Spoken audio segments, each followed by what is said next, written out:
Interesting name. What's up? Probably should change that one. Well, no, heads up, Tim. Lol. We decided this last time we went live. I guess I could have said it someone in the Discord that we're gonna go live, but last time we were Monday night, we said we were gonna go live for this.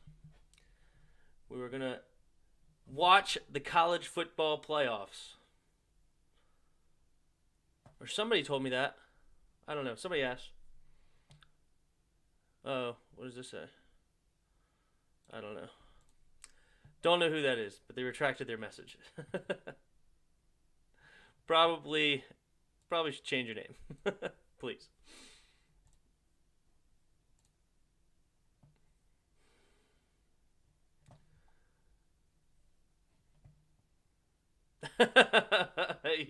Said you wanted me to change your name. Yeah, that made it way better. Is this Kevin?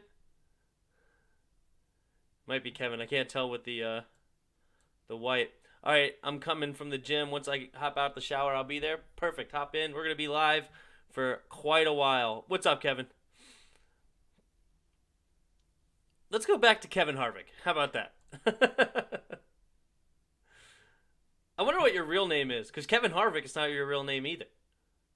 Because you're a Kevin Harvick fan. So, I don't even know what your real name is. We just call you Kevin. Let's see.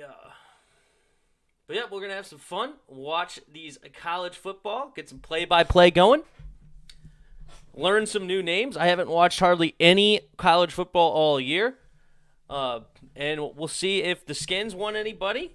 And let's see. Yeah, he says, great. There are some prospects I want to look at today and scout anyways. Yep, that's what we're going to be doing. I know the linebacker, what was his name? I already forgot his name. But the linebacker for Alabama is a potential first or second round pick, and we need a linebacker, so we'll definitely pay attention for him. Let's find Dylan Moses, number 32. Yeah, thank you, Kevin. Dylan Moses. So we definitely need a linebacker, so we'll be looking at that. We need a quarterback.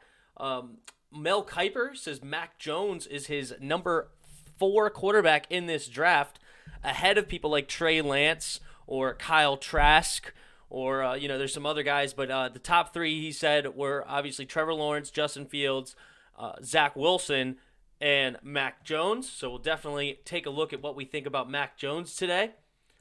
On Notre Dame, not sure much about Notre Dame at all, other than I know they're 10-1 and they've been playing well all year. They're only lost to Clemson, but they also beat Clemson earlier. So I'm very curious to take a look. We'll see if anybody stands out to us, and go from there. Who the hell is Mel Kiper anyways, right? But yeah, and also the stats for Mac Jones are pretty impressive. I think they're actually in the same amount of games better than Trevor Lawrence. So 250 attempts, 250 completions on 327 attempts, almost 3,800 yards, 32 touchdowns, and only 4 interceptions. Very interesting numbers, but we'll see. The QB for Cincinnati Bears, I was definitely impressed with him today. I seen the game while at the gym. Yeah, Cincinnati ended up going down 22-21. So we'll definitely I did not watch it other than the end because they were playing it right before the start of this game. And but that's interesting to know because they only scored, I believe, 21 points. So I don't know how good the Georgia defense is. I know SEC likes to play defense, but I'm not sure much about them specifically. Let's see here. But yeah, they're giving Notre Dame no shot today. Absolutely no shot. Over 80%. I believe the spread, the spread is 19 points. Minus 19 points. This might be one of the biggest spreads in college football playoff history. I don't know, if we go back and look at the first Notre Dame or Oklahoma versus Alabama or something, I don't know, but 19 points is absolutely ridiculous when you're looking at two out of the 4 best teams in the country, supposedly. will definitely be. I have both names in here for the title. Alabama and Notre Dame first up, and then we'll go into Clemson versus Ohio State. Ohio State's only played 6 games on the season. Justin Fields actually thrown more interceptions, I believe, than Trevor Lawrence, playing way less games. So Justin Fields seems to have really slowed down this year after only having, I believe, 1 interception all throughout the regular season, and then I think he threw 2 against Ohio State. So after having a fantastic year not turning the ball over, he seems to be turning the ball over a lot more. Jay Martell, what's up? Just got done watching someone react to Notre Dame point spread. Yeah, I mean, good grief, 19 points. That is a lot. This receiver, Devontae Smith, he seems like an interesting prospect. He's a little light. He's going to have to gain some weight, in my opinion, at the next level. But 98 catches, 1,500 yards, and 17 touchdowns is pretty darn impressive stats. And then everybody knows Harris for 214 carries, 1,200 yards, 24 touchdowns. So we'll see. I don't know much about I'm not going to lie to you. I don't know much about either team, so we're going to be learning today. We're going to be having some fun learning some new names, seeing who stands out, and we'll go from here. Najee Harris, I think, is actually a name of a player that I played with. But obviously I'm almost 28, so they're not in college now. But it's cool to see him doing well, and he was one of the better guys on our team as well.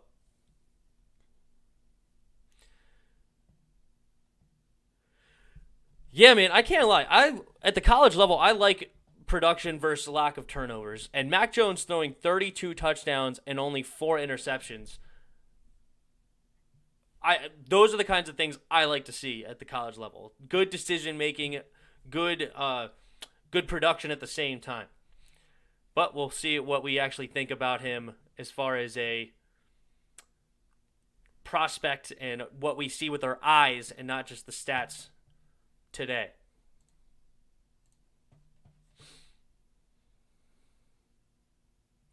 Third most in FBS. In the FBS, almost 1,300 yards. Yeah, averaging over 100 yards a game. It's pretty darn impressive. While Devontae Smith is averaging well over 100 yards a game at 1,500 in receiving. Yeah, Notre Dame stats at 10-1. Has this book guy for Notre Dame played the entire season? If so, this is not the same type of offense we're looking at, because he only has 15 touchdowns on the year compared to Mac Jones' 32. So he's half the stats that he has. I don't know how much he's played. Mitchell Wasmus, what's up? Tim, I searched Alabama versus Notre Dame, and you were the second video. Awesome. Great news. Great news. We'll do some play-by-play once the game gets started. They're getting their warm-ups in. But, yeah, hopefully we get some good traffic today and get some new subs and people in the chat hanging out and talking some good stuff.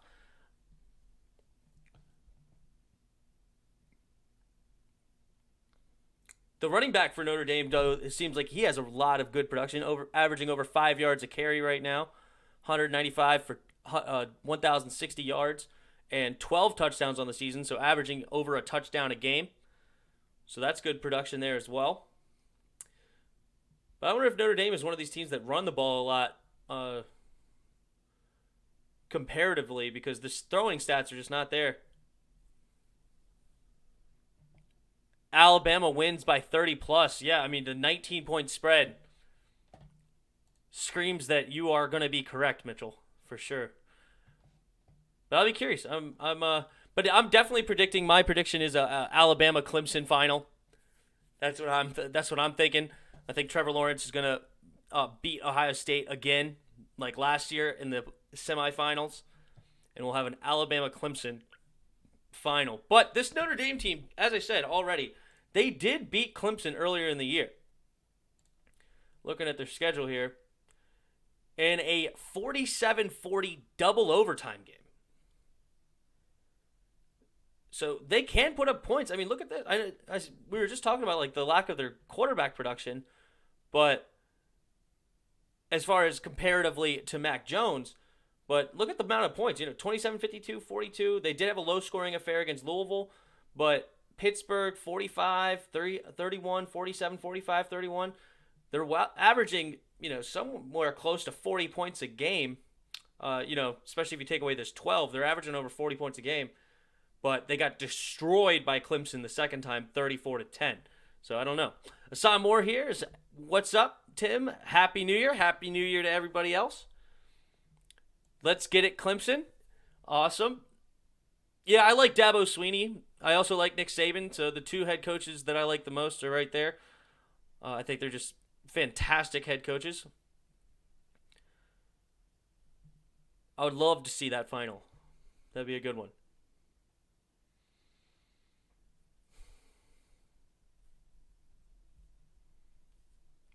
I'm curious about some of these box scores. Let's go to this first one here.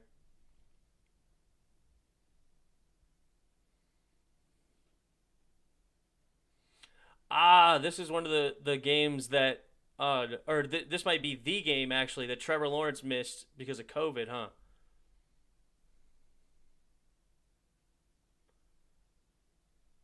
Trevor Lawrence versus Justin Fields. Yes, that'll be the great one. That'll be awesome quarterback matchup. We'll definitely look at that. The potential first and second overall pick of next year's draft in there. Jay Martell says, I'm riding with Clemson. Notre Dame will come close, but they'll fall short. So you think it's going to be a close game, so you would take the 19 points. I really hope we beat Ohio State. Yeah, Ohio State's only played 6 games on the season compared to y'all's 11, so I don't know when their last game was, but it'll be interesting. I was curious just to look at the box score of this game specifically. So Williams and Book led the way. So they had 208 yards rushing, 310 yards through the air. So 518 total yards of offense. Man, they could not run the ball against Notre Dame the first time. Holy smokes. Etienne, only 18 carries for 28 yards and a touchdown. Yikes. I'm a local kid, so I like all my local teams. I'm a UMD fan. And so go Terps. We got Talia, Tua's brother. I think his name's Talia or something like that. But the other, Tagovailoa, Tua Tagovailoa. I think it's Talia Tagovailoa is his brother. So, but Maryland, unfortunately, with DJ Durkin's situation last season, we're going to be hurting. I don't know if we got any big fines or anything, but yeah, I mean that was a lot of bad stuff coming out of the Maryland locker room / coaching office that really could screw us for years to come. I don't know what the punishment was, to be honest. Not as into college football. I'm more of an NFL guy, but people that come to the NFL have to go through college first. So we'll definitely be interested with the draft just around the corner in a few months.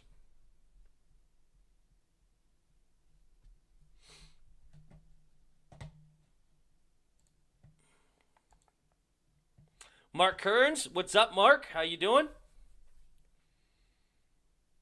Before we get started, I'm gonna go get us a drink real quick.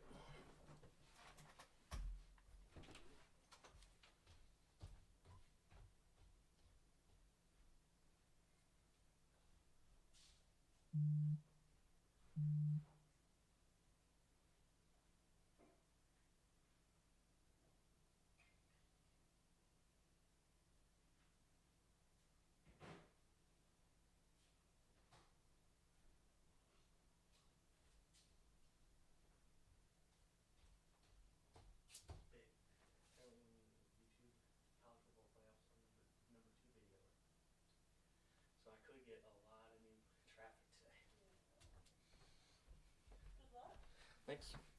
What up, Jairus? Just getting back from the gym. Awesome.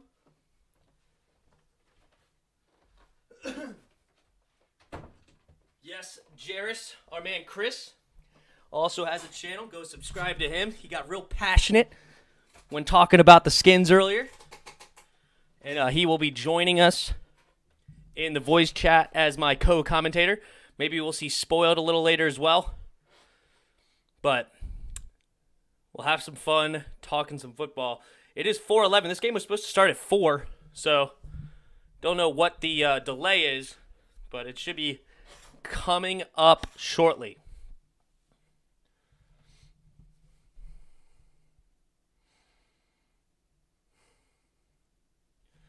Over under 66.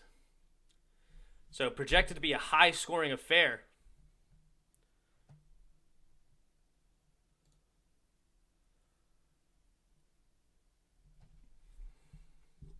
The Rose Bowl up first. Somewhere we're really going to beat the Eagles. I just looked at their injury schedule, and it's bad, and Fletcher Cox and D. Jax might not play. Yeah, it looks like they have a lot of problems with injuries. So the Skins definitely have a good shot coming up. Why is it at Dallas? I'm not sure what you mean. Why is it at Dallas? I don't know.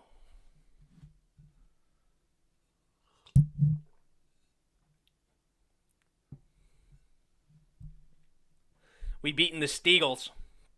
The Steagles. Because California? What in the world? I don't know what's going on. Mac Jones is a QB that I would take out of the draft. You know, it's kind of like Ohio State quarterbacks.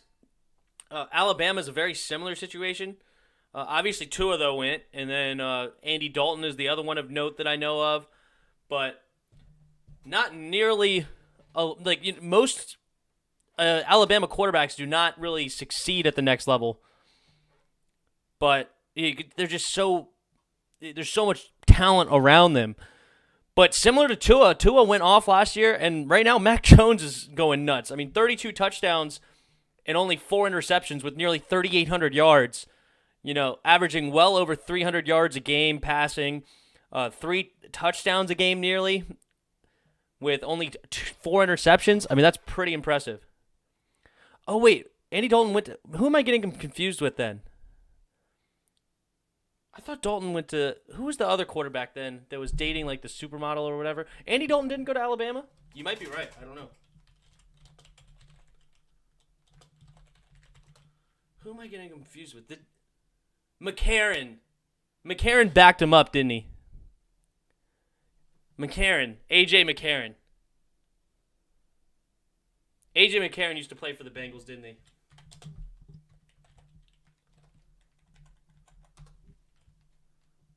He went to Alabama, and I think he used to... And you know what? I think in my head, I combined the two. Yeah, drafted by the Bengals. I think in my head, I combined the two, Dalton and McCarron. And that's how I got there. That's my fault. Mark Kearns, it's because the California COVID-19 measures. Ah, yes, so the role... I see what you're saying. So this game is in Dallas instead of California. Okay.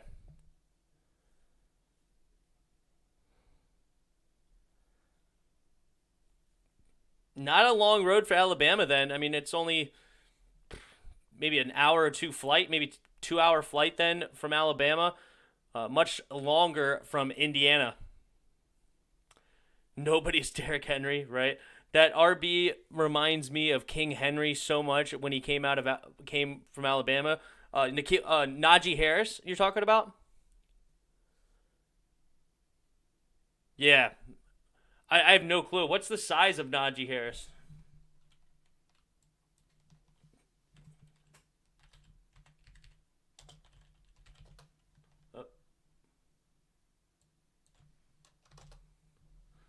Najee Harris. 6'2", 229. I mean, that's a big running back. He has a similar hairstyle to him. So I actually see that looks this right here. That run, I mean, that looks almost identical to Derrick Henry. Hold up.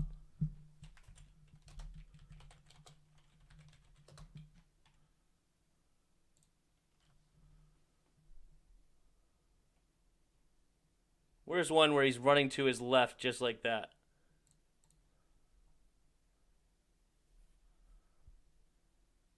Come on, give me a good comparison. Here we go.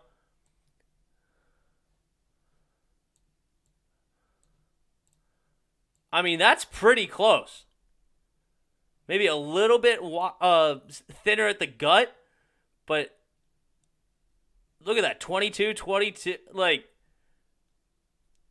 I see the comparison here. Holy moly. I mean, somebody said nobody is Derrick Henry. I mean, this guy, they look very, very similar. 2020 has been fired. 2021 is the replacement. Yes. That's funny. That is funny.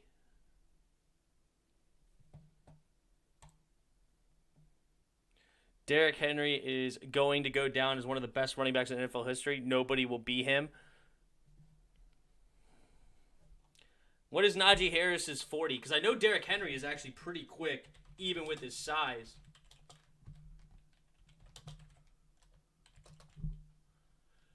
Dudes. This guy could be the next Derrick Henry. Like, oh my goodness. 6'2", 230 pounds, runs a 4.45. That is the comp, no doubt. No doubt.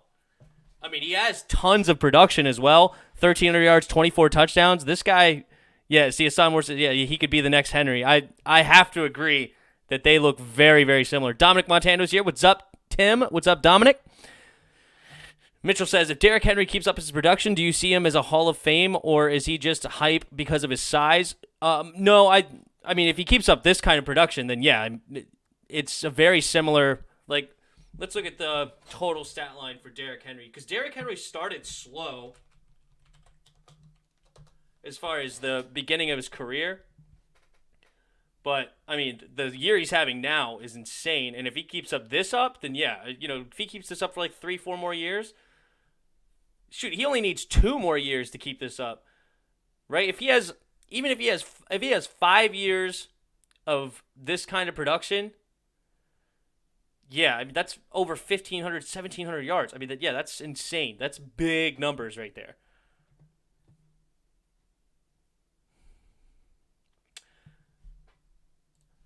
Mitchell also says, I like Najee because he's a better pass catcher than Henry.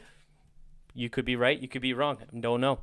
Hassan Moore, he runs like Henry and he's fast. Yeah, he's 4.45 540 at 6'2", 229. That's hauling. That is a big boy running quick. He can run over somebody and breaks a lot of tackles. I believe it. See, the college football still does the toss. Let's see. All right, who wins the toss? Notre Dame, you have won the toss. You'll take the ball. Alabama, which way would you kick? Turn your back that way. To start the game, Notre Dame will receive in this end zone. All right. So, Notre Dame is going to get the ball first, which is a bad move, okay? You always kick the ball when you win the toss. Always kick the ball, all right? I've heard somebody else say, I think it was Louis T. actually that said it. I agreed with him best, is you always know what the score is at the beginning of the game, okay? 0-0. But you don't know what the score is at halftime, all right? And you could be down by 14, but you're getting the ball first at half. And then you can make it a 7-point game, and who knows what could happen then, right?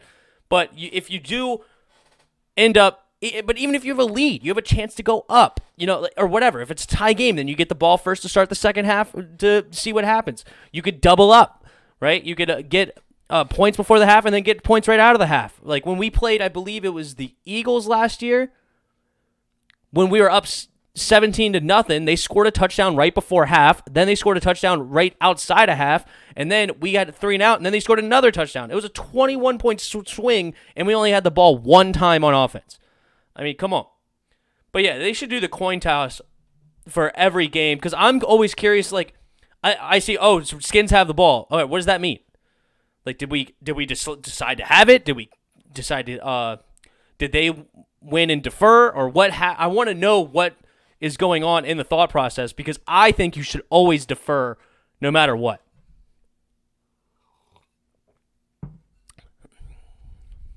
Oh, Najee Harris will be Trent Richardson. Ooh, taking shots. Yeah, they do not do the coin toss for other games. I don't even know if they do it for the Super Bowl. I'm assuming they do. All right, we're getting a kick return and hit hard fumble.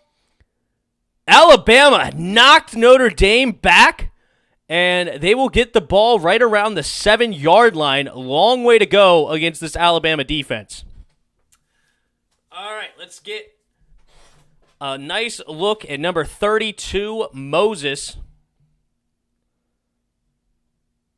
It's Kevin Harvick again. I would like Kevin to change his name, if you don't mind. I mean, but yeah, it's Kevin likes to be spicy. That's who Kevin is.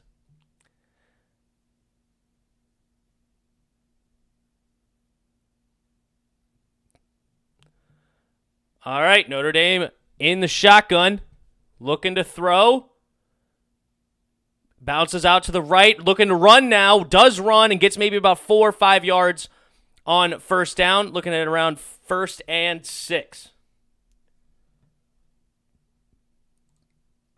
I don't know if it's Ian or Ian, but Ian Book is the quarterback for Notre Dame. Runs for about 4 yards.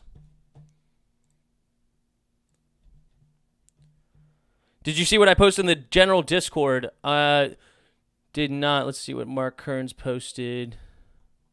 I didn't. All right, here we go. We got a single back, handoff, running to the left. Bounces outside, gets some space to run, stiff arm, and nice run on second down by Notre Dame. Gets about maybe 20 yards on that run. Nice play there for sure. Who are you going for, Tim? I'm not going to really go for anybody. I don't care who wins, but if I were to pick, I would say Alabama would win. So my prediction would be Alabama, but I don't have a dog in the fight for sure. All right, Book in the shotgun. Looking to throw, looking right. 4-man rush, throws it left to the flat and incomplete. And it looks like he threw it backwards. I think they're going to call this a fumble, and it's going to be a loss. Let's see what they call it. All right, nope, they said incomplete, it looks like. But he threw that backwards, like far backwards. And the ball bounced harmlessly out of bounds. But that looked like a... No, they did. They said it was a fumble and a loss of about 4 or 5 yards. All right, so 2nd and 15. That's not what you wanted to see out of your quarterback. He stepped in the pocket out of the pressure and threw it to the flat, but threw it behind him. Incomplete pass turns into a fumble. All right, takes the snap. Looking to throw over the middle. Overthrown, almost picked off by Alabama. So 3rd and long. 3rd and 15 coming up for the Irish.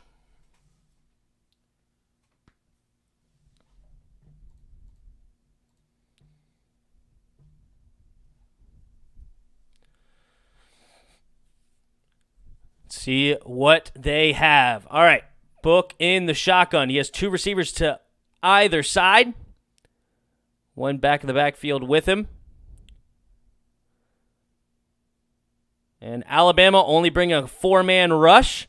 Ian Book steps up. He's looking to run. Does run. Only gets maybe about a 7-8 yard run on 3rd and long. And that will bring out the punting unit. Must sound more stupid.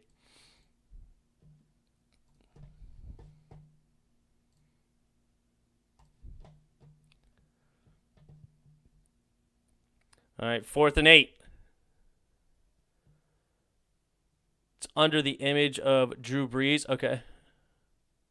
Well, in hindsight, it would have helped if the Panthers would have just played tough like they have all season, because the Panthers are honestly a team that could finish anywhere from 6-10 to 9-7 if they capitalized on a few of their one-score losses. Yeah, no, they went like 7 weeks in a row or something with a loss of a score or less.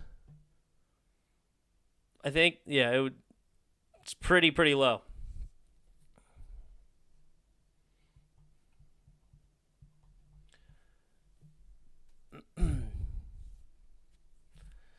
Yep, Mac Jones named a Heisman finalist. He might win the Heisman. I mean, 11-0 team, stats through the roof. I mean, why not? All right, Mac Jones in the shotgun. And play action, throws a quick screen. Plenty of room to run for number 87. of Alabama. First down for about a 15-yard gain. Number 87.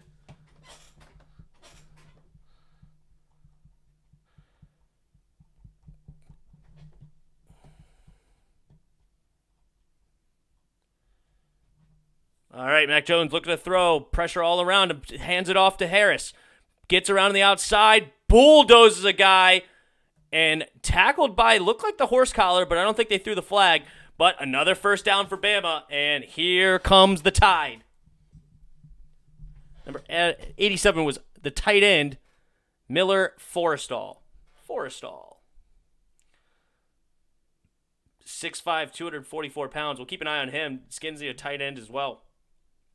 All right, he is in now motion. Mac Jones puts number 19 in motion behind him, looking to throw to him, does complete, and makes a man miss and tackles for maybe about an 8-yard gain on 1st and 10.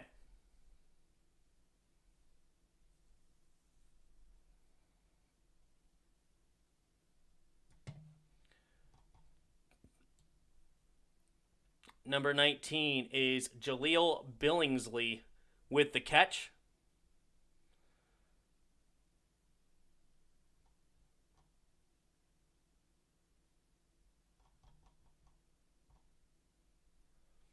All right, Mac Jones on 2nd and 2. A lot of pressure up the middle. Spins out and completes the pass under pressure. That was impressive to his tight end. What was his name? I already forgot. 87. It is Miller Forrestall with the catch. First down. But that was really impressive by Mac Jones. Notre Dame brought the blitz, had a free rusher right up the middle, spun outside, and completed the pass. It looked like he was going to throw it away, but he ends up completing it instead. Very impressive, actually. All right, man in motion. Hands it off to Harris up the middle, who has a nice hole, and barreling forward for another first down, 11 yards on 1st and 10. Alabama rolling. Dude. Yeah, this could be bad. This could get ugly pretty quick. If Alabama's going to continue to run the football like this, yikes. All right, Mac Jones in the pistol. Harris behind him. Number 8 in motion. Pump faking, looking to throw deep. He throws, and nice defense. Number 14 for Notre Dame comes up big with the stop. Looks like it's Kyle Hamilton. Almost picked it off, but ends up just getting a hand on it, knocking it away. And 2nd down and 10 coming up for Alabama. They were looking for the deep shot after the play action and fake screen. And Kyle Hamilton, nice play.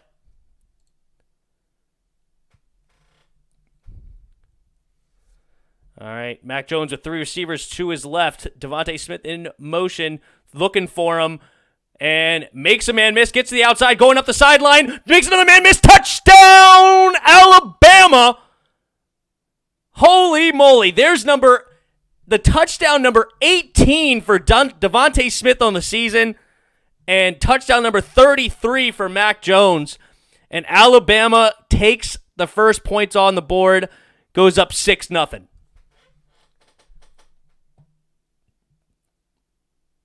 Stayed in bounds. Nice block by number 8 of Alabama. Rode his guy all the way downfield. Made it easy for Devontae. John Mechie III with a nice block, freeing his man for the touchdown. All right, Notre Dame. See, this is why they should have had the ball back at half. Okay, they should have got the ball at halftime because now they could be down 7-0, but knowing at least they had the ball back. Come on. Hassan Moore says, Alabama about to kill Notre Dame. Kevin Harvick says, okay, I changed it back. I appreciate it, Kevin. Thank you, Kevin. We appreciate it. Dominic Montano, Bama is always good. Yeah, Mac Jones, 6'3", 214 pounds. Stats through the roof. Be curious to see if he ends up actually going in the first round. He might.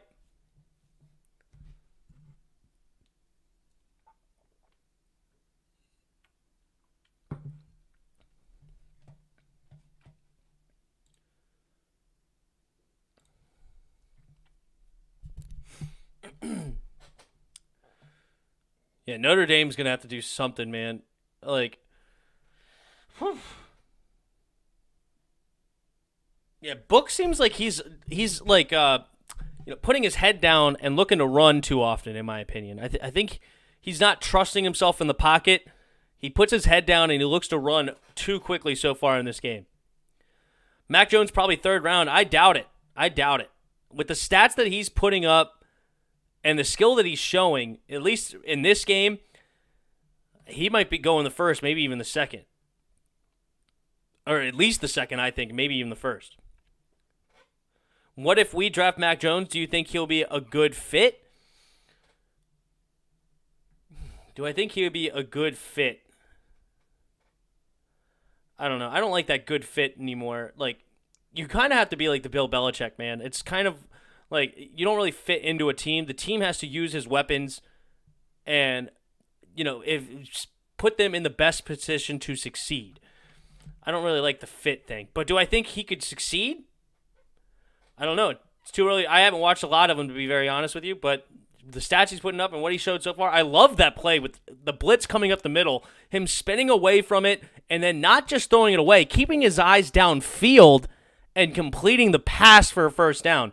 I mean, that's poise. That's nice. That's good stuff coming from Mac Jones. I liked that one a lot. Hassan Moore says, I think that Mac Jones could be a good QB for us. I don't know. It's, as I said, we'll see more out of him soon. But he's more of a one-dimensional quarterback, it looks like. He's not going to be like that super mobile guy for you. He's more of like he's going to have to use his eyes, use his mind and arm to beat you. But if I see more of that, where he's got like an all-out blitz coming, and not only does he get rid of the ball, but he gets rid of the ball for a completion, that's impressive. Jay Martell, if drives like this for Alabama keep resulting in touchdowns while Notre Dame has no answer, they have no chance. I have to agree. By definition. Hassan Moore, Mac Jones about to go for 29, 42, 437 yards, 4 touchdowns, and a pick, you think? Notre Dame's going to have to really try to slow down this offense because right now this is way too much. Dominic Montana, all that. Oh, here we go. All right, Book in the shotgun. Tight end in motion. 3 receivers to his right. Handoff up the middle. Barreling forward. Nice run for about a 7-yard gain. Williams with the carry. Yeah, running the football is going to be key for them. Right now, Williams is about 2 carries for 23, 22 yards. That's going to need to continue if they want to have a chance. All right, 10 minutes left in the first quarter. Book in the shotgun. Williams in the backfield with him. 3 receivers bunched to his right. And handoff again. And this time, Alabama's there to eat it up. Maybe he gets a yard or so. And sets up 3rd and short. See what they could do on 3rd down. The last 3rd down was 3rd and 15. This one's only 3rd and 2. Dominic Montana, all I want is Matthew Stafford. I don't want no one else. You're one of the few, I think. Because I think we'd have to trade for Matt. Matt's not a free agent, so you'd have to give up a lot for him. I think I would rather draft a guy and build around him, keep Alex for one more year as the starter, and then move on from there. All right, Book in the shotgun. 3 receivers to his left, tight end to the right. Opposite of what I said. Looking to throw. Throws it to the tight end. First down, Notre Dame. Quick out route. Nice play. And keeps the chains moving.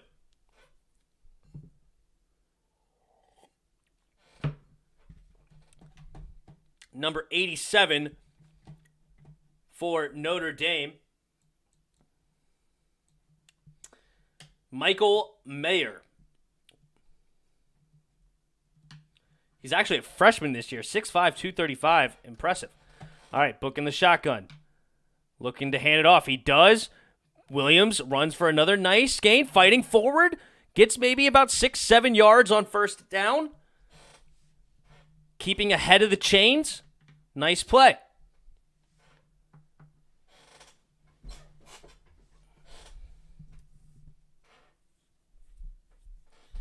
Quick handoff, bouncing out to the right. Nice run, nice vision there by Williams. 2nd and 3. Another handoff to Williams. Bouncing it outside to the right this time. And number 9 there to eat him up. And number 2 coming to clean it up for the defense. Jordan Battle read that and stuffed it for a negative about 3-4 yards. And Patrick Surtain in on the cleanup. Wow, let's see where they put this one. 3rd and 7 now after a 2nd and 3. When will Mahomes be a free agent? Not until like 2030 or something. All right. He signed a 10-year extension, so it's like 12 years, like 2031. All right, Book. Design run for him this time on 3rd and 7 and gets maybe about 1.5 yards, 2 yards, and that'll be 4th down coming up for Notre Dame. Hate that play. That was a terrible play call. Absolutely terrible. On 3rd and 7, you do a designed QB run. Brian Kelly, come on. That was a terrible call. All right, Devontae Smith in to return.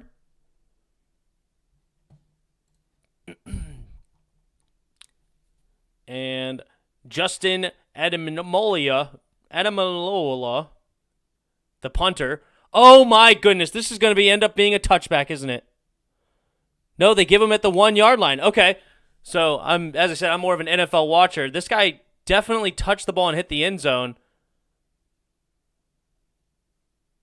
Okay, so they're going to move because it was hit by Notre Dame. It can't be pushed back, so they're going to give it to around the 3. They're pointing at the 3 yard line when it was first touched by Notre Dame. But if this is the NFL, this is a touchback because he definitely touches this ball while going into the end zone. Yeah, he's sitting on the end zone holding onto the ball. That's a touchback. See what they end up giving this. If we get Stafford, we would get good for 5 to 8 years out of him because he's only like 32. I understand that, but we would have to trade a lot for him because he is a quality quarterback and he's a big contract already. Whew, I don't know. DRG, what's up? Well, didn't expect this stream. College football. Yeah, I don't even remember who requested it now because it's not in the thing anymore. Who requested me to do this?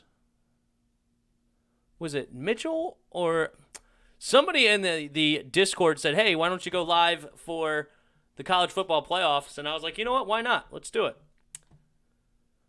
Donnie Montano, this was his only injury in a while. No, Matt Stafford he's had some injury things over the years. He has. I mean, he's also completed quite a few seasons, so he's not like completely a disaster when it comes to injuries. But he does have a lot of injuries under his belt.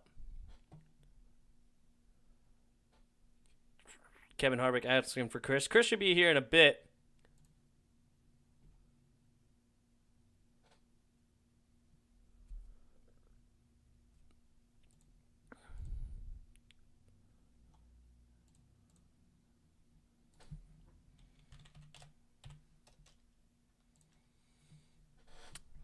All right. We have a 7-0 ball game. Alabama has the ball. They're deciding where they're going to put it, but I don't know.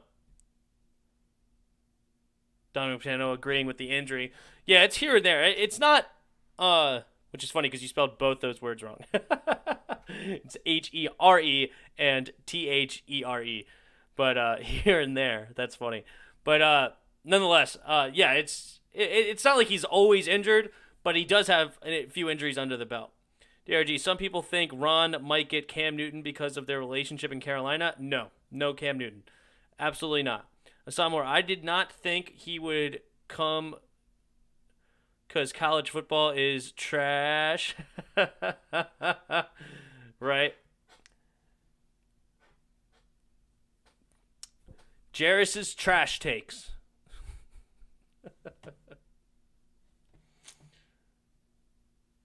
Thanks for the grammar correction. It's all good.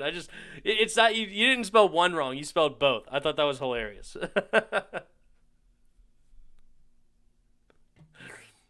Thank you for the comment. to bring me a laugh. I'm just going to say you did it on purpose. You actually knew how to spell those words. You did it to make me laugh. I appreciate it, Dominic.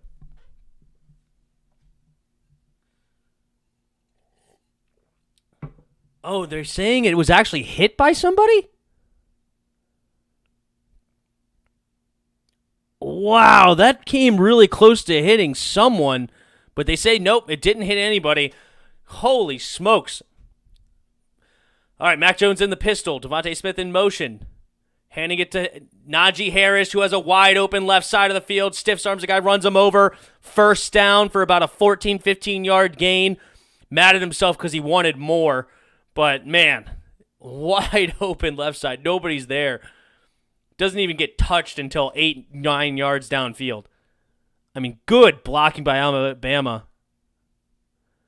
Yeah, he already had the first down by the time the safety came up and made the tackle. And that was Kyle Hamilton making the tackle. Next, Henry, maybe. All right. Fake handoff by Mac Jones, looking to throw to his left, does complete it to Devontae Smith, who gets just short of the first down, 9 yards on first down and 10. I wouldn't even want to watch our season if Cam is playing it like another Haskins, both bad. I mean, at the beginning of the season, I wanted him, but he is throwing way too many INTs. My thing is, it's hard for him to stay healthy. But all right, quick throw by Mac Jones, who gets the screen. First down, Alabama. Number 18, Slade Bolden, in on the catch. And Alabama looks to continue to move this ball. This drive started on the 3, and they're already on the 35. First and 10, Alabama. All right, Mac Jones putting number 8 in motion. Hands it off to Najee Harris, who gets hit in the backfield. Still bounce out. He leaps over a player down the sideline. Wide open. Can he get to the end zone? Stiff arms a man and pushed out of bounds. Wow, what a leap. Holy wow. This guy is the real deal. Leaps over number 4, McLeod, and runs down the yard for about a 60-yard gain on first down. Looked like it was going to get stuffed for nothing. He bounces outside and just hurdles the dude. Wow. Oh, jeez. McLeod is looking like a fool. Yikes. Thought he was going to have to go up hard against this dude. He has 3 carries right now for 79 yards. Play action. Mac Jones throwing it up wide open. Jahleel Billingsley, touchdown Alabama. And just like that, we're looking at 13-0. What a play to set up that touchdown. All right, let's look at this. You have Billingsley in like the tight end spot. Play action. Everybody's running to the right. Not Billingsley. He's the only one going to the left. And he ends up wide open in the end zone by himself. Mac Jones, easy completion for a touchdown. And we got a ball game, ladies and gentlemen. We got a ball game. Not really, actually, I should say. We got a blowout, a Bruin. That was a 97-yard drive in what felt like 3 minutes, if that. I mean, that seemed so easy. 2 minutes and 11 seconds to go 97 yards and a touchdown. And the first one was 79 yards in 2.5 minutes. This is going to get ugly. Oh, my goodness.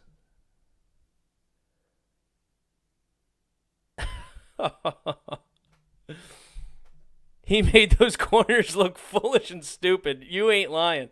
And to answer your question, Dominic, yes, we'll be streaming all day tomorrow as well for the tomorrow, what's today? Is today Saturday? I've lost track of my days already. Is today Friday? Today's Friday. What's tomorrow? Is tomorrow what? I don't know what tomorrow is right now. There's no football tomorrow, right? We'll definitely be streaming all day Sunday, but tomorrow I'm not sure. Jay Martell saying it's over. I'm calling it. Yeah, this is bad. This is bad. Not a very happy new year for Notre Dame.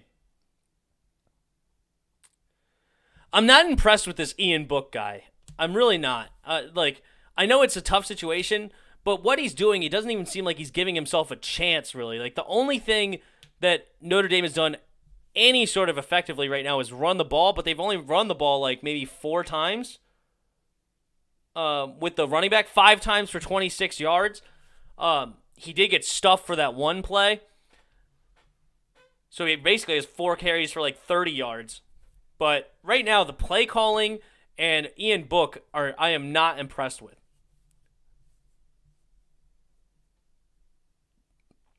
All right, yeah, cool, Dominic. Yeah, definitely Sunday. We'll be streaming all day for sure.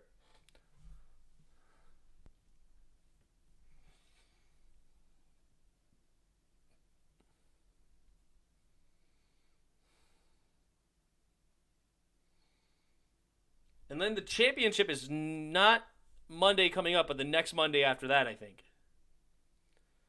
The college football. And then also the playoffs wild card weekend will be next weekend. And we'll be live for all those games as well.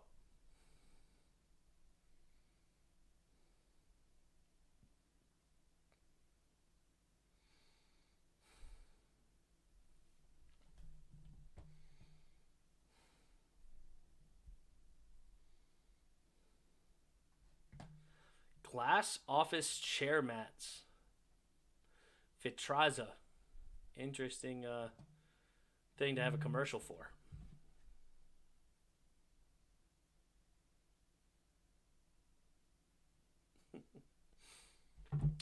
All right, Alabama will look to kick it away here.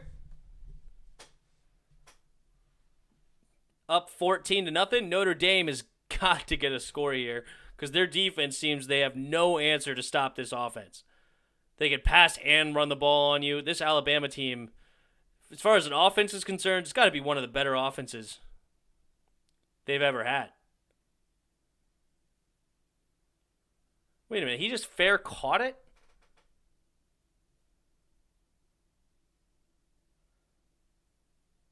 What does that mean when he fair catches it? Does that...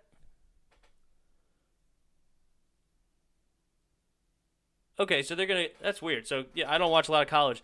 So you're allowed to fair catch a kickoff, and then it comes back to the 20?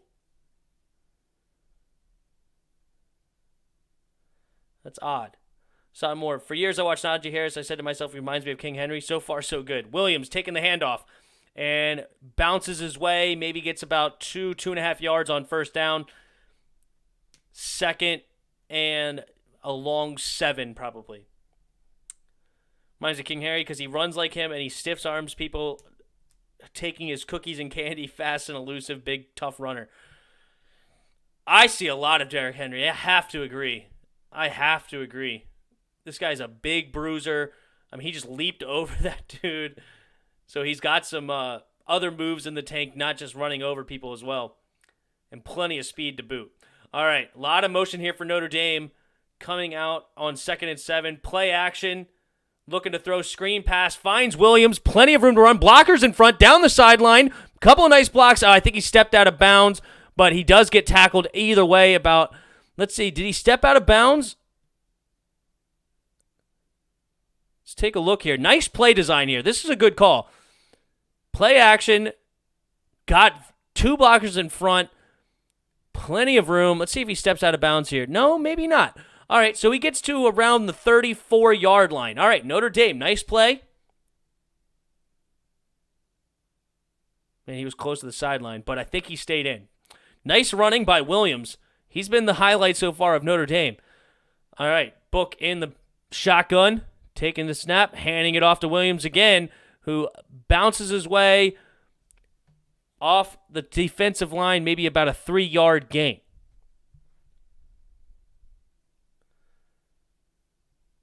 No, excuse me. That one was Tyrese. Number 25. Chris Tyree. Makes sense that the Williams went to the bench after that nice big play. All right, book in the shotgun. 2nd and 7. And they take a timeout. Guess they didn't like what they saw. Notre Dame will use their first timeout with 2:27 left in the first quarter. Don't know why they use the timeout there. You would like to save those, especially when you're down.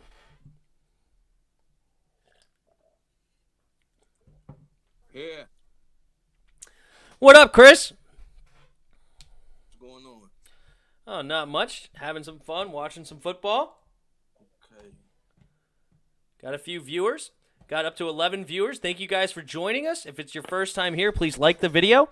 In the description, we have a Discord that you can join, hop in, and talk some football with us. And, chat it up. And also, of course, subscribe to the channel. But anyway, what's up, Chris? How you doing? How was your workout? Yeah, it was good. Good? Yep. Sweet.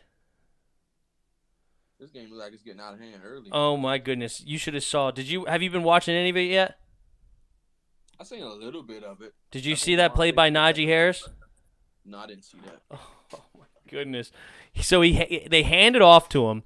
He gets hit basically immediately by the defensive lineman by pushing the lineman back in front of him. He bounces it outside to the right, and then hurdles the defender and runs downfield for like 50 yards. It was insane. He is a prospect to look out for. Najee Harris? Yeah, dude. We've been comparing him to Derrick Henry this whole time, and I see it dramatically. He's 6'2", 230 pounds, running a 4.45 40. I haven't seen him play, so it's gonna be my first time watching him. I don't even know what kind of size, but I'm about to find out. Yeah, and I'm hearing that he might be Heisman finalist. Yeah, he's been insane as well. He scored a touchdown on the first drive. But yeah, the year so far, he's had over 1,500 yards and 17 touchdowns, not including what he did today. That's good. Yeah. Mac Jones has actually been impressing me so far this game. That's what I want to see. I want to see Mac. He had a play on the first drive where Notre Dame brought the blitz, brought the house, and he actually had a free runner right up the middle, and Mac Jones spun out to the left, and it looked like he was just going to throw the ball away, but he ends up keeping his eyes downfield and completing a pass for a first down. I loved that play. That should be interesting to see. I want to see. Yep. I saw more. Mac Jones about to throw for 5 TDs. Let's see it. That's the guy that probably go late in the first round. Yeah, Mel Kiper said he was actually his 4th best quarterback off the board, behind Zach Wilson, Justin Fields, and Trevor Lawrence in reverse order.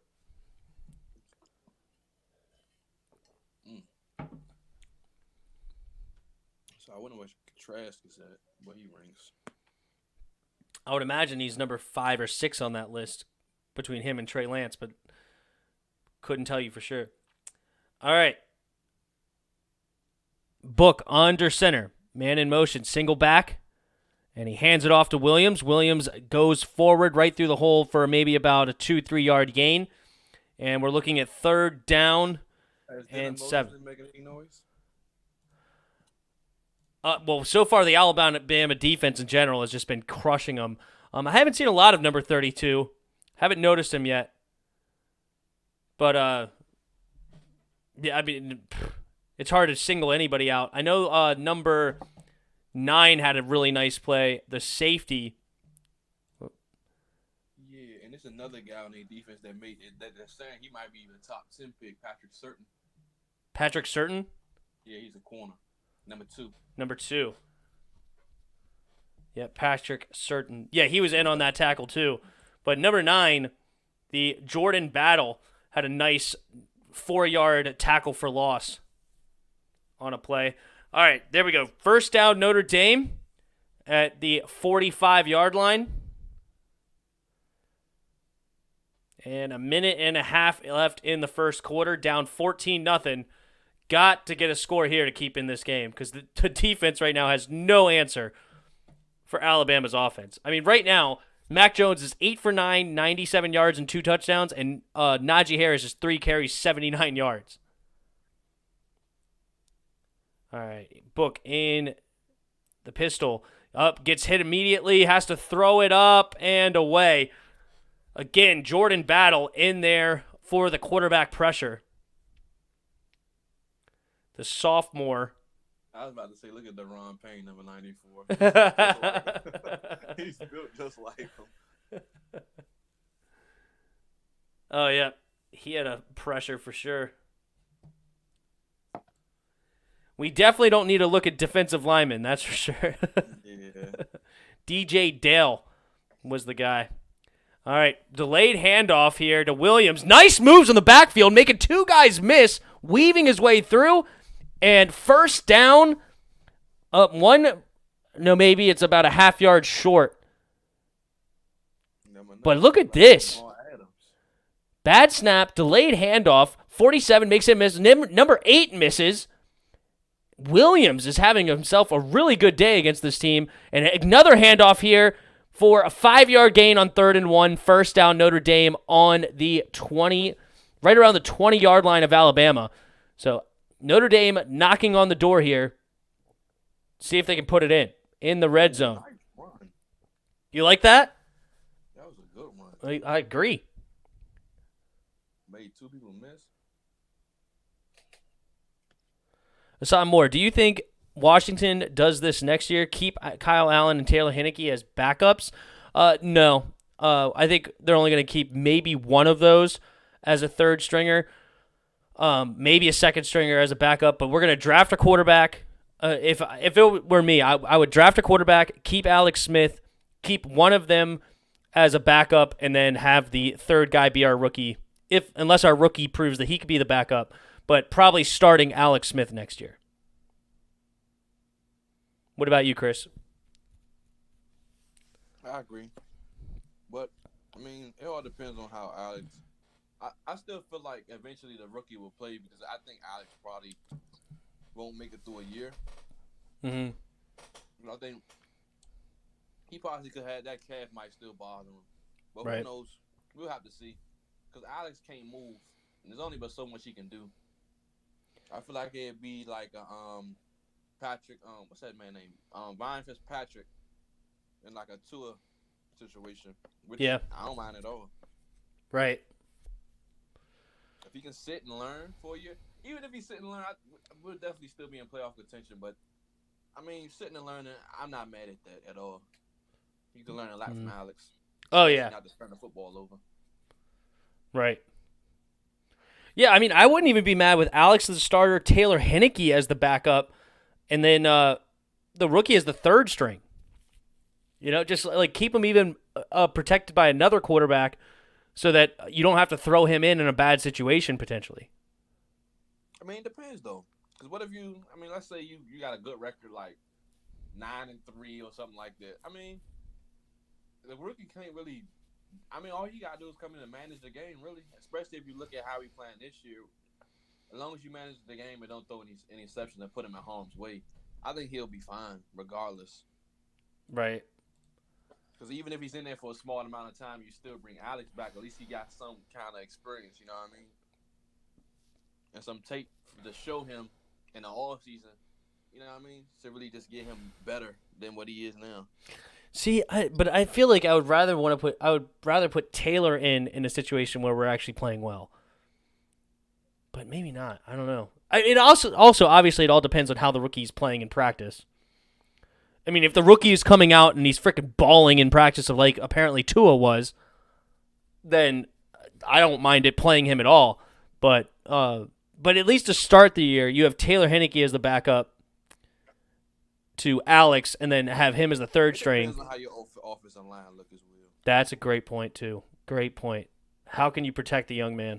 Because you don't want no Joe Burrow. That's what you don't want. Right. What will we do with Steven Montez? To be very honest, Steven Montez probably doesn't have much of a future. I mean, he may stay on the practice squad. Yeah, I got him just being on the practice squad. But right now, we felt as though... Well, I think they might play him in the preseason. They might give him a shot in preseason. I doubt Alex plays in the preseason, honestly. I don't really see a point of playing him. Mm-hmm. Maybe a drive. Or series or two. Right. Just to keep him. But I think he gets a shot. especially maybe in like the fourth preseason. I don't know how many preseason games they're gonna have, but however many, I think Steven Montez will get a shot. Gotcha. All right. Ian Brook in the shotgun. Empty backfield set, looking to throw. Does throw to Williams again and catches it for maybe about a 3.5-yard gain. They're going to give him 4 yards. And 2nd and 6 on Alabama's 16-yard line.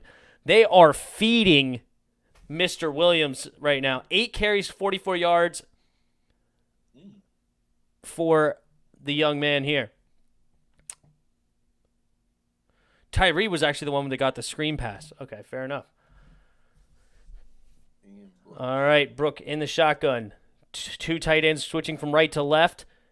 Quick handoff again to Williams, bouncing it outside, and gets about 4 yards there. Dylan Brooks. Was that Dylan Brooks on the Dylan Moses, rather? I think you like a play ahead of me. Oh, okay. Dylan had the last tackle. Gotcha. He looks more like a safety than a linebacker. I don't know what size he is. Let's take a look. He really doesn't look that big. What you gonna play him at middle linebacker or outside? I mean. All right, handoff to Williams and first down, diving forward for 3 yards on 3rd and 2. 1st and goal, Notre Dame. And here we go. Got to get a touchdown here. Dylan Moses is actually 6'3", 240 pounds, so he's not small. Really? Yeah. According to this. So he's not very small at all. Devontae Smith actually comes off the field here, and he's going to go to the bike. He must have some... Oh, no, wait, sorry. He's on offense. We're on Notre Dame's offense. Excuse me. I wonder why they even showed him right there. That was weird. All right. Quick shift under center. Quick handoff, and no gain for Williams. 2nd and goal from the 9. Looks like Harris, number 8, Harris in on the tackle. Christian Harris, the linebacker. Uh-oh.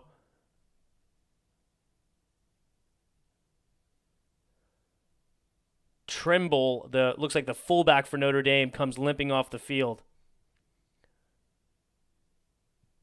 Tough break. All right, 3 receivers bunch to Brooks' right. Looking to throw this time. 4-man rush. Stays in the pocket. Quick throw out to Williams on the outside. Gets about 7, maybe 6 yards. Yep, 6 yards on the play, and this will be 3rd and goal from the 3. 3rd and goal from the 3. Notre Dame has to put it in here. They got to get a touchdown. Even if this is 2-down territory to me. You have to get a touchdown here. A field goal is not enough for how your defense is playing right now. You got to get 7. Yeah. Oh, I like that by Dylan. That was good.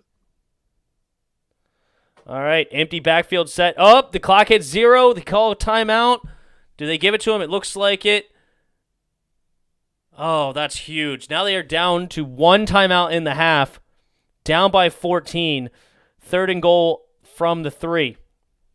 That's the 2nd time they've had to burn a timeout for not being able to get the play off.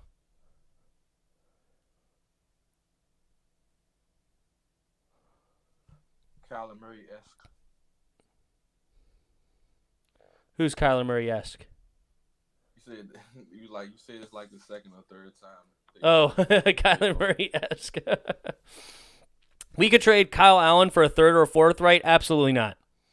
No. Absolutely not. That is wishful thinking if I've ever heard it, Hassan. Wishful thinking. Absolutely not. What did he do? Break his leg or something? He was able to limp off the field. Didn't look like a broken leg, but it could be like a twisted ankle or something, or I don't know. No, he got carted off. We traded for Kyle Allen for a 5th, and he wasn't hurt. I just don't see any trade value in Kyle Allen right now, to be very, very honest. The only reason he was worth a 5th to us is because we had Dwayne and Dwayne was a second-year player going in with a new offense. So Scott Turner and Ron Rivera wanted to bring in a guy that had experience in their offense. That's really the only reason why he was worth a fifth, because otherwise he really wasn't worth anything.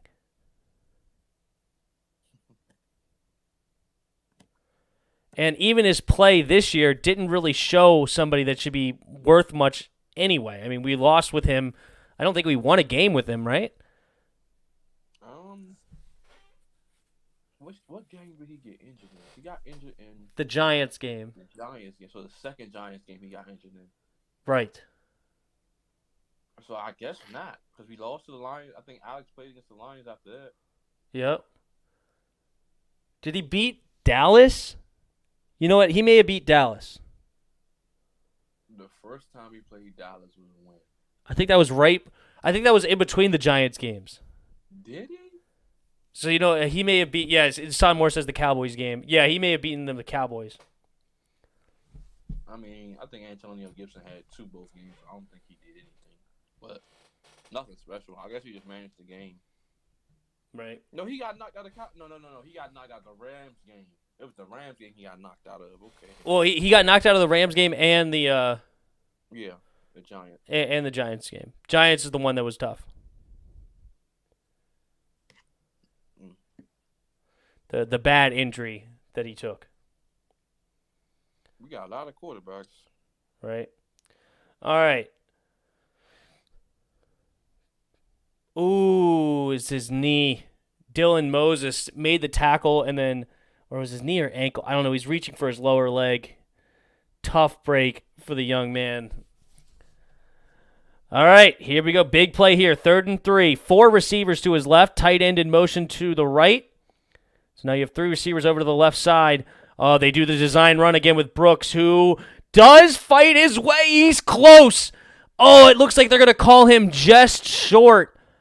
We'll have to go to the replay. His butt looked to be right around the line of scrimmage when it hit, but the ball may have been just behind. So he fights through, and the butt hits just below the...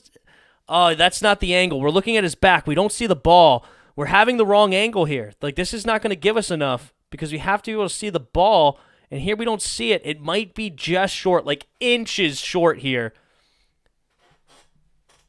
for Down to me. Book. It looked like what? It looked like a touchdown to me. You think so? Mm-hmm. It's close. It's close. You just can't see the ball there. You have to get the other angle. Let's see.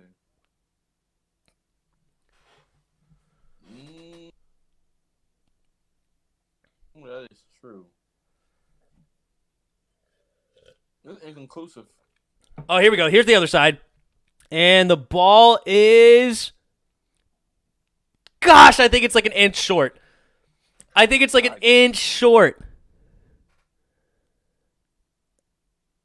Oh my God, I think it's short. I think it's just short. And I'm talking literally an inch or two. Like, it's so close to the line.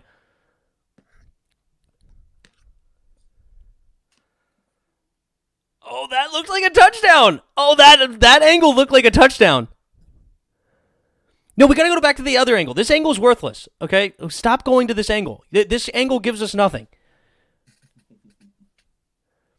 Why have you shown this angle more times than the other angle? It makes no sense. You can't see the ball there. It means nothing on that other one. That other shot looked good. It's not down yet. It's down there. I'll give it to him.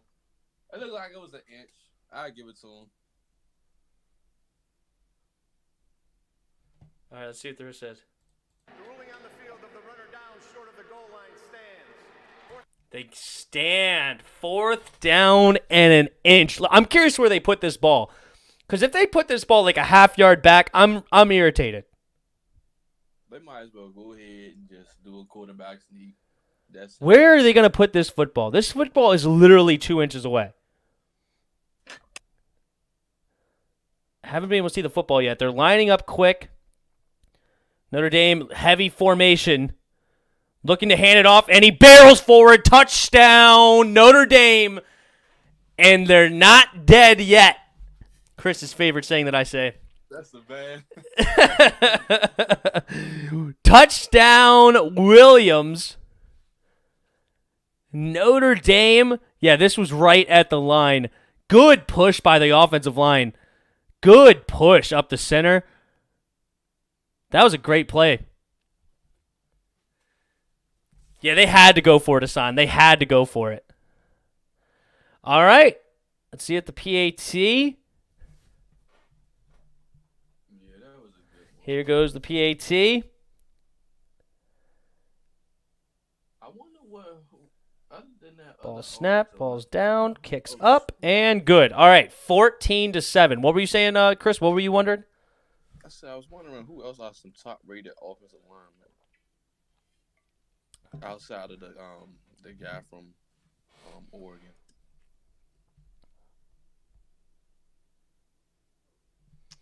I don't know. It's a good question. Alabama usually has some good linemen. So here's my theory on linemen, and you can tell me if you agree or not, Chris. I think people should draft the left tackle of college teams and put them all across the line except for the center position. You should draft somebody that actually has experience at center, but you should draft only left tackles on the NFL level, and you put them at left tackle, left guard, and right tackle. Agree or disagree? I mean, you could. I mean, I don't disagree with you. It depends on how their skill set is. Some of them can't play all the offensive line positions. I don't know. I just feel like because whenever you're a college team, you put your best offensive lineman as your left tackle. Yeah. Like you're not putting your best offensive lineman as your left guard. No. So why am I drafting somebody's left guard when their left tackle is always going to be better? So you're saying if the left tackle is always going to be better, just play him at the left guard. If that's what you need. Yeah, I want to draft the left tackle, and then I'll just play him at left guard. That makes sense. That mean, yeah, that makes sense. I mean, obviously you want to make sure that left tackle is good, Yeah.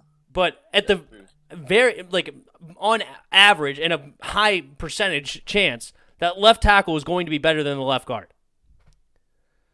So that's how I feel. Yeah. I agree. Some guy named Liam Eichenberg is playing. He's Eichenberg? an offensive lineman. Eichenberg? Yeah. He plays for Notre Dame, so I want to look at him. Cool. This tight end for Alabama, number 87, He's a left tackle. Forstall, I think is his name. He's interesting. All right, Mac Jones, play action. Steps up into the pocket, fakes the throw and slides and gets hit. They're going to throw the flag. The guy jumped down on him, but it wasn't really a nasty hit or anything. But Mac Jones gave himself up, and the defender behind him trailing him landed on top. Looks like they're going to give him the benefit of the doubt and not call the play. So 6-yard run by Mac Jones.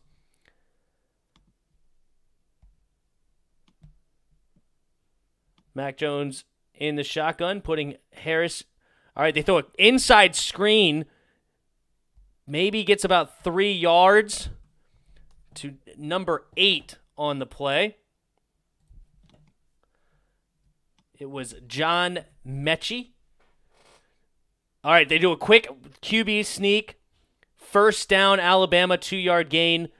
And Notre Dame is having no answer to stop this offense. I mean, it's getting ridiculous. You're going to have to figure something out. Alabama on their own 27-yard line now. 1st and 10.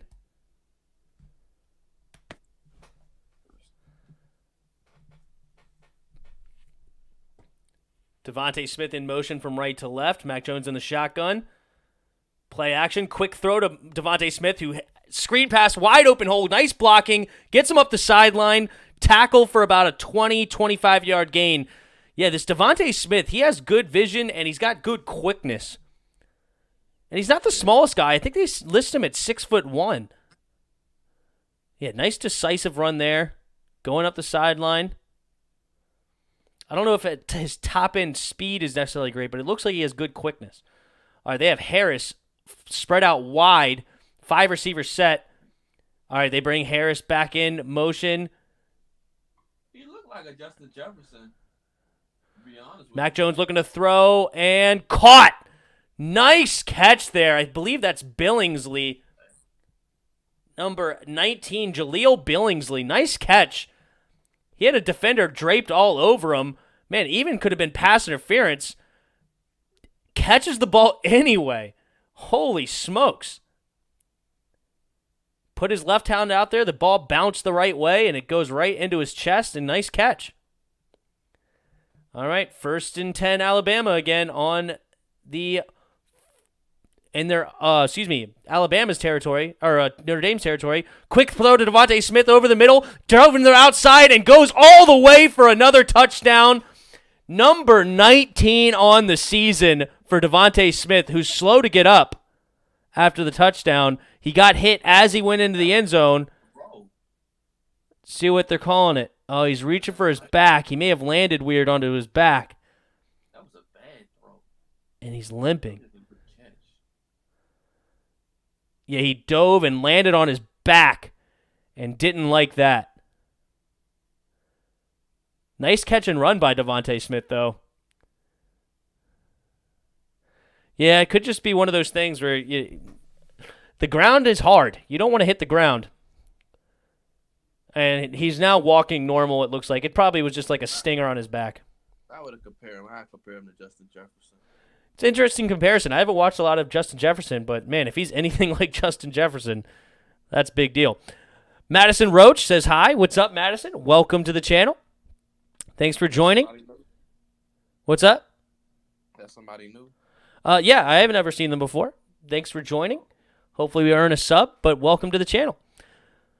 Hassan Moore says it's over. Yeah, 21-7. Notre Dame has to get another. They got to keep pace, but they have to do something on defense here. I mean, they're not even making it hard on Alabama. I mean, Alabama is basically scoring at will. This one was a 2.5-minute drive. I mean, this will make Mac Jones look good. Because Kyle Trask threw like 3 interceptions last week. Mike Jones. Dude, right now, all 3 drives have been under 2 minutes and 36 seconds. That's ridiculous. Madison Roach says, Northwestern is my team. Awesome. Are you from like the Chicago area? I went to school out that way. I went to school in Rockford. But my team's University of Maryland, so another Big Ten school. Who's your college team, Chris? I mean, are you talking about the college that I'm going to, or you just talking about the one that I like? Is it either? Is it different? I don't know. Yeah, like who's the team you follow? I don't understand the question. That's why I asked. Oh, I'm just like who's the team that you would follow on college level, or do you not have one, or anything? I mean, like who do you root for if they're in a game? I'm a Miami fan because of Sean Taylor, so that's what or LSU. Those are or Oregon, so those are always the 3 that I rooted for. Okay, so those are the 3 that you're interested in. All right, there you go. Jordan Battle. Madison Roach is from New Jersey. Interesting. So, how did you get to become a Northwestern fan from New Jersey? Did you go to school there, or I'm not sure. Interesting, because Northwestern, I believe, is in the Chicago area. Hassan Moore, the corners must be trash, or it's just an off day going against those receivers. I mean, I don't know what the problem is, but they do have some nice receivers over here. Devontae Smith is actually an absolute baller. He's crushing them. That was an insane catch by Jaleel Billingsley. So they have some weapons over here in Alabama. And then, of course, Najee Harris is just running all over him. So I don't know. What Chris did not hear him. Chris said he likes Miami, Oregon, and sorry, I forgot the third one. What was the third one? LSU.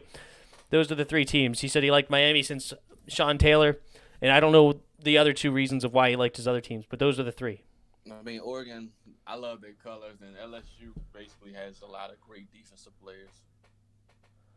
Gotcha. And I first started liking LSU because of Tyrann Mathieu. Tyrann Mathieu? Yep. Gotcha. This guy, Mac Jones.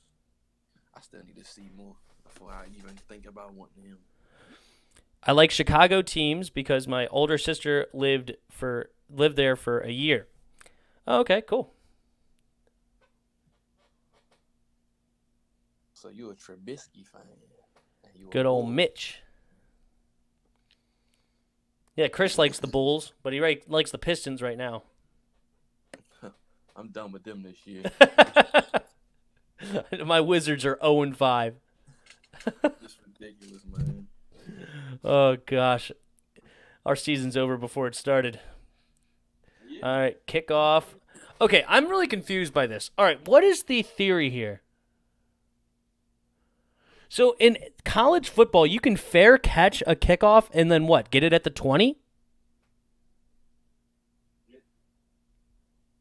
I mean, why not? Hold on, let me look at what you're talking about because I ain't on the kickoff yet.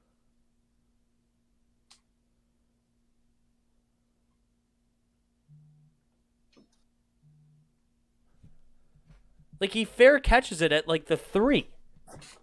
And yeah, then they get it at the 25. Well, that's interesting. That is weird, isn't it? All right, Brooke, pitch play to the right.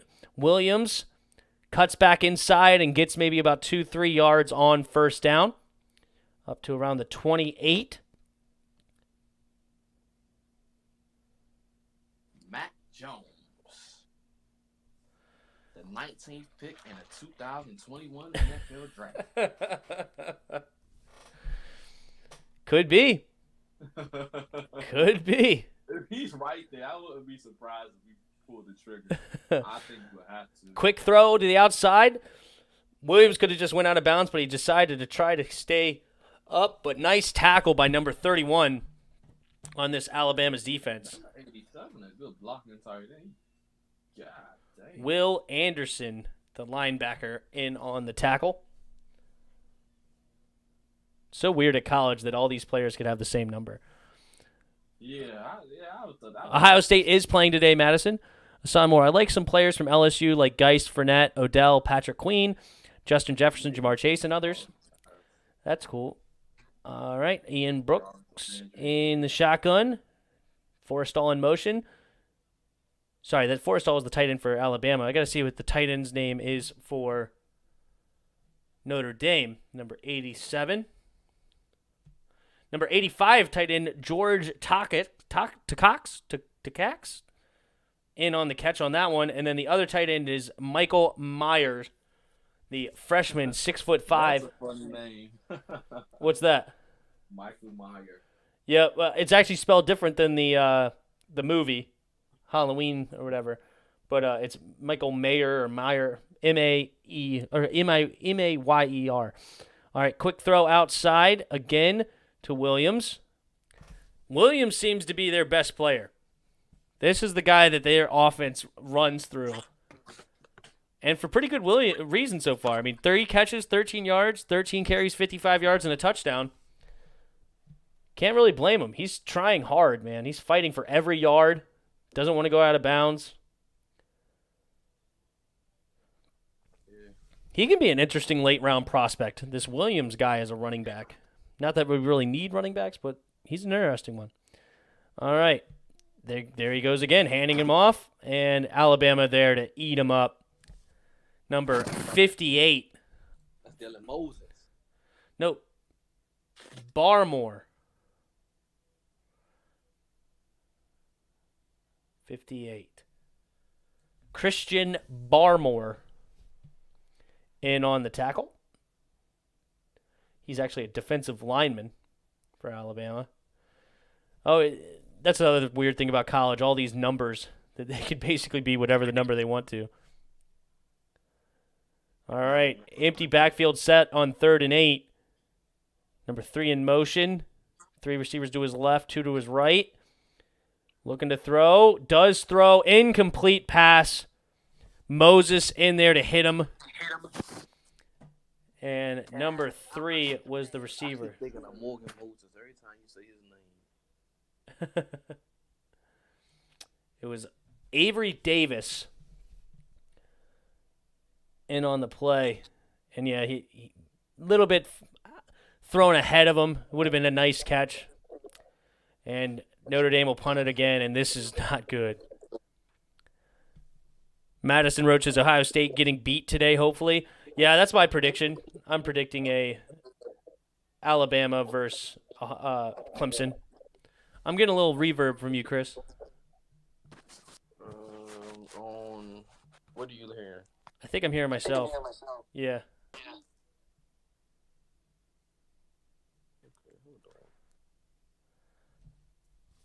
Samor says, I can tell more players from LSU than any other team in the league. It's weird, but I watch LSU a lot. So just been a Clemson fan. That's interesting. Coach O for LSU. Yeah, Coach Ogeron. Is it good? He is a good coach. I think so. Yeah, it's better now. Yep. Okay.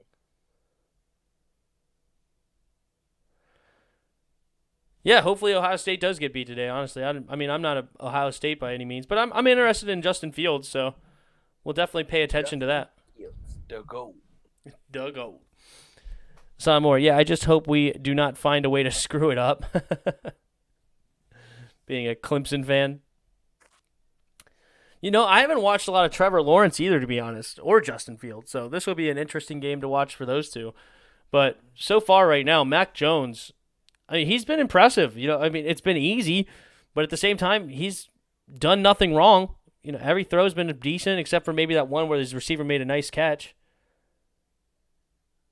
But Mac Jones. Yeah. So far, so good. The GOAT. Mac. Attack.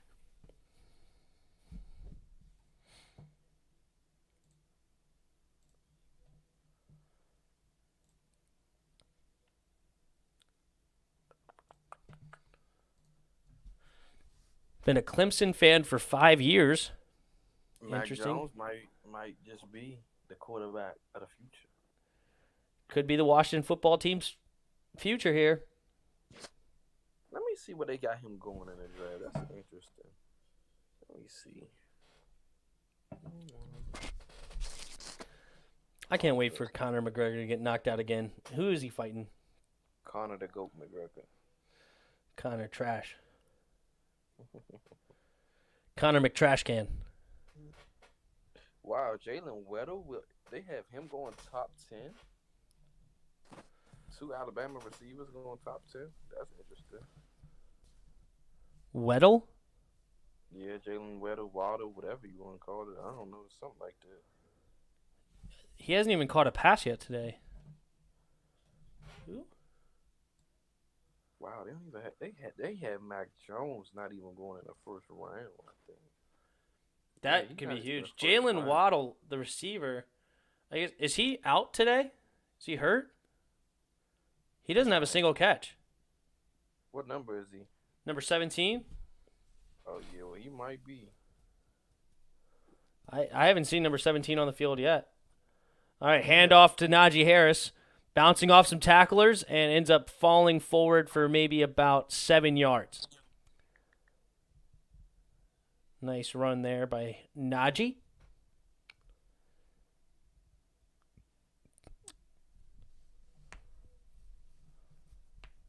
The greatest day of a Clemson fan is when Renfro caught the winning TD for the championship. It was Renfro who caught it, huh? The Oakland receiver? All right. Mac Jones handing it off to Najee up the middle this time again, who gets hit immediately, dragged down, and does fall forward for maybe about 2 yards, setting up 3rd and short.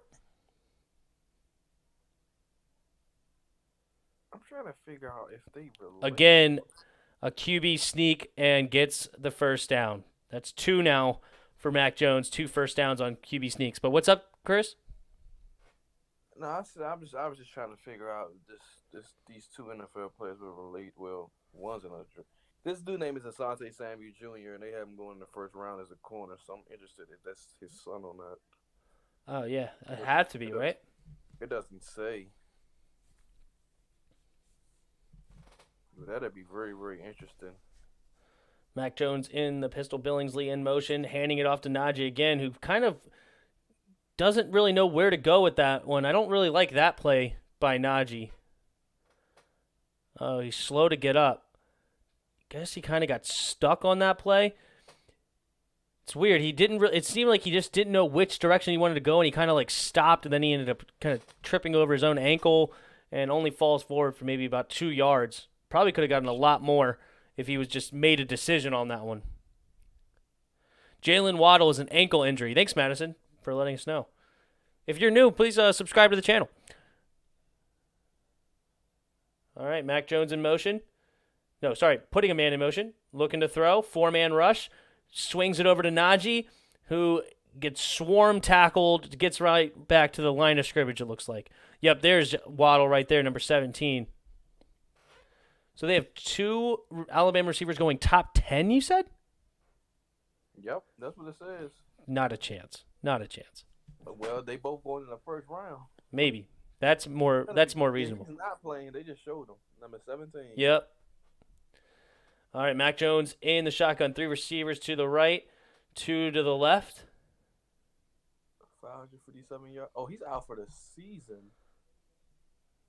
I wonder what happened to him. All right, 4-man rush. Looking to his right. Completes the pass to Devontae Smith.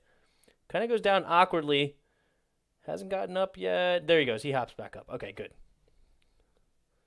1st and 10, Alabama.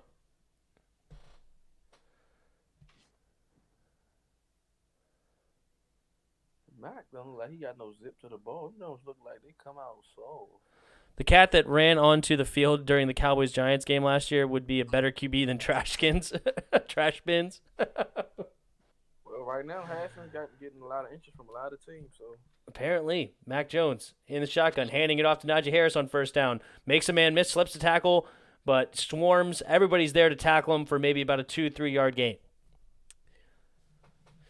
Aside more, I always wondered why Washington sucks so much, and the other sports my teams were winning, like the Warriors and Clemson. Well, the Warriors are losing, so I don't know what you got there for them. Madison Roach says Landon Dickerson knee and LeBron elbow, and Trey Sanders undisclosed, and Jalen Waddle and ankle. Okay, awesome. Thanks for the injury update. Devontae Smith on the end around on 2nd and 7. Nowhere to go. Notre Dame read that. Oh, he kind of got thrown down there at the end of the play, but okay. No flag. I don't hear the whistle, so. They go. All right. This is the first time Notre Dame has put Alabama in a sketchy situation. So we're looking at 3rd and 12 on their own 44-yard line. So let's see what Mac Jones has here on 3rd and 12. I don't like this. This is a lot like what a lot of college does, and they line up and then they all look at the coach for the play call. I would like the quarterback to be making the call, but they don't do that. They don't even get the play in on time, and they have to call a timeout. So 56 seconds left in the 2nd quarter. Alabama up 21-7, looking to try to extend their lead on a 3rd and 12 play. Alabama just killing Notre Dame, right? As I said, I mean, this is the first time Alabama has been put into a bad situation, you would say, a 3rd and 12. Like, they've been just crushing them.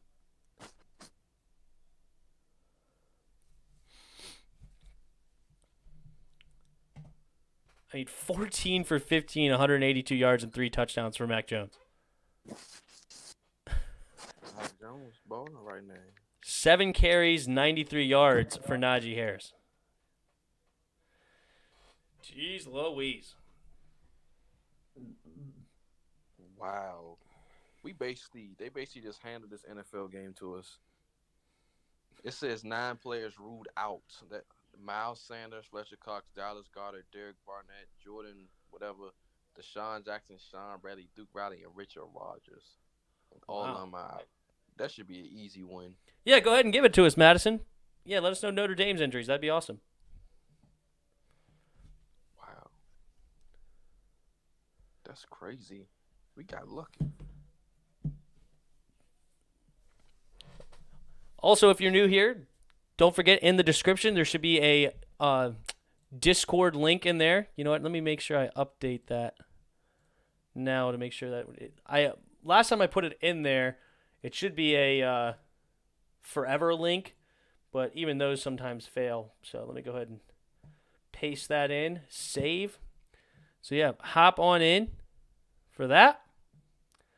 Also, we're only at 4 likes, 9 of you here. If you guys don't mind hitting that like button, help us out. That'd be great as well. So we have 56 seconds left in the first quarter.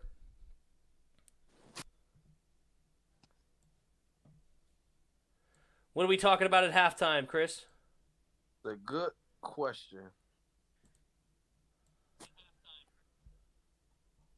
It's a good question. Oh, you just got 3 more new subscribers. Yep.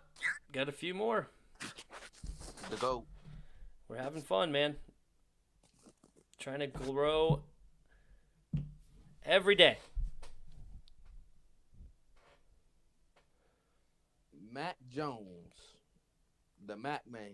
That's a good nickname for him, the Mac Man. Or Mac Daddy. Oh, man. He got so many NFL names he can get. Yeah. Big Mac. Oh, I can't wait till he gets to the NFL. Mac sauce. Boy, that is just, he got so many nicknames. Somebody gonna give him one if he's a good player. All right. Forrestall in motion. Mac Jones taking the snap out of the shotgun, looking right, throws it, and him and his receiver not on the same page on 3rd and 12. And honestly, I think the receiver was right there. I think that was a bad throw by Mac. You have to give him time to get to the sticks. Tell me what you think about that. I think that was a bad throw by Mac Jones. That's a bad throw. Like he even if the receiver turned around short of the sticks, he wouldn't have gotten the first down. Got to extend that a little bit down. Yeah, Mitchell Wasserman says mac and cheese. Oh, my God. That's a good one. All right, Notre Dame forces their first punt, but unfortunately it comes with 44 seconds left in the quarter, and they're going to get the ball around their own 11-yard line. The future MJ. Say what? Said he the future MJ. Oh, yeah, Mac Jones, MJ. Look at that. Somebody going to run off with that. Especially if he turns out to be good. Mm-hmm. I'm surprised. If he ain't going in the first round, I wouldn't mind. I still got to watch Trask a little bit more. But I wouldn't mind picking him. If he's top 4, I mean, why not? Especially you get him in the second round. Right. If he drops, I mean, it's going to be hard to see if he drops because we got the 19th pick. But if he would have, let's say we take a tackle with a 19th pick and he drops to the Hold on, let's get this 44 seconds and we'll go right back to that. All right. Ian Brooks in the shotgun. All right, he runs to the outside and runs out of bounds around the 20-yard line.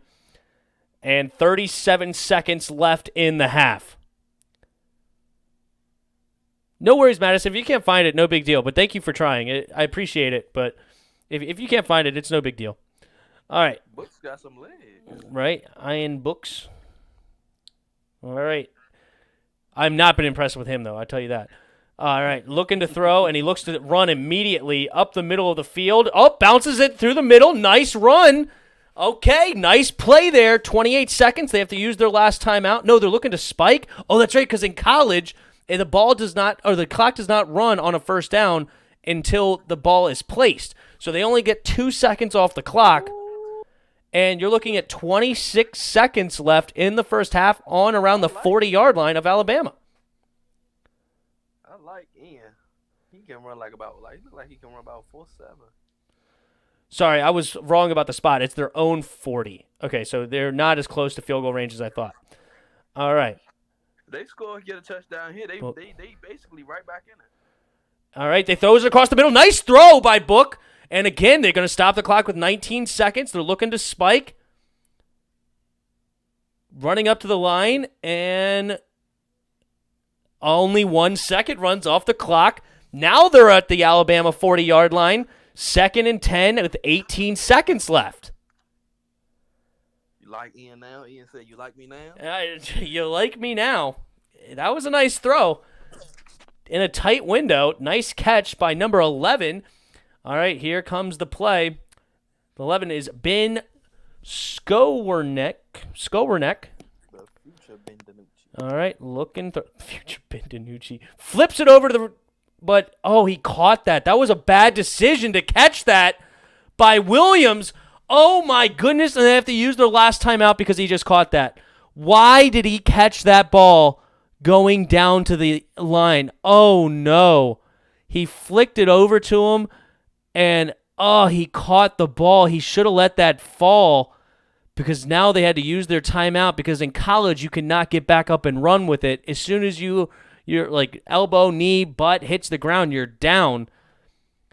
And that's with 13 seconds left, and they had to use their timeout for that. What a... It was probably going to be a fumble. I don't know. Man, you can't catch that. If he didn't fall, he probably had some room to run. Right? I think they got a shot to the end zone, or at least try to get a field goal.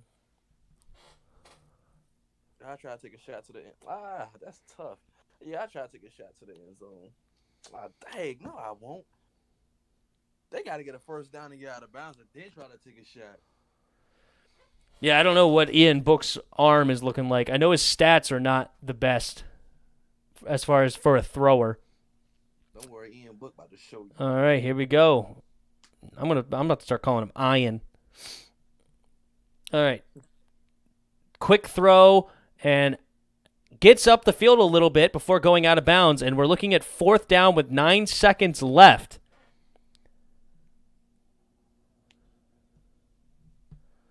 And are they bringing out the field goal unit? This is going to be a long... Kevin Austin hurt for Notre Dame. All right, thanks, Madison. Yeah, I think you have to. He's taking this field goal. What is the length of this field goal? This seems like it's going to be forever for a college kicker. He's the GOAT. He's 3 for 5 on 50-yard attempts or longer. This one, they're not putting it up. I'm not sure exactly how long. And the kick is up, and it's way, way short. Never mind. Way short. Barely got to the end zone. Yeah, that was a weird decision to kick that ball. That was on the 41. That was a 51-yard. Oh, it may have gotten blocked at the line. He put any leg in it? I think it may have gotten tipped. Let me see. Are they going to show the replay? Okay, let me see. Oh, yeah, it did. But, golly, he still looked like he kicked it. He ain't like, they need to cut him. Oh, like the way he kicked that like he ain't had no leg strength.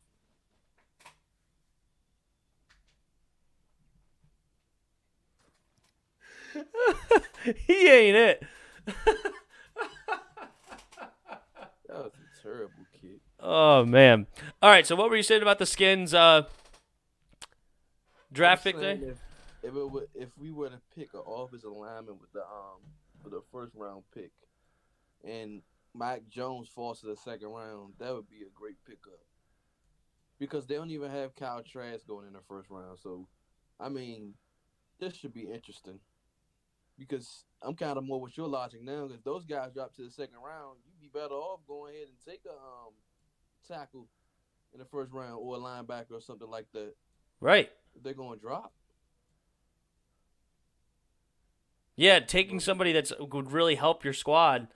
Like, basically what I don't want to do is reach. I don't want to reach. Like, I like that a lot of times we're taking these players that drop into the draft a little bit, and I kind of like it. I think this year would be different. I think Kyle Smith. Oh, thanks, Madison. He says I'll try to, or she, I'm not sure if Madison or he or she, I would try to look up all your questions for you if you got anything. All right, yeah, if in the future, for sure. I usually look them up while I'm on stream. But I appreciate that I could call on you and you could help me out. I appreciate it. But what were you gonna say, Chris? I feel like Kyle Smith is probably gonna get somebody that we least expect for quarterback. Yeah, I don't. Well, whatever he picks, I don't really care because I know it's gonna turn out good. I feel like it's because I don't know if Trask and Mac Jones is gonna fall out of the first round. It would be hard to believe, but I mean, we already know who is going in the first round for quarterbacks: Zach Wilson, Justin Fields, and Trevor Lawrence. We know they gone already, and Trey Lance. But the other guys, I mean, we'll see. Fair enough. They fall in the second round. I think a lot of teams might try to trade up. We should be one of them. Yeah, we have 2/3. Like if we use our first and our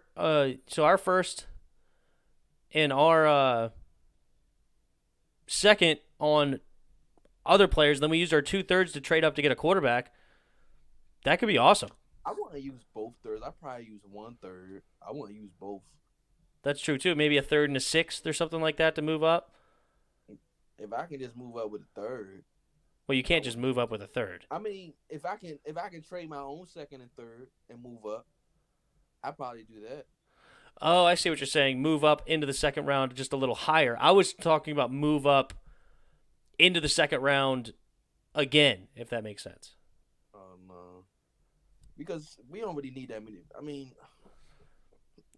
we have some holes to fill, man. We have some holes. We do, but you got to still look at free agency and see how that plays out. And I think the draft is before free agency or after. Wow, Alvin Kamara tested positive for corona. Saints fans must be hurting. Well, good news is it happened now and not right before a playoff game. Like, this last game of the season doesn't really matter for them. The only thing they can do is move down one spot. It really is not the end of the world.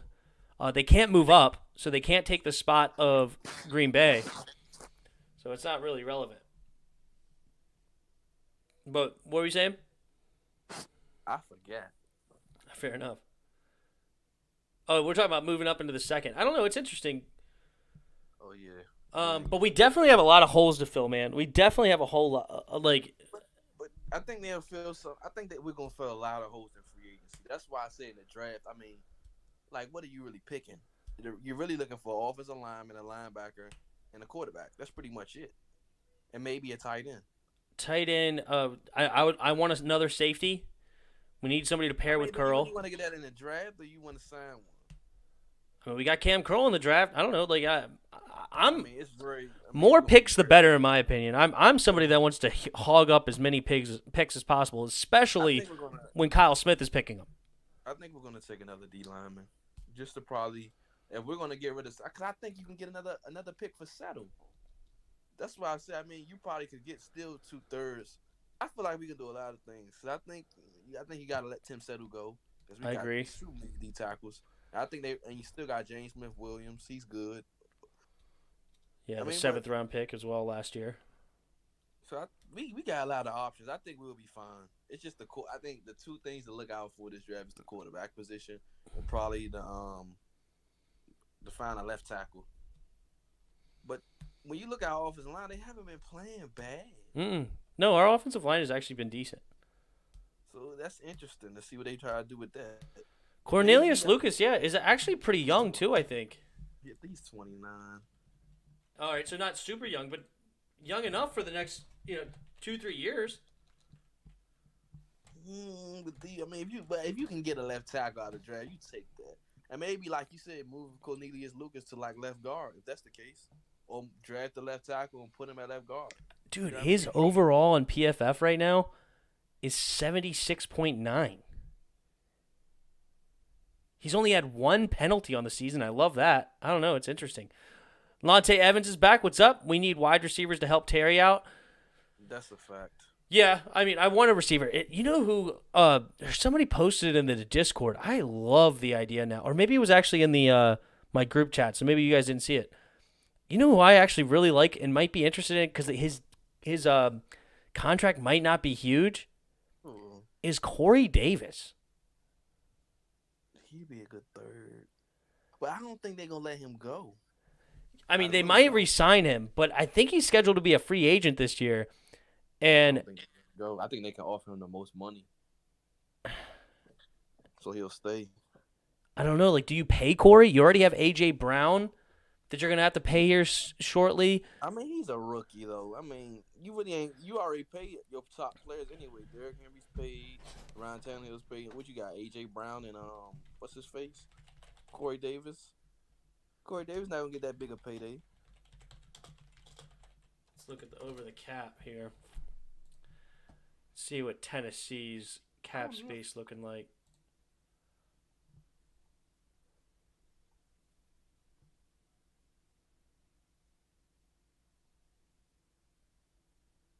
I definitely don't want AJ Green. Next year they only have $8 million in cap space.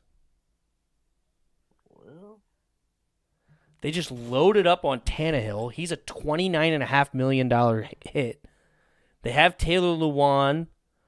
Malcolm Butler's a 14.2. Curtis Samuel's a free agent. I definitely take that. Oh, I like Corey Davis way more than I like Curtis Samuel. Curtis, really? Oh yeah, dude, Corey Davis is he was a top 10 pick for a reason. For some reason, he hasn't really broken out, but this year he's actually playing well. I think. Like his stats for this season. Nelson Aguilar, no, he can't catch. He's been playing good, but still, that's a catching problem. Chris Gott, no, he stays injured. Cam Sims is actually a free agent after this year.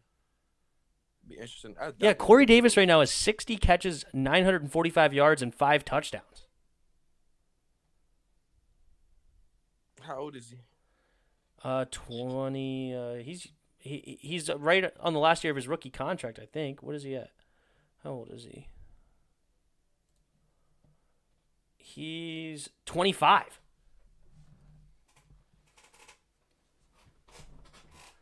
I don't know. It's interesting, man. Interesting. I mean, 4 years, $40 million. I'll give him that, if anything. 4 years, 40. Yeah, that's $10 million a year. That ain't too bad. Stretch Right? that out. But even if you could pay him even if you paid him like 11, 12 million a year, I mean, is that really killing you? When some receivers want, Allen Robinson might be asking for 17, 18, 19 million. He's 30. That's why I don't want him. He'll be 30, so he's really not gonna. I'm not about to pay you. I'm not gonna get that much production out of you. Allen Robinson? I probably get 2-3 years, probably okay production, and then after that, I mean. No, I agree. I don't necessarily want Allen Robinson, but my point is that like some of these top free agents that are going to be coming out this year are going to want like 17, 18, 19 million. So if you got Corey Davis, who's what, like 6'3"? What Juju do? Madison, if you're still here, tell me what size he is, height and weight for Corey Davis. But I think he's 6'3" or something like that. Big dude. You get a guy like that for basically 12, 13 million. Pair him with Terry. Ricky Seals Jones, Hunter Henry, Gerald Everett. He's a lot of good tight ends we can go after.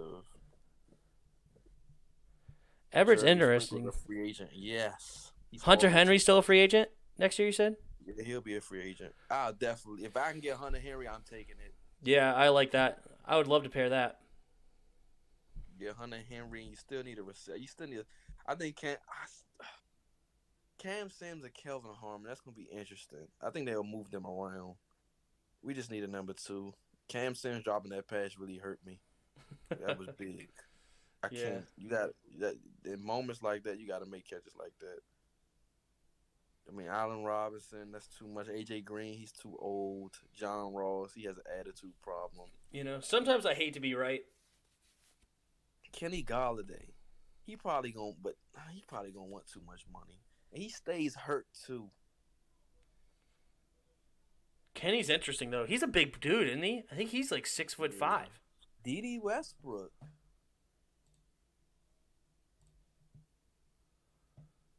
D.D. Westbrook? I think that'd be interesting for Jacksonville. He's the kid from Oklahoma, right? With Baker Mayfield, I think. Jake and Bake. I gotta check. I don't know where you. Trey Quinn. I honestly like Trey Quinn as a slot receiver. I'll take him over Steven Sims any day Yeah, and I like him as a punt returner more than I like Steven Sims. because he can catch. He is good.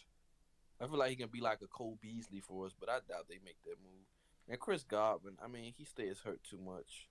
I'm not. Oh, well, they're definitely not making that move because they had a choice to keep him last season. They didn't. Who? Trey Quinn. I don't know what they seen. Robert Foster, he's a free agent again next season. He can Tony stay a Romo. free agent, in my opinion. You ain't lying. I mean, Philip Dorsett. I mean, I haven't seen him much this year. Kendrick Bourne for the 49ers. Kendrick Bourne. Yeah, he played good against us, but he ain't no second-tier receiver. I mean, Nelson Aguilar, I just don't think he can get DeMarcus Robinson now. That's interesting. And Sammy Watkins, but Sammy Watkins staying injured as well. Watkins is old now too, isn't he? He's I around think 30, I so. think. But DeMarcus Robinson, that might not be a bad pickup. Zach Pascal, he's pretty good for Indy. I wanted Michael Pittman Jr.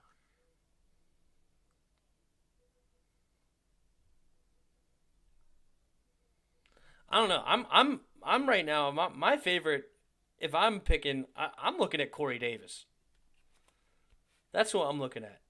That could be really interesting. Because as Tennessee does not have the cap to pay him. They don't. That Kenny Galladay had a terrible year this year. That's why I don't want Kenny Galladay. He only had 20 catches for 338 yards this year. I think he's only played like 3 games though. Yeah, that's what I'm saying. That's 4 why games. You really want that? Stay hurt. So I doubt they go that direction. Yeah, and I think you have to trade for him, right? Like he's not a free agent. Yeah, he's a free agent. He is. Corey Davis is 6'3". And he did have a pretty good year. It's his second year, I think. No, it's his third year. No, fourth year. I'm tripping. Yeah, he should be a free agent this year coming up. But do you really a second for number 2? What's that? For a number 2? As your number 2 option? Shoot, he could be a number 1. He would be our number 2, but at the same time, like having him and Terry, I think that's a dynamic duo right there. And I think if I'm right, Corey Davis is more of like a Des Bryant build. Like, not the fastest guy in the world, but can go up and just make catches. Let me see. DeMarcus Robinson is 26, 6'1". I mean, Corey, it depends on how much he wants. You know, 'cause Yeah. I feel like our third option would be probably either Kelvin Harmon or Cam Sims. I think it'll be one of them. So the number 3 spot, we pretty much kind of know whichever one that's going to be. But the tight end spot, Hunter Henry, let me see. Hunter Henry probably going to want 4 years, $40 million. I give him that. How old is Hunter Henry? 26 years old. I'm 6'5". Oh yeah, definitely. And then with pair with Logan, that'll be perfect. He had 60 receptions, 613 yards, and 4 touchdowns this year. That's pretty good.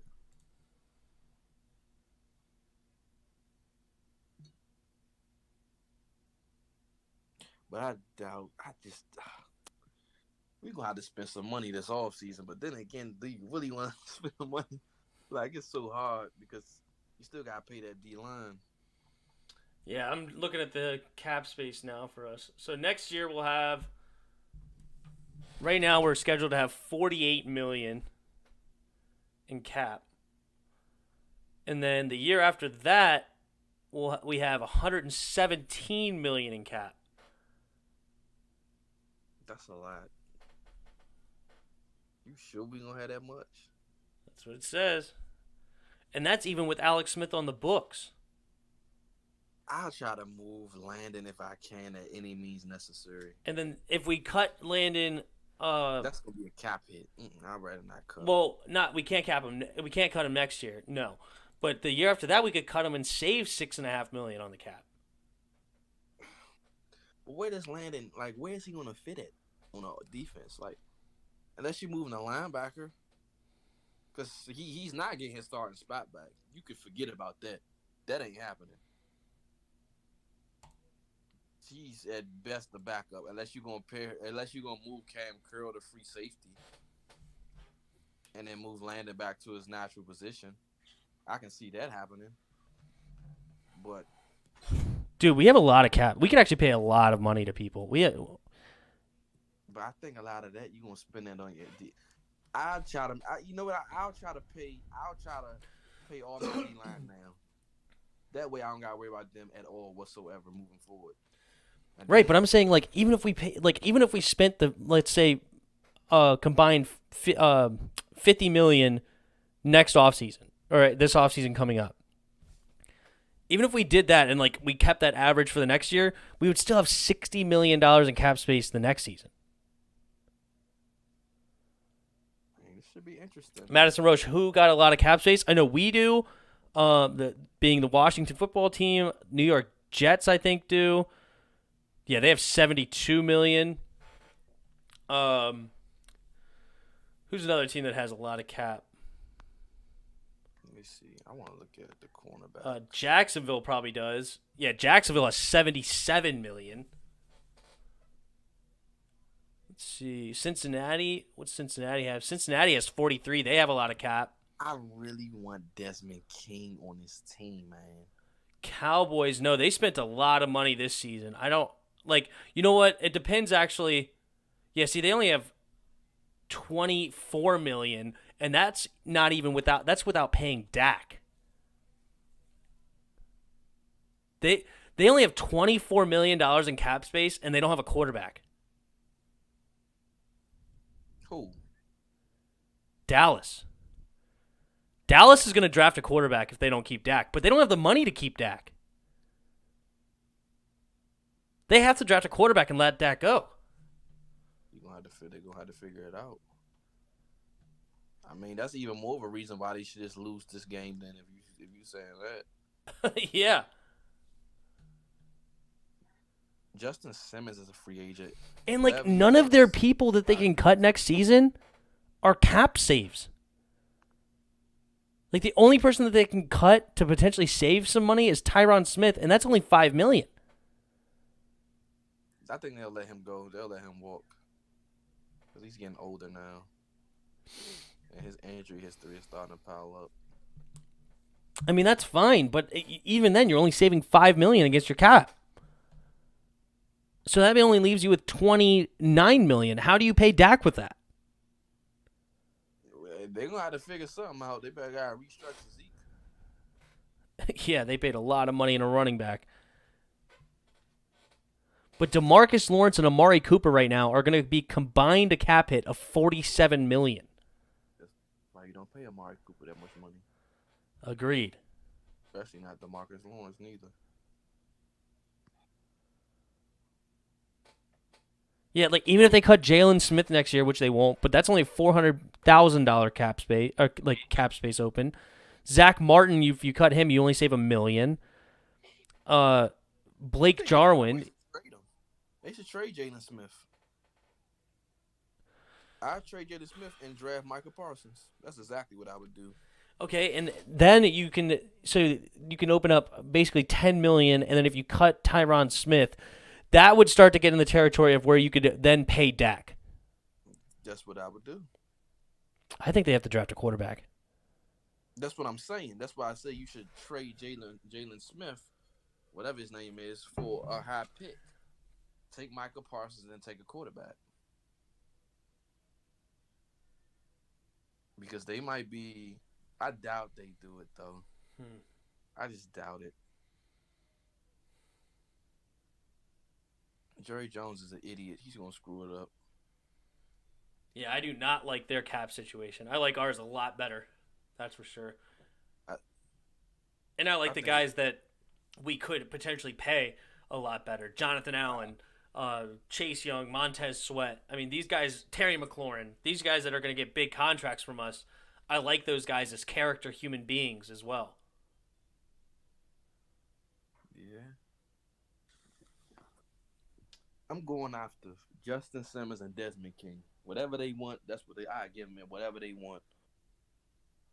And then I'll re-sign Darby probably to like a 2-year deal, $15 million. Because he earned that. But I'll definitely go after Desmond King and Justin Simmons. And then I'll draft the linebacker. Right. And I'll we have a lot of cap, but yeah, that's a good point of who we're losing. With that cap, that means we have not paid what's his name in yet with that cap? Brandon Sheriff. Yeah, you're going to have to re-sign him. I think we tagged him. We can't tag him again. He made a Pro Bowl, so he's earned his contract. We'll bring him back definitely. We have to. But I think what we should use we should use the fact that he does be getting injured a lot. So we should have ducked them a little bit, but we still got him. Dude, watch this replay. It's coming up. It's coming up on your screen. Watch the replay.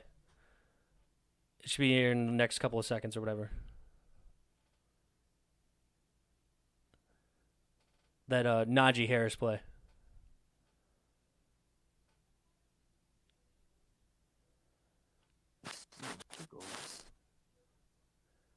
All right, Mac Jones in the pistol, handing it off to Najee Harris. Makes a man miss in the backfield. Oh, then gets tripped up by the second guy. Almost big play there, but unfortunately only falls for 2 yards. Man, I bet Notre Dame wishes they had the ball first. I thought they did get it back. Nope. They opted to get the ball to start the game, which was stupid. All right, Mac Jones in the pistol. Najee Harris behind him. Billingsley and the tight end in motion. That was insane. Looks like the blitz is coming. Play action. And Mac Jones throws it up. And nice catch by Devontae Smith. Going up and getting it over the DB. Yeah, I mean, if Mac Jones has that to throw to, you better have the stats that he has. I mean, good grief. He just threw it up in the middle of the field. It didn't even look really pretty. And Devontae Smith just went up like a man to go get that over the DB. Mac Jones was hit as he threw.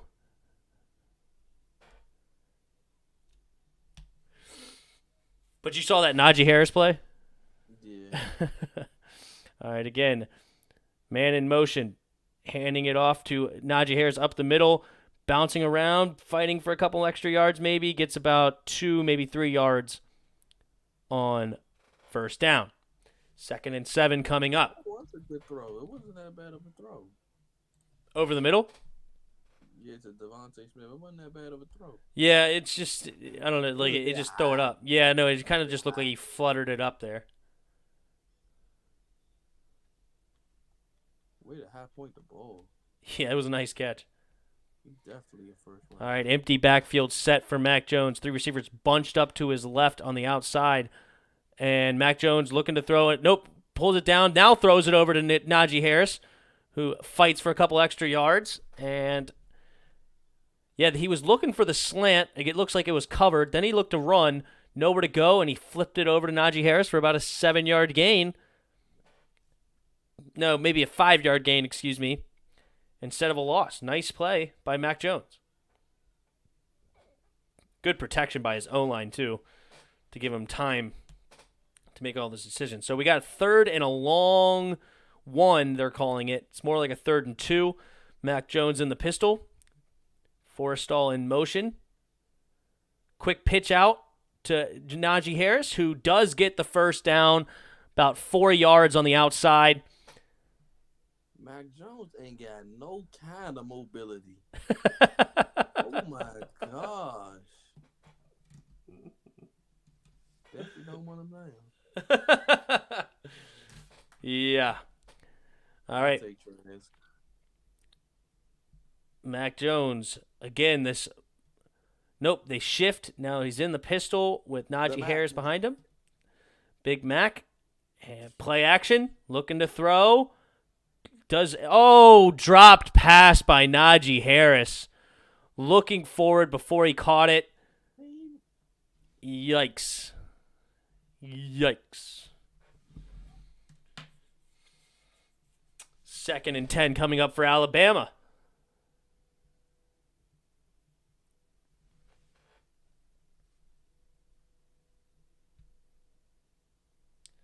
All right, Mac Jones under center. In the pistol.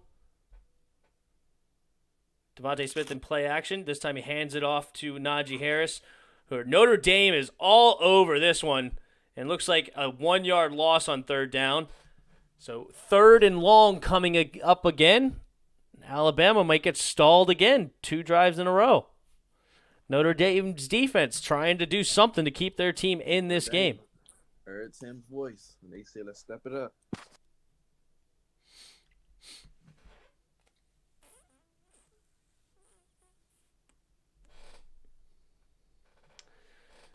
$11 minutes and 45 seconds to go in the 3rd quarter.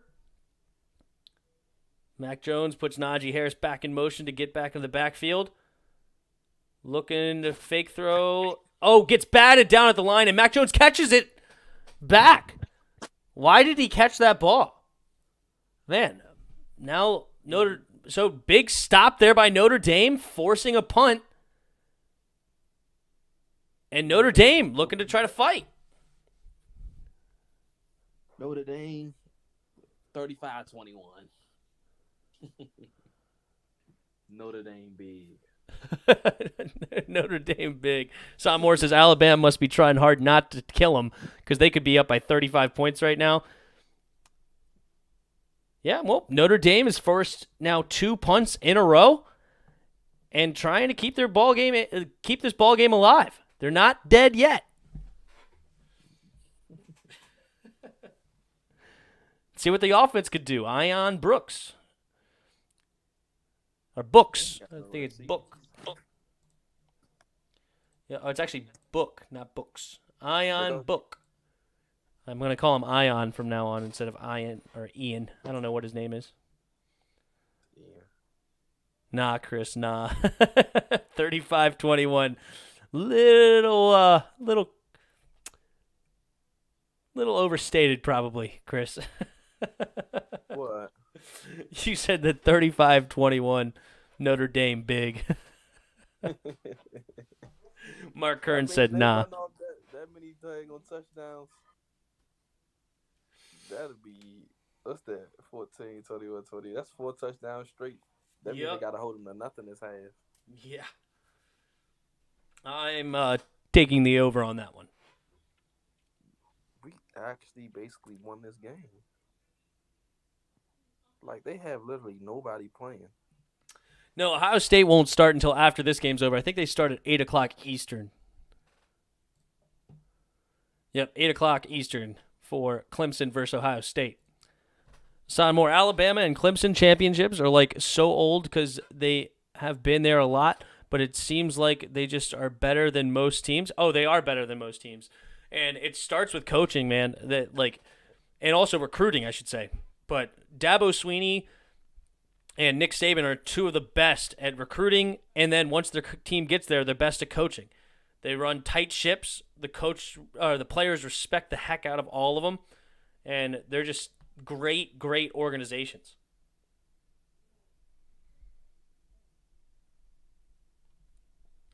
I like Dabo. Dabo Swinney. Yeah, he said a cool quote that I thought was cool and I never heard before is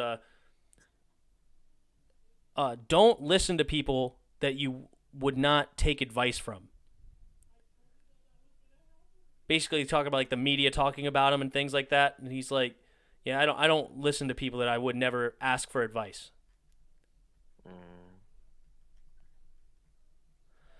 Asad Moore says LSU has a good coach, but their team is not that great, not all that great. I don't know. Is Coach O really that great of a coach? I mean, he's not a bad coach, but he's not Nick Saban or Dabo Swinney. And also the thing is that apparently Nick Saban, especially I've heard, is he's one of the best when he's in a mother's living room. Just being able to convince and make a mother feel comfortable to send their young child to this organization. So he's one of the best at recruiting and getting the parents to be in like, yeah, go to Alabama. I want you there.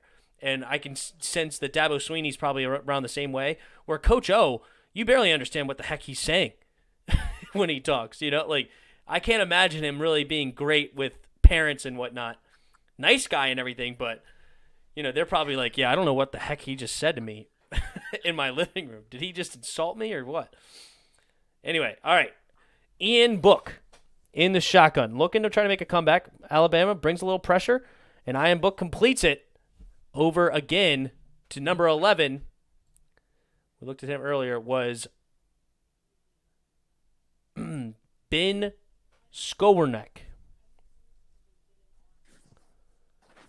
What's the best quote of last year, Mark? What's the best quote? Carol Baskins killed her husband.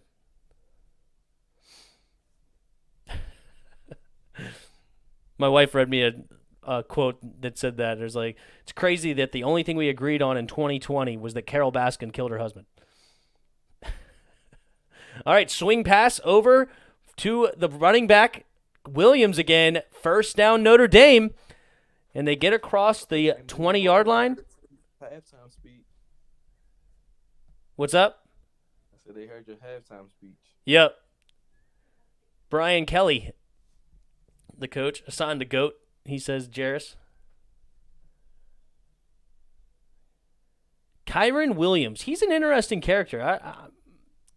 If you want a running back late, I'm not mad about Kyron Williams. Or Kyron Williams, however you say his name. All right, play action. Ian Brooks stepping up into the pocket. See, he looks to run, and he does get around 3 yards.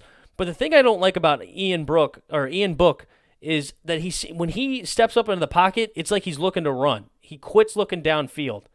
Let's see if he had anybody open. He may have, actually. The receiver over to the left side, he may have been able to make a nice throw over there going across the field. Oh, yeah. I'll take Eric Dickerson. Oh, that got me good. I was laughing for quite a bit. All right, 2nd and 7. Takes the snap. Looks to throw. Throws it quick. Nice catch by the tight end. The freshman, number 87. I think that's Michael Mayer. Yes, it is. Michael Mayer.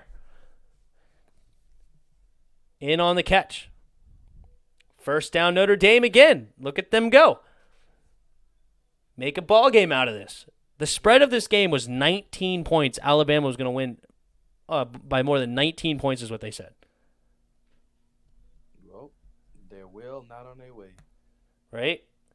All right. Quick pitch out to Tyree, who gets nice tackle. Yeah, you talked about number 2, the corner. That was a good open field tackle by Certain. Patrick Surtain. That was a nice tackle in the open field. Hassan Moore, trust me, LSU is one of the best teams in the league and probably still is, and players that were in LSU for like 2 to 3 years ago are in the NFL like Fournette, Burrow, Queen, and Jefferson. Not the same.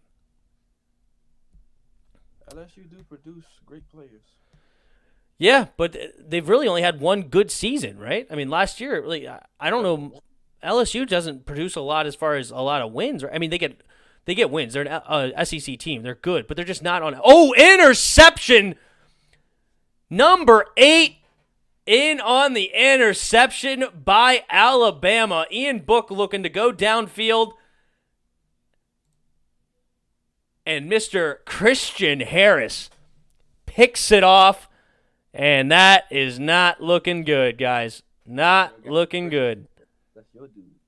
What's up? Your guy, Christian Harris. Yeah. He's interesting. He's a 6'2", 232-pound linebacker. Nice catch there for the interception.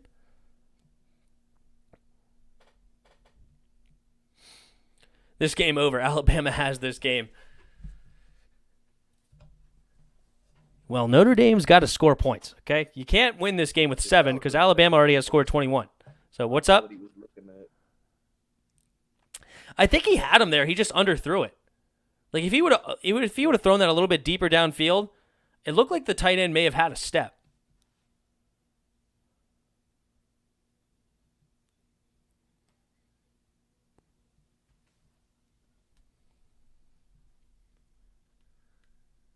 I mean, you gotta float that over his head. You Right. gotta lead him more into like up the sideline. What's up, Dylan Too Nasty? Welcome to the channel.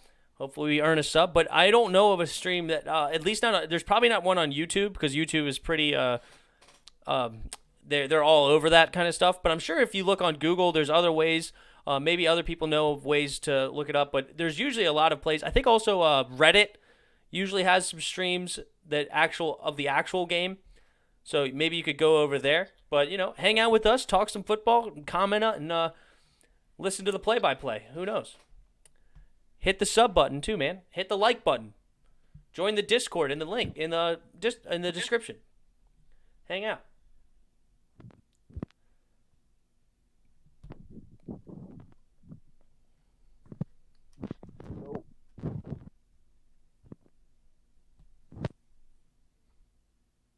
I'm so happy.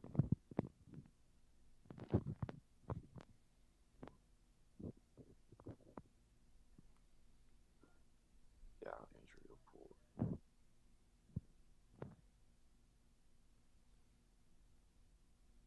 Tim's the GOAT. Hashtag facts. It's like that.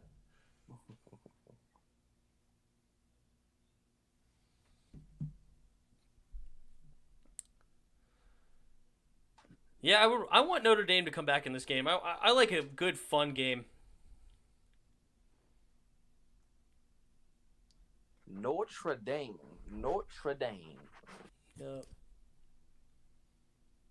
Well, now with their quarterback playing like that, they ain't got no receivers. They receivers trash. They need to throw me in. Right. A receiver has yet to catch a pass. That's how you know they trash. Dude, seriously. No, wait. Sorry. Skowerneck is the only receiver, number 11, to catch a pass. We'll get more into predictions for the Sunday night game on Sunday. We'll talk more NFL on Sunday as far as the games, but I'm holding my predictions for now. All right, Mac Jones in the shotgun, Billingsley in motion. They throw it over. There's number 8, Mechie, the third, going up the sideline with the blocker in front of him and gets out of bounds. Big play on the slant pass, going all the way from right to left up the left sideline. Nice catch and run there. Beautiful pass. Easy completion. And goes for about maybe 40 yards on that play. Big play there for Notre Dame to start this drive. That was nice. Mac Jones. Big Mac. All right, they're on the 23-yard line. John Mechie III in on the catch. Play action in this time to Najee. Looking to throw. Throws it over to Najee. Throws it away. Oh, a couple of flags on the play. Let's see what this flag is. We'll go to the ref. We haven't seen a lot of flags today. It's been a pretty clean game. In coverage, Holding offense. That was a pretty good throw. Quick. It has proved on a great job. Holding. Offense number 79. 10 yards from the previous spot. Repeat first down. Chris Owens, Devontae Smith getting fifth-year out there senior. to ball. The Macathon, Hassan's calling him. The Macathon. Yeah, team's gonna have fun with his name. All right. Okay, now we're looking at 1st and 20 from the Notre Dame 32-yard line for Alabama. Mac Jones in the shotgun, 2 receivers to each side. Devontae Smith and Mechie III on the bottom of your screen to the right. What's up? What number is he? Who's that? Devontae Smith. Is number 6. They got 2 number 6s at receiver. No, the other one's number 8. You sure? Yeah, Mechie III, the one that caught the other pass, that's number 8. But I just seen they just showed number 6 and said a different name. That might be on defense, maybe? Or, I don't know. All right, Mac Jones, play action, pump faking, throws it out to Najee Harris. And Najee Harris stiff-arming a dude downfield and gets maybe about 7-8 yards on 1st and 20 to get back around the original line of scrimmage on this set of downs. That's not Devontae Smith. No, he actually got 10 plays. Devontae Smith is number 6. We look closely. That did not look like him at all. Najee Harris in the backfield with Big Mac. Devontae Smith in motion to the left. Single receiver side to the left. Let's see if they're looking that way. Nope, they hand it to Najee Harris up the middle and gets about 6 yards on 2nd down, setting up 3rd and 4. Okay. Son Moore says King Harris. King Henry and King Harris. Their kingdoms will collide in the NFL next season.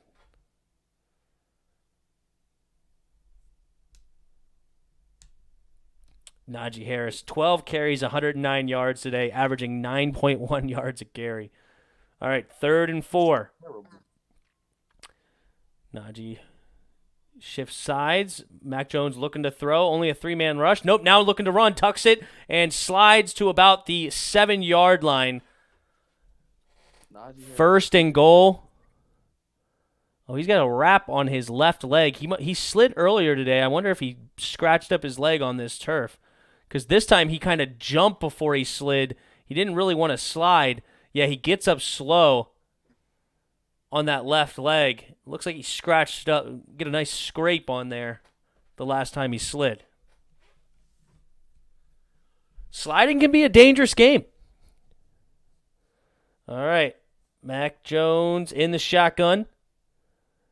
All right, he's doing the rollout to the right, looking to throw, and caught by Devontae Smith. Number 3 on the day. You've got to be kidding me. This dude, 7 catches, 130 yards, and 3 touchdowns. I think this might be actually Devontae Adams. I do not know. I think this is a Devontae Adams in a Devontae Smith's uniform. Just kidding. They're not the same size player, but still, this is just a clinic. Nice toe tap there. Whew. The Mag Man threw 4 TDs. Yeah, dude, he's crushing them. 19 for 22, 251 yards and 3 touchdowns. And the kick is up. The PAT's good. And 28-7. This might be lights out, ladies and gentlemen.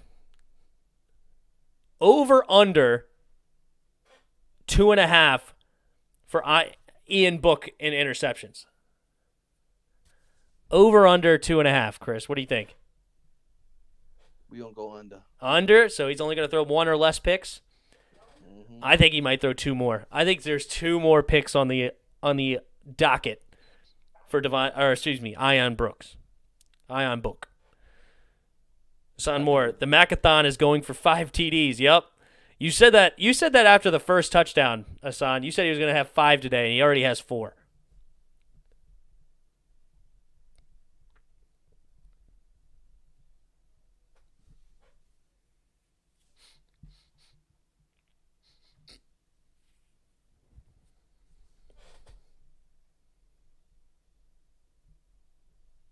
Small receiver. Hopefully this night game is much more interesting. The night game will start in a year and a half. All right, Chris, I'll be right back. I'm going to get refill my drink. All right. I think their defense has actually been pretty good, Hassan. Talking about Notre Dame's defense? I don't know. They're not looking good today, though. Hassan, you got to understand the defense is trash. They got a bunch of trash players on that defense. Nothing but trash. That's what you got to understand, Hassan. Sometimes there comes a time in every man's life where your defense got to be trash. And it's their time just to be trash. Hassan the GOAT. Yeah, they're trash. I mean, they're outmatched. You got basically a top receiver, a top 5 prospect in the draft at receiver. You got a running back who's not really a top prospect, but the latest he's going is a second rounder, and you got probably a possible first round quarterback. You're going up against all that. That's a lot. So I mean they're outmatched. They're outmatched. They don't Notre Dame don't have enough talent.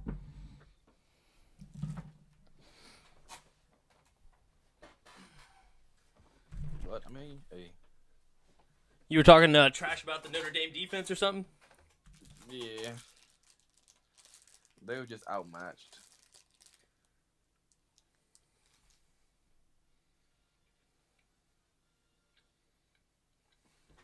Ian Book, yeah, I think he's a good quarterback too. I just don't think he have any weapons to work with.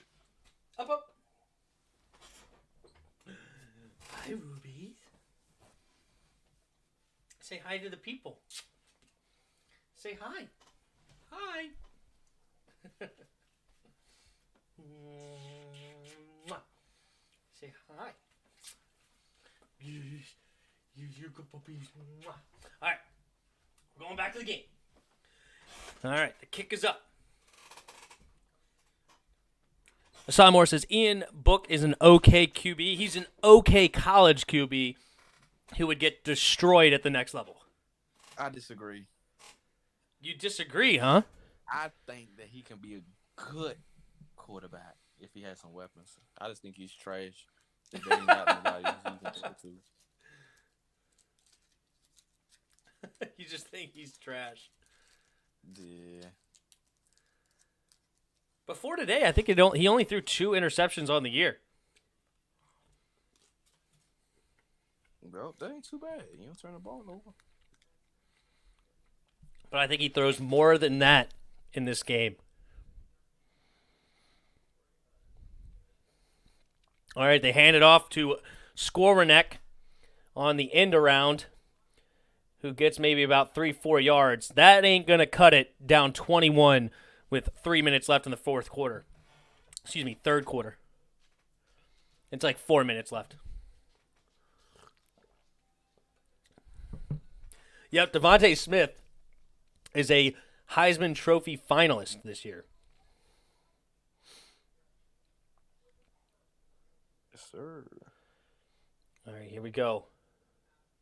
Play action. Ian Book looking to throw, rolling out to his right, and throws it out of bounds on 2nd and 6.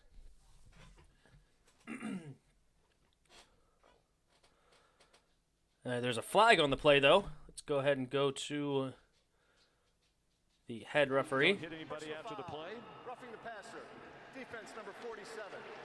15 yards from the previous spot. Automatic first down. Oh, got a unnecessary roughness here. Roughing the passer. All right, that helps Notre Dame get down the field, but they're still down 21. They're going to have to make a play here. Hassan Moore, I do get how you can run the ball down to the best team in the league. Look at Kyle What? Trask. I'm not sure. 43 passing touchdowns. Yeah. All right. Ian Trask. Ian Brook in the shotgun. 3 receivers to his right. His tight end, Michael Mayer, to his left. Williams in the backfield with him. Looking to throw. Pressure in his face. And gets sacked by number 58 of this out. That's Barmore. Absolutely crushing him on that one. Ouchtown. Christian Barmore. Nice play here. Oh, my good. Swin move beats the double team. Oh, my goodness. That's nasty. Ian Book, the GOAT. Wait till you see that play. Oh, man. Number 58. Just a beast.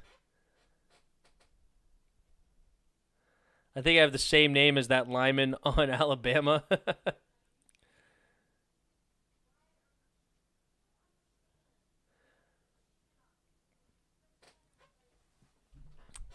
Book is sitting on the field. He might be hurt. We might be going to the backup here. Gosh, he was lucky to hang on to that football at all. The backup, Dwayne Haskins. Backup Dwayne Haskins. No Book, they trash. I don't know. I have not been impressed with I Am Book today. So maybe their backup comes in and frickin' just slings it all over the place. Makes a comeback. 35-28, Notre Dame.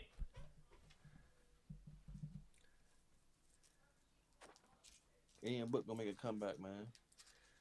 Ian Book is about to be on the bench from injury. He's gonna tough it out. He's going to tough it out.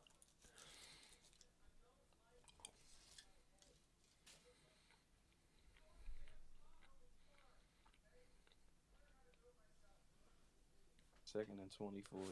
They ain't getting this. They need a bomb. Christian Barmore is a redshirt sophomore from Philadelphia.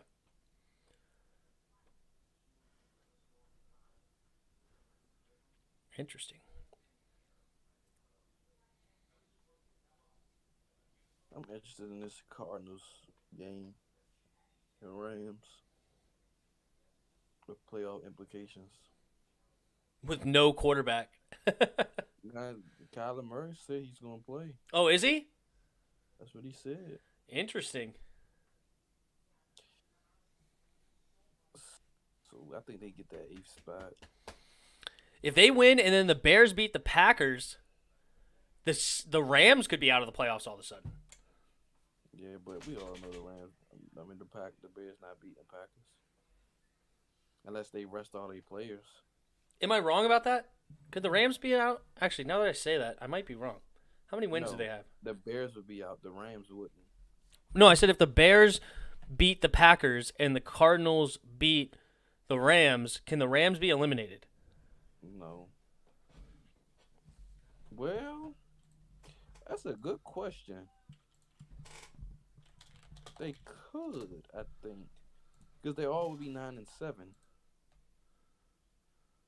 But I don't know who has the head-to-head. Let's take a I look think here. the Cardinals would have the head-to-head if they beat them. So NFC, That's they could all be 9-7.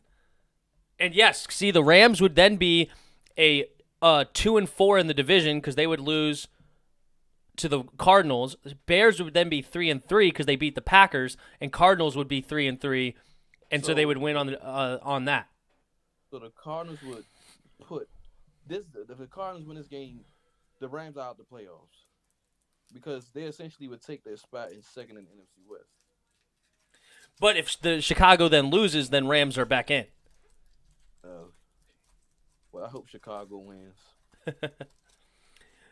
Juice Chicago. Pete, what's up? See a Redskins flyer in the background. Be careful. YouTube may take your channel down for cultural appropriation. No, that's not the correct term. That's not cultural appropriation. But I get your point. It's funny. But welcome to the channel. Hope we earned a sub from you. And, hang out with us. Talk some football, man. 3rd and 23 for Notre Dame. Ouch. Town. Yeah. Who is number... Book is number 10, right? No, he's number 12. Oh, Pine comes in for the injured Book.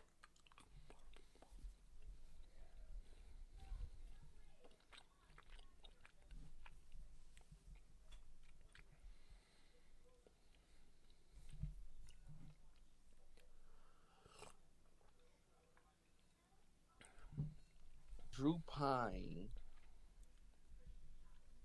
a number 1 overall prospect. Uh-oh, Devontae Smith getting some room to run on the punt. All right, he does get tripped up. But again, he's slow to get up. He looks small. Apparently he's 6'1", but I think he's only like 175 pounds. Devontae Smith. If you're going to be injured a lot, you know how to put on some pounds.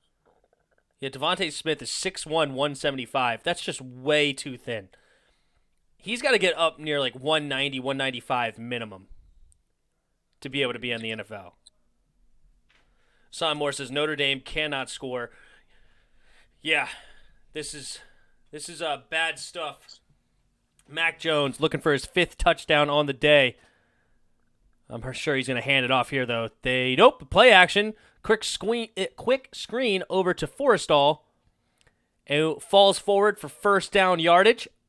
First and 10. 16. He don't look like he's 216. Yeah. Son Moore says gain weight, Smith. Oh, yeah, he's got to get in the gym and get some big gains if he wants to be at the next level. All right. Yeah, he's got to put on some weights.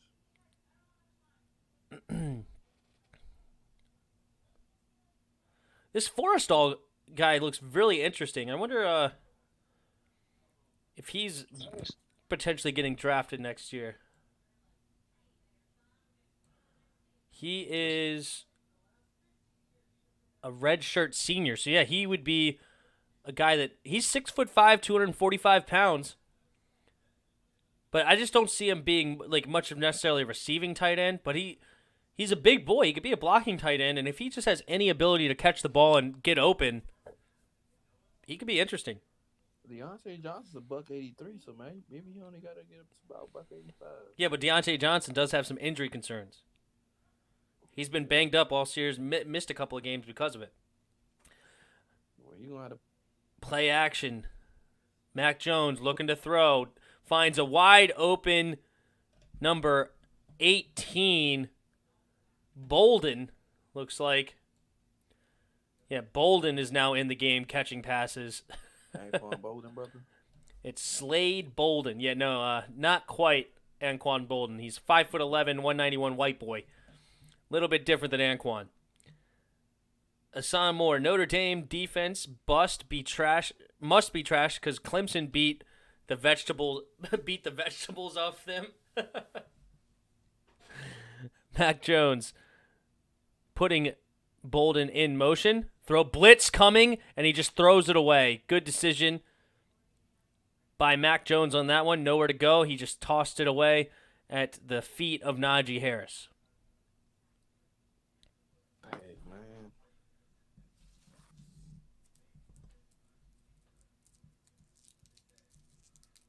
Aaron Rodgers, the worst quarterback in the NFL. Aaron Rodgers, the worst quarterback in the NFL. Your MVP, Aaron Rodgers. All right, Mac Jones. The Mac man. In the shotgun, 2nd and 10. Hands it off to Najee Harris, who goes up the middle, really nowhere to go. Gets maybe about 1.5 yards. 3rd down for Alabama.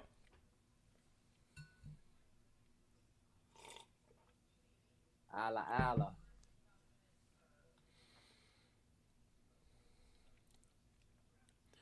They will not win games if they keep giving up 30 points to the other team. Fair enough.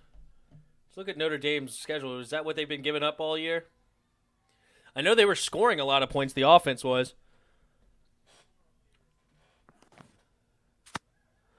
They gave up a lot of points to Boston College. The Mac man. So they've given up 30 points 3 times this season. That's not too bad. Right? Especially not at the college level. A lot of points on the college level. And then they've only given up 20 points 2 more times of that. So 5 out of their 11 games, they've given up 20 or more. At the college level, that's not terrible. Let's look at Alabama. I wonder how much different that is from compared to them.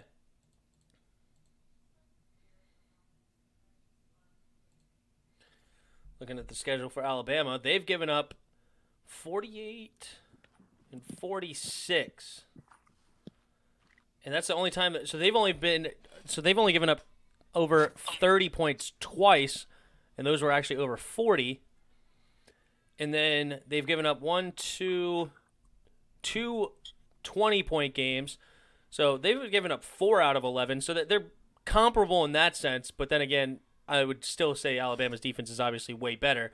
It's just interesting to compare those two. Alabama's defense is trash.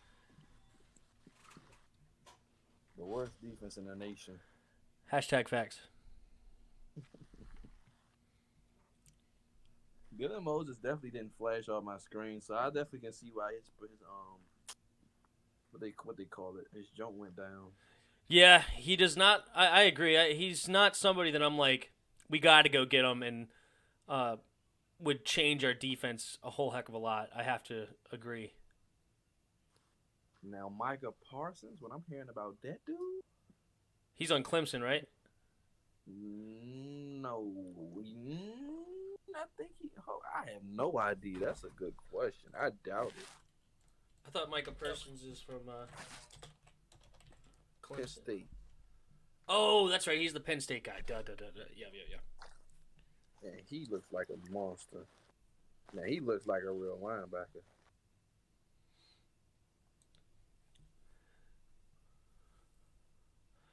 Oh, I didn't even look at that. Dang. Dude, you know what the lowest amount of points Alabama's put up on offense this year? What? Take a guess. The lowest. 28. 38. Well, That's like the lowest. This game about to be the lowest. Right? They're only at 28 with a quarter left. All right. Hands off to Najee Harris, who gets out of the hole and gets about 15 yards on 3rd and 8. They ran the ball on 3rd and 8 and got the first down. Yeah, their defense sucks. Ridiculous. Nice run by Najee Harris there. 15 carries, 125 yards on 8.3 yard per carry average. Good grief. That's amazing. Like, Simon Moore says, yeah, that defense trash. It ain't too good. better than the Cowboys. Yeah, who's worse, Notre Dame or Dallas Cowboys defense? Oh, batted at the line. Good defense by Notre Dame there. Probably had a guy wide open on that slant pass. But number 33 for Notre Dame comes away with a big knockdown. Ooh. Yeah, Devontae Smith was open on the slant route. Could have been even a touchdown. Big defensive play by number 33. Let's take a look at his name. His name is Shane Simon, the linebacker. No, wait. Did I say number 33? Yeah. All right. Handing it up off the middle to number 4 for Alabama,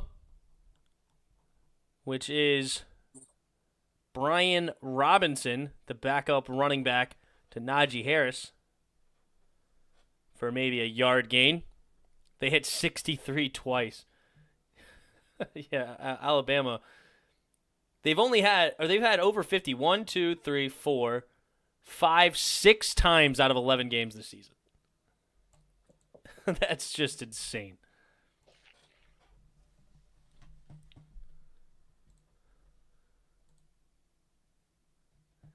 All right, Mac Jones on 3rd and 8, empty backfield.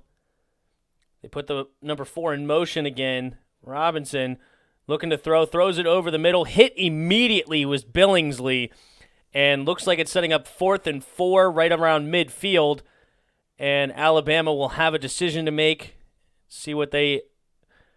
Nope, they decide to bring out the punting unit. No, sorry, field goal. I'm sorry, it wasn't around midfield. I'm sorry, it was around the 25-yard line. They have marks all over the field. It makes me feel like I'm going past midfield. The Capital One sign confused me. Well, the Steelers need a running back. Najee Harris. Luza, welcome to the channel. I'm surprised Notre Dame isn't losing by 45. That's true, especially with how their offense is playing. Their defense, they've been giving up a lot. Don't get me wrong, but if you're comparing the offense versus the defense has actually looked a lot better than Notre Dame's offense right now. Ian Book coming in. Is he? To bring his team back to victory. Yep, he's on the sidelines warming up. So now with that kick, they have now moved to every single game this season so far has been over 30 So 31 right now is their lowest point total on the season.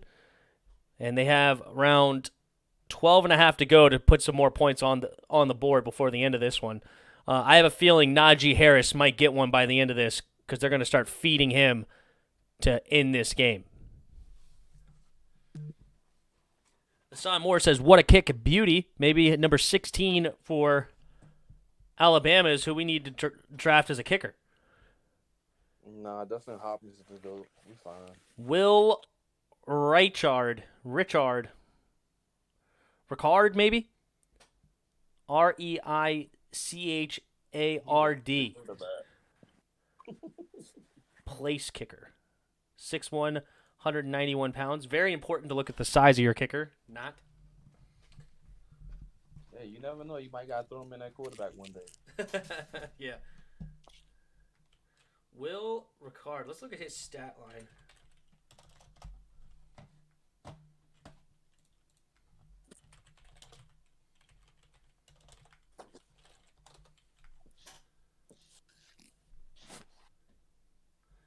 He's tied for first with 100%. He has a long of 52. He's only kicked 12 field goals on the year. One of them was over 50 yards, but he hasn't missed a kick. Yeah, we should take him in the first. He's a first-round kicker. I wonder what's a good round to draft to kick in. Like, what is a high round for a kicker to go in? 7th. That is terrible. That's a high round. You should not draft a kicker. Some teams do. I mean, hey. Oh well, yeah. You remember the worst draft pick in history, right? No, I do not. Who here remembers? I talked about this before. Who here remembers the worst draft pick in history? I remember you said that, but I don't remember now. I don't know. Is anybody in the chat remember?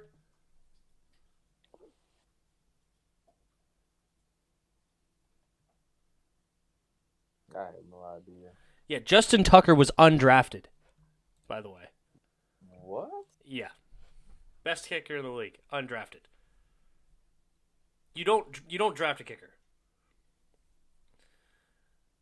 So nobody in the chat remembers. That's fine. I'm going to tell you. Okay, so the worst draft pick in NFL history, okay, goes to Tampa Bay. Tampa Bay drafted a Mr. Roberto Aguayo in the second round, kicker, out of a school in Florida, I think. Roberto Aguayo. And what made this the worst draft pick in history is not only, Chris, not only did they draft a kicker in the second round. Are you ready for this? Mm-hmm. They traded up to get him.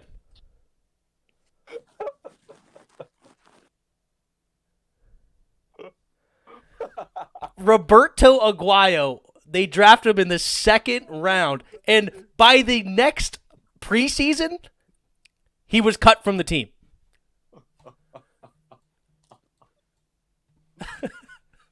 That is so stupid.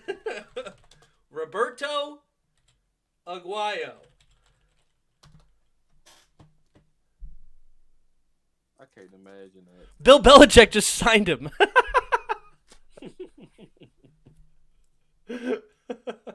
That's very Bill Belichick like.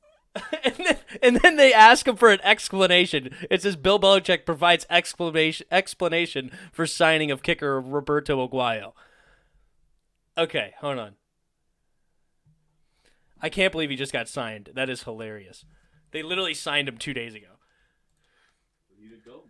He's the GOAT. Hold on. Draft pick. Let's see the story here. Is Roberto Aguayo the worst draft pick in NFL history? It says almost, but not quite. They're wrong. Whatever they say after this, they're wrong. I promise you. Okay.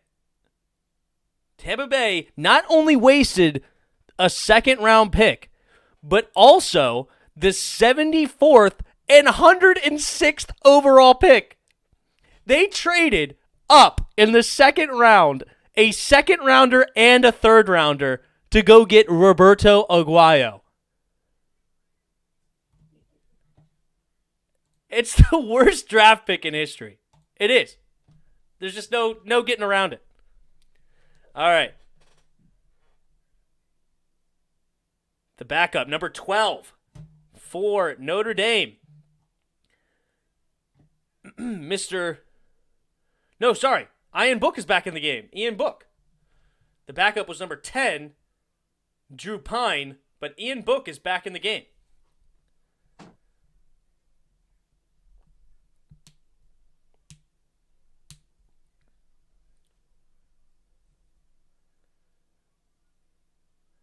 Swing pass out to Tyree. First down, Notre Dame. Just under 11 minutes to go in the fourth quarter. Hassan Morris is just bad pick. It's the worst pick in NFL history. It's by far, it's just the worst. It's unbelievable that they did that. All right. Ian Book. Captain. Missed a drive last drive because of injury. All right. Throws it over. Finds his young tight end, Michael Mayer. First down. Inside the 15-yard line. That's his real name, Michael the Goat Meyer. Michael the Goat Meyer catches the pass. And Notre Dame, what am I going to say, Chris? Ain't dead yet. They did. They was dead a long time ago. They was dead before the game started. Dead on arrival, as they say. DOA. Dead on arrival. All right, Ian Brook in an empty backfield set, looking to throw. 5-man pressure.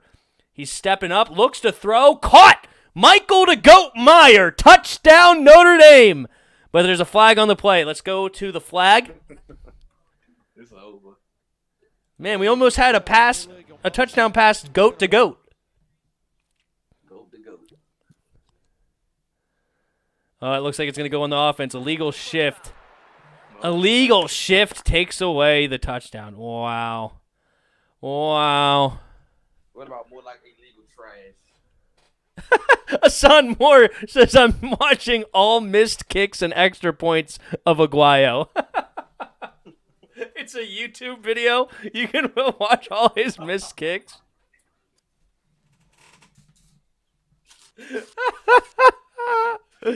Oh, that's classic. That's classic. All right. Ian Brook looks to throw. Quick throw on first down to Michael Mayer. Hassan Morris is just trash misses. Second and 11 for Notre Dame. 7 targets, 5 catches, 45 yards. This guy might be an interesting late round pick. What if we can get this guy in like the 6th round? Michael Mayer. And also Forrestall for that matter. These tight ends are looking interesting to me. I don't know. Ian Book trying to run for it. Gets tackled for maybe a yard. 3rd and 10 coming up for Notre Dame. Kyle Pitts or Matt Fry. Madison Roach, I ain't got nothing to do. Yeah, go watch Robert Aguayo missed kicks. Some more. Hey Tim, watch the video. A bio funny with a song. They call him a bio instead of Aguayo. All right, Ian Book looking to throw. Overthrows whatever his name was, the number 11, Ben Skowerneck. 4th and 10, gotta go for it. Down by, what is it? Down by 24. Gotta do something here. Aguayo's the goat. Aguayo. Oh my God, just awful. Worst pick in draft history. I wouldn't have anybody going. choose the first round pick on the kicker. The first pick. I would do that just to make the fans. Dude, I watched that one live. All right, incomplete pass for Notre Dame. They're dead. They're dead. Down 24. Alabama will have the ball. And Najee Harris, I'm sure, will run this into oblivion. But no, it's just the worst pick in history. I mean, could you imagine being a Tampa Bay fan that year, okay? You're watching the draft. All right? You're excited about the second round pick. Who did they draft that year in the first round? Hold on. When was Roberto Aguayo drafted? 2014. He was drafted in 2016. Okay, so let's go to Tampa Bay, or 2016 draft.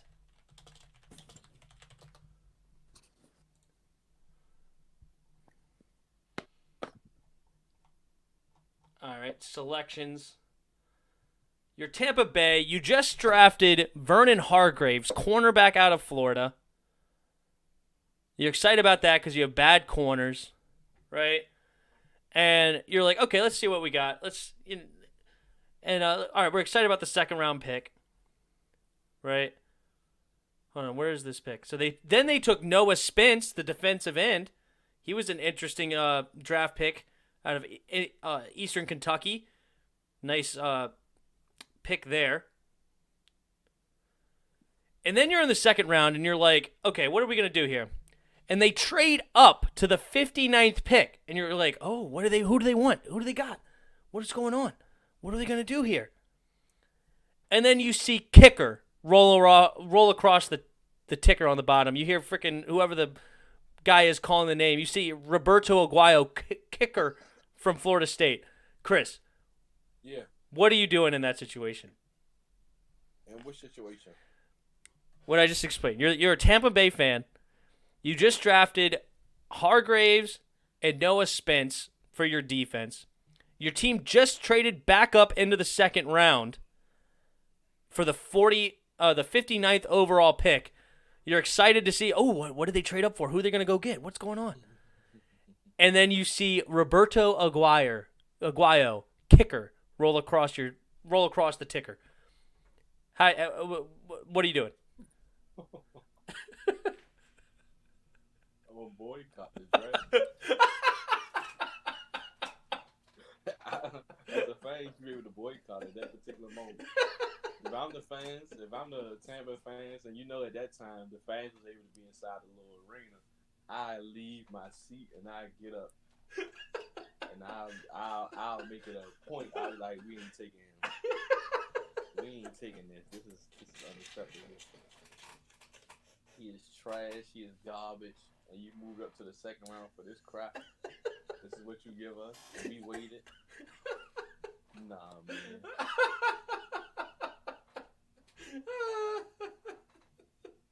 I ain't taking this trash. I won't buy no season tickets. No season tickets to go watch this dude kick. And he not even going to kick that much. The kickoff, really?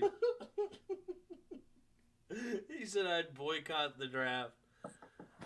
Oh, God. Oh, man. All right, Alabama's still throwing the ball. It was a quick throw, nonetheless, to Mitchie. What's his name again? It's like Mechie, number 8. Mechie the third. Mechie Trubisky. Son Moore says, watch it. Send a link. I'll hit it. It's got to be more entertaining than this game right now.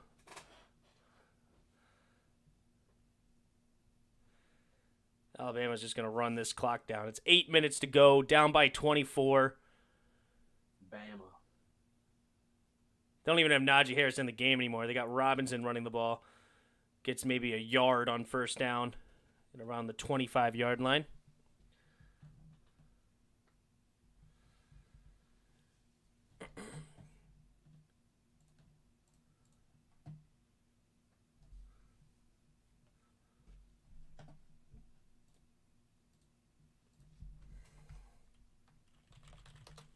cutback. He got a little wiggle to him.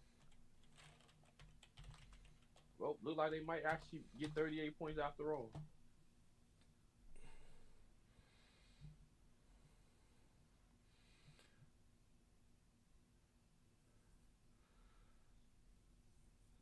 Play action, looking to throw on 2nd and 8. Does throw, and drop pass by Devontae Smith. Uh-oh. Yeah. I disagree. You should go in the 3rd round now. Flag on the play. 2 drops. That makes number 3. Foul, roughing the passer. Defense number 19. 15 yards from the free. Roughing the passer. Good grief. Okay, here we go.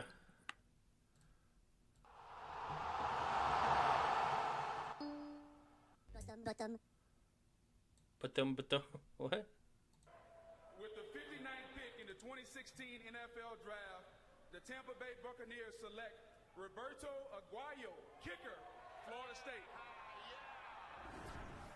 Yeah. Kickers are second rounders too, baby. The most accurate kicker in the history of football. He actually left Daniel school Mahomes. early. Yes, a hardship kicker, baby. All right, here's the missed kicks. There's one to the left. No good. Here's another one. Short kick. Wide right. It was only probably like a 30-yarder, 25-yarder. He missed it? Yeah, to the right. This one's a decently long kick. Wide right. What do they say to the song?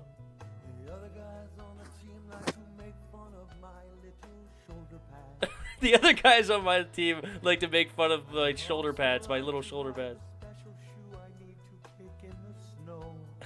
Special shoe to kick in the snow.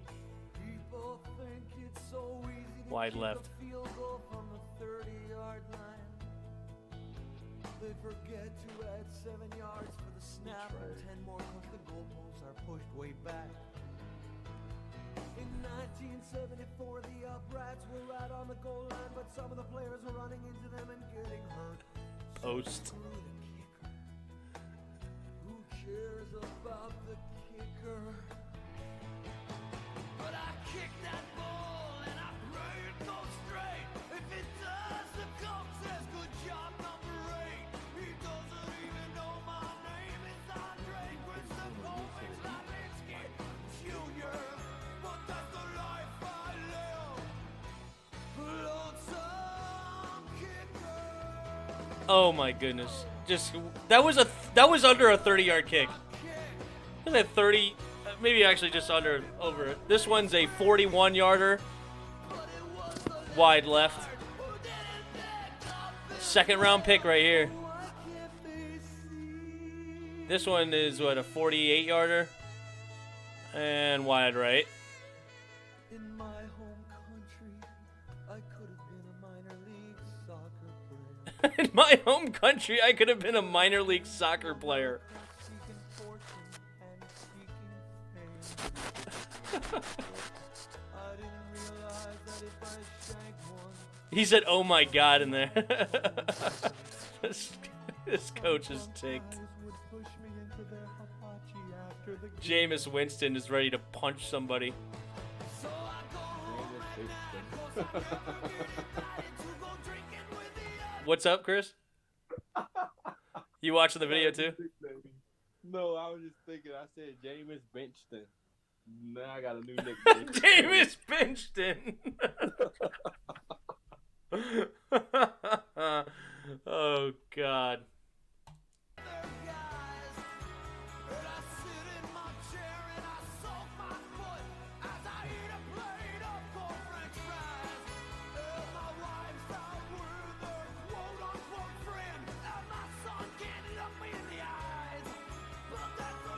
My son can't look at me in the eyes.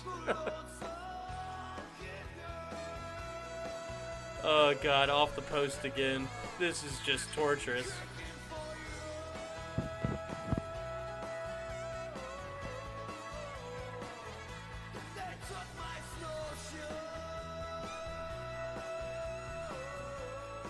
They took my snowshoe. Is that what they said?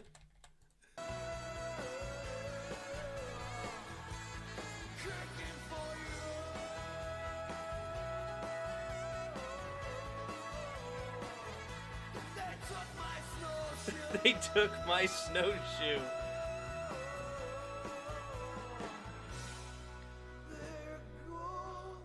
He was wearing number 85 as a kicker. He looks dumb. I'm glad the NFL structured it the way it did. Oh, Jesus. All right, Hassan, thank you for the video. That was funny. Winston's so glad that kicker gets not near him. Who's more inaccurate, Jameis Winston or that kicker? That's a good question. The most inaccurate Tampa Bay Buccaneer, Roberto Aguayo or Jameis Winston? Oh, Jameis, by far. Jameis threw 30 picks. At least the man didn't miss 30 kicks. Yeah, because he didn't take 30 kicks.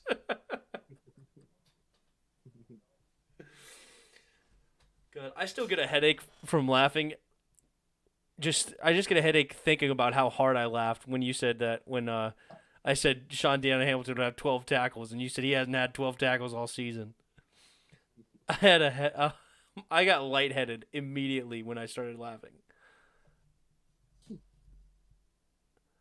I don't know what made me say that.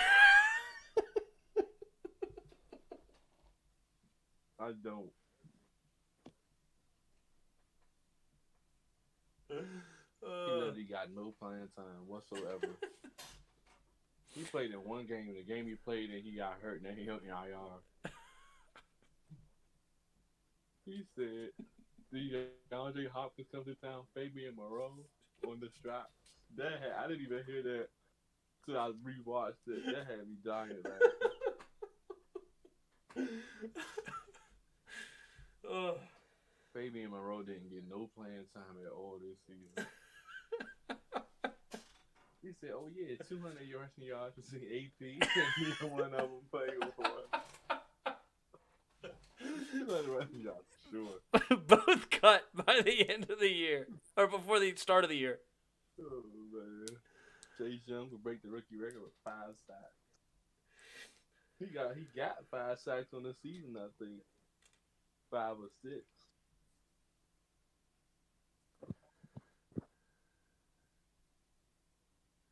That is hilarious.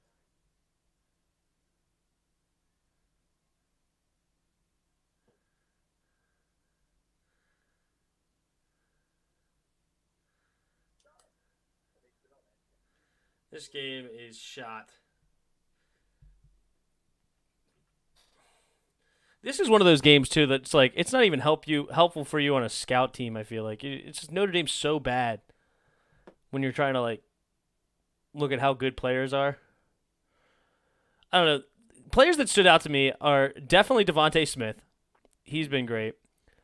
Number 8 on defense for Alabama. It is Christian Harris. Najee Harris has stood out to me. He's a beast. I like number 9, the DB, Jordan Battle. Number 2, Patrick Surtain. Number 58, Christian Barmore. He's had a couple of nice plays. And then on offense, Matt Jones has looked pretty good. Devontae Smith, and then Najee Harris. All 3 of those guys looked good. And the only player on the team for Notre Dame that I found any interest in is that Kyron Williams, running back number 23. 5'9", 195, sophomore. Those are the only players that have really stuck out to me as somebody that I'd be interested in so far. I like Ian Book. The GOAT. Hassan Moore, he might be the worst kicker in NFL history. You might be right. Moses is trash. Yeah, Moses has not really impressed me. I have to agree. I have to agree so far. He doesn't leap off your screen.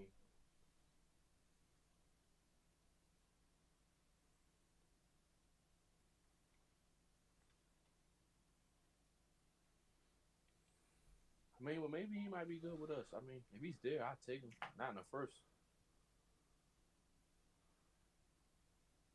Notre Dame is punting down 24. 3.5 to go. Hassan Moore says, no wonder they asked. Yeah, we got to watch that. Hold up. We got to watch Bill Belichick talk about why he picked up Roberto Aguayo.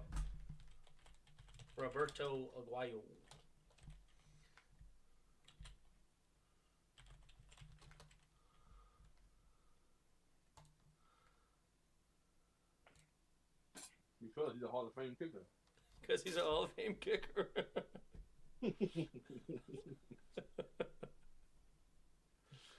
Really, it's self-explanatory. About Sam Darnold that you mentioned a little bit earlier that lately he's been playing basically error-free, and I just wanted to ask you. I mean, obviously, it seems so.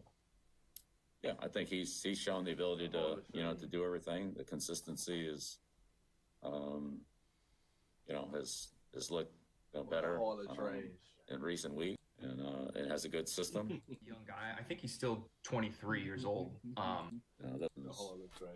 Why is the video in games where things happen, quickly? And Alba Haynes worthless. Yeah, such a Bill Belichick answer.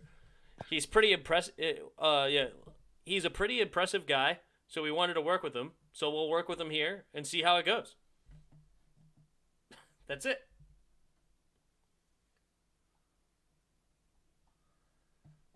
That's it.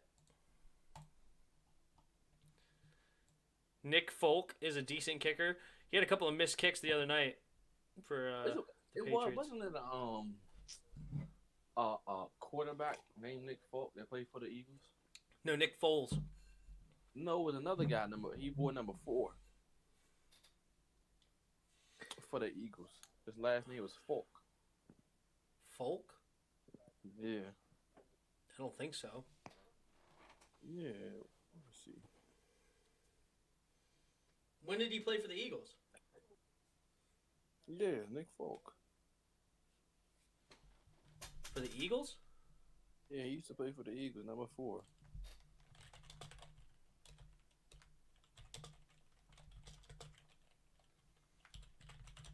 It wasn't a kicker, it was a quarterback. No.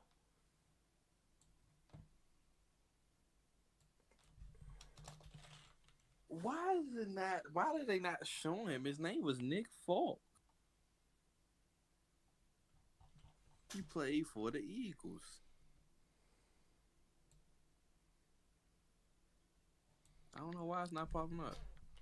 Oh, no, I know what to look up. List of Eagles quarterbacks.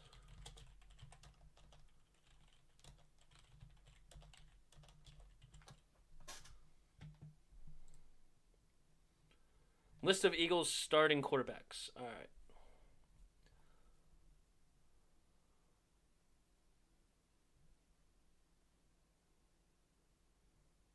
There's Kevin Cobb. Oh, that's who I'm thinking about. Kevin my Cobb. God. Kevin Cobb. Kevin Cobb. That's who I'm thinking about. Kevin Cobb. He was alright too.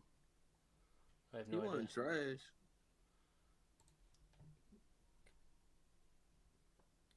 Ah, they went for it on 4th down that time. Notre I knew Dame. I was tripping. But I could stand it was somebody named Nick Folk. Maybe it was Kevin Cobb.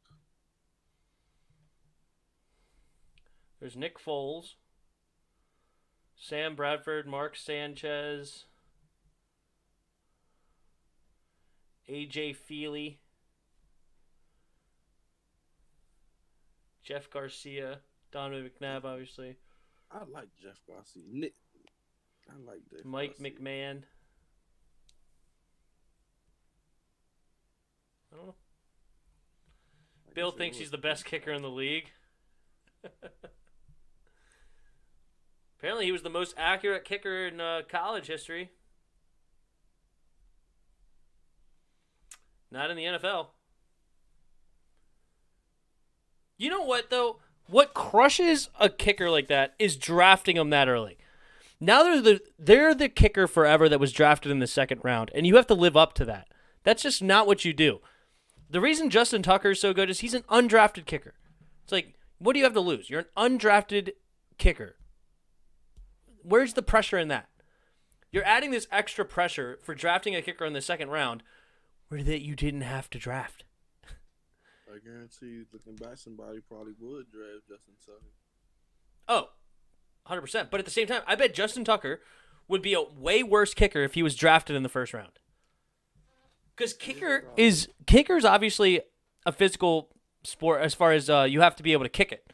Like you have to have the physical ability to kick the ball far. But it is like 80% mental, maybe 90% mental. Like you just have to, it's a whole mental, whole thing. And I bet he would be a way worse kicker if he had to live up to a first-round pick. Dude, I'm kind of interested in this Michael Mayer guy, too, for Notre Dame. He's a freshman right now, so we won't be able to draft him this year. But he might be a guy to keep an eye on. 4 years from now. I wanted Washington to sign the kicker from Georgia. Maybe.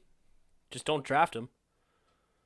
I mean, I would use a 7th-round pick on a kicker. Why not? Like, you know, instead of wasting like a throwaway pick potentially, like, and you might have a guy. I may throw a flyer on a kicker if I like him a lot. But that's like when you really like a kicker and you're like, okay, you know what? I don't want him to be a free agent or anything. So you know what? I'm going to draft him just so I don't have to worry about signing him off the field, which is exactly why. Sean Payton drafted a guy last year. Who was it? They ended up drafting a guy.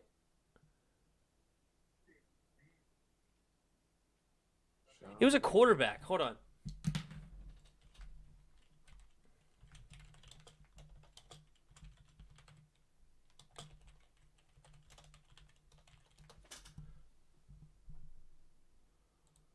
Was it this year?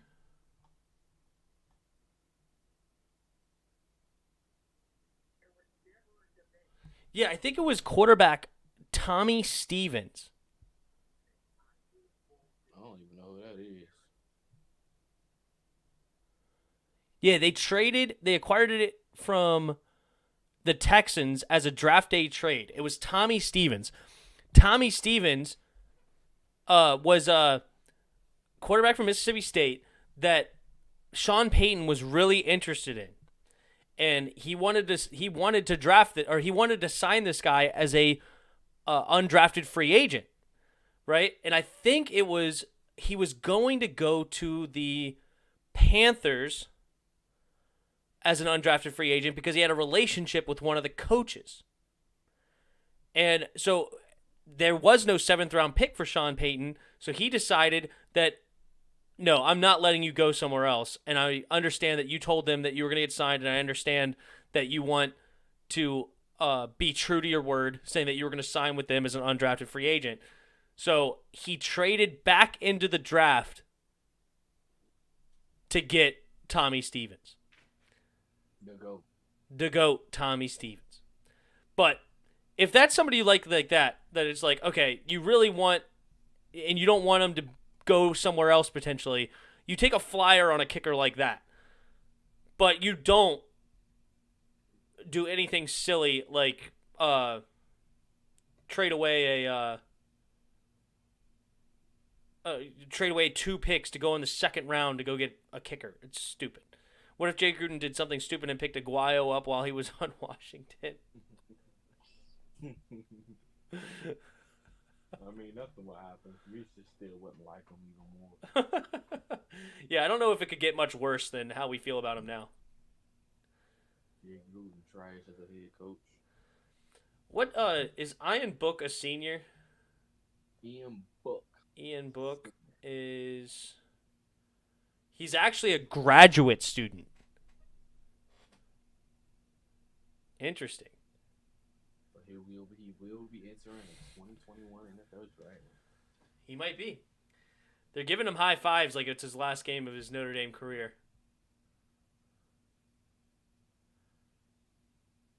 They did score a garbage touchdown. I didn't even realize that. Ian Book ran it in. The GOAT. All right, we're about to get into. We have a half hour until Devontae Smith. Okay, Devontae Smith. You compared him to Deontay Johnson. I think that's exactly who he is. Because he's actually had a couple of drops tonight. He just dropped that onside kick. And he had a couple of other drops earlier this game. I think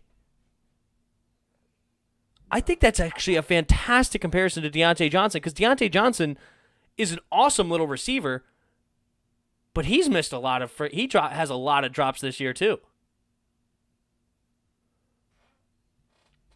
I mean, I was comparing him to Deontay Johnson because of the size, as far as like weight. No, I completely understand, but I think that's a great comp. Just in general. Because you ain't going to choose Deontay Johnson in no first round. Especially not no top 5. This guy's not going top 5 either. Devontae Smith, on the other hand, go. I pick him number 1 overall. Slam dunk prospect. Yeah, he might go first round, though. There's like 3 or 4, 5 receivers might go first round. Jamar Chase, Devontae Smith, the other guy that played for Alabama. So that's 3 right there. Waddle. Yeah, Waddle. Man, that's a lot of players. A lot of receivers. They go. What was pick that the Bucks traded for the Chiefs? What was that what pick that the Bucks traded for the Chiefs? I'm not sure what you mean.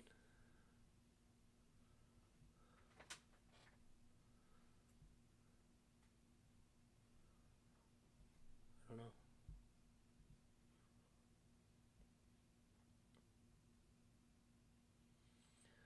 Handbook incomplete.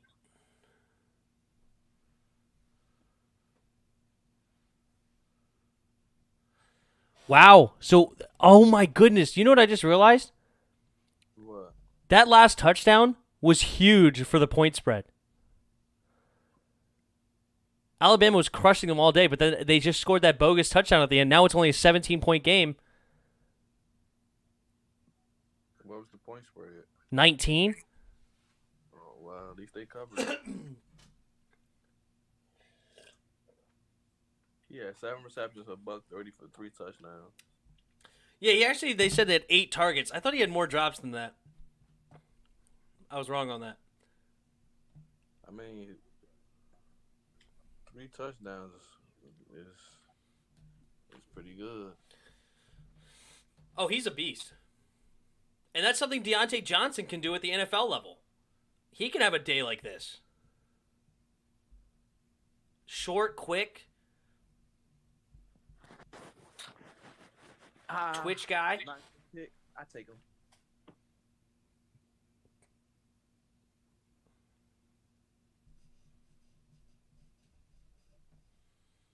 God, that was a nice catch by Devontae Smith. That's all you need to know. What's up? The GOAT. That's what I see it. Hashtag GOAT. Who else is? What was the pick? Okay.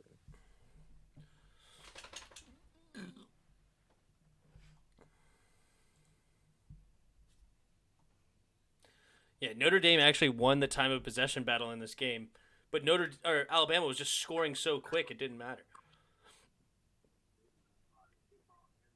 Yeah.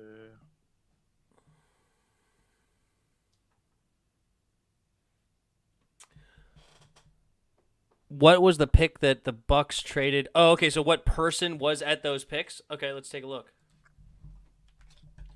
2016 draft.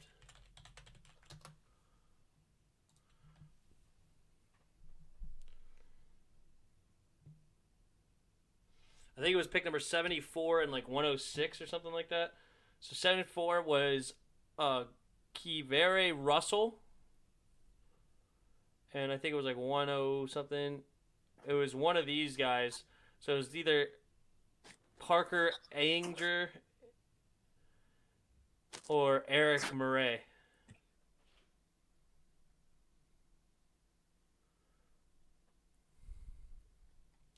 I don't think really any of those guys do anything for them, so they didn't really miss out. But they could have got, who knows who they could have got. All right, let's see. After pick number 74, let's see who was there that is doing something. Joe Thuney, I think, is doing something somewhere. Yeah, for New England. I think he's actually been pretty productive. They could have had Austin Hooper. They could have had Kendall Fuller. Nick Vigil, I think. I don't remember now. Hold on. Maybe not. CJ Prosise was a decent running back for Seattle for a little bit. They could have Jacoby Brissett.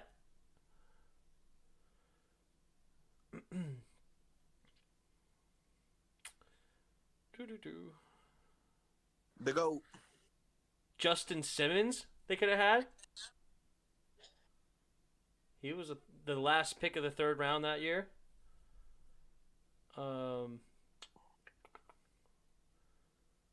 Tyler Higbee has been a decent tight end. Tyler Higbee. Hassan Ridgeway, I think, has played well, if I remember right. BJ Goodson has been pretty. I think they've been solid for the Giants, if I remember right. I think Andrew Billings has had a decent career.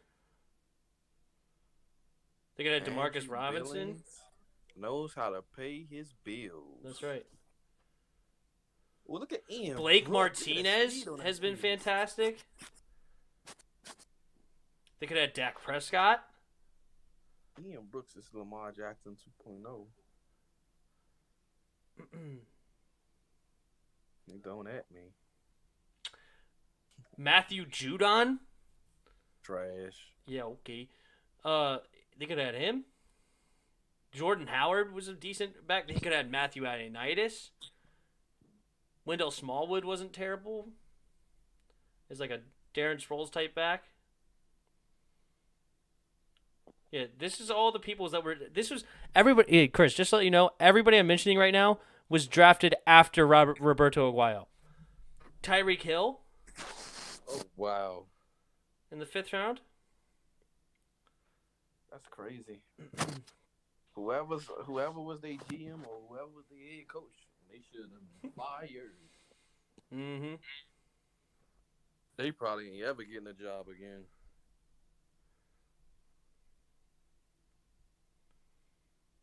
Jakeem Grant is an okay receiver down in Miami. They could have had the GOAT, Nate Sudfeld. Wes Switzer has been our left guard. What about the long snapper, Nate Sudberg? That's right. Nick Sundberg, right? Whatever his name is. Yeah, Sundberg. You can never have yourself enough long snappers. Brandon Allen, the that's backup quarterback for Cincinnati. That's been terrible. They could have had him. Yeah, he's trash. Jeff Driscoll. I mean, come on. Look at all these guys.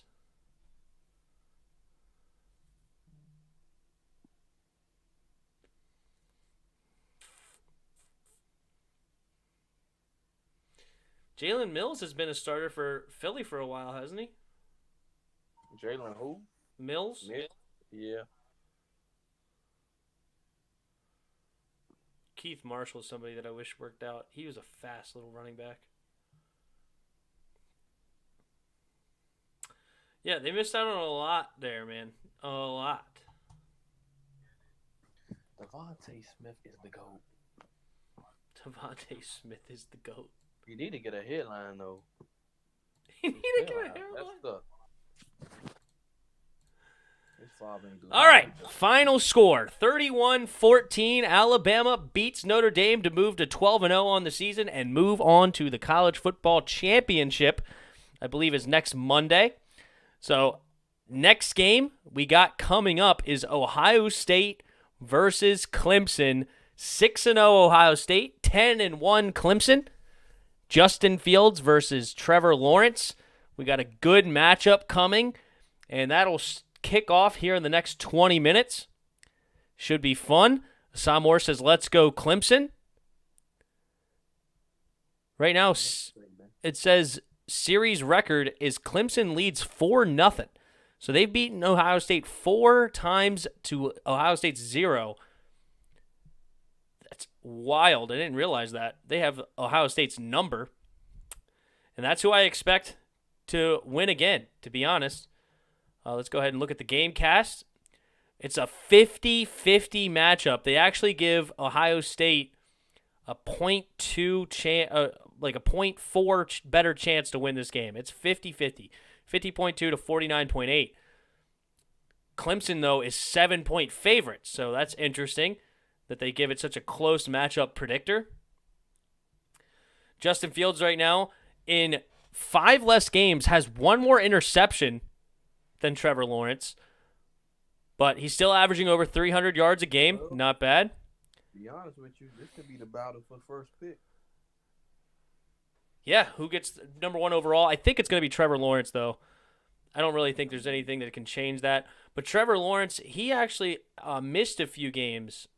If Justin Fields throw for 5 touchdowns, and Justin outplays him. The game log. How many games has he actually played? 1, 2, 3, 4, 5, 6, 7, 8, 9. So he's played in 9 games this season. Not like it was an injury. He had COVID. Is he a Heisman finalist? I would assume. I don't think so. I wouldn't assume that. I mean, Mac Jones has way better stats, and he's undefeated. But Mac Jones is not as great.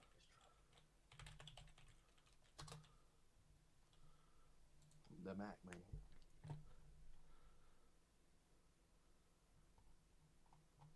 See timeline.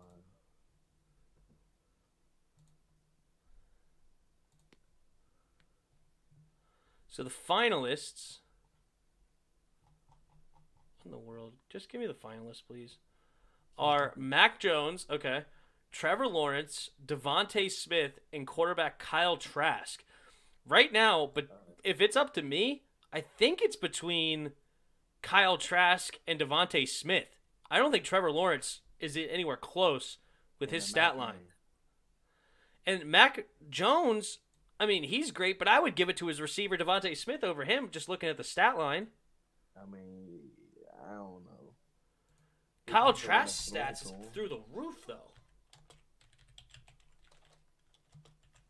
If I remember right.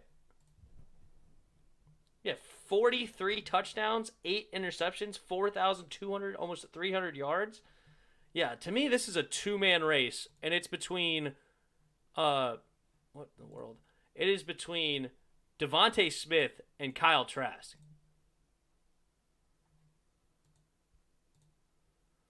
And I think I might even go Kyle Trask.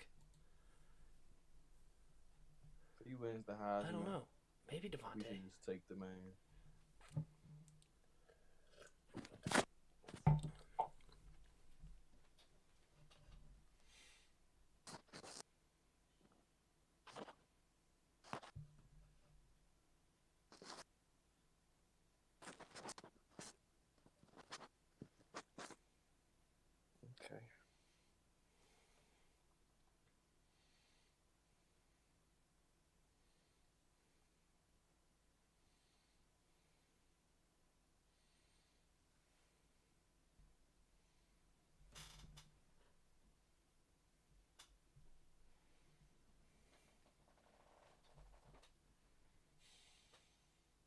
See the second round mock draft. Let's see where he's putting him at.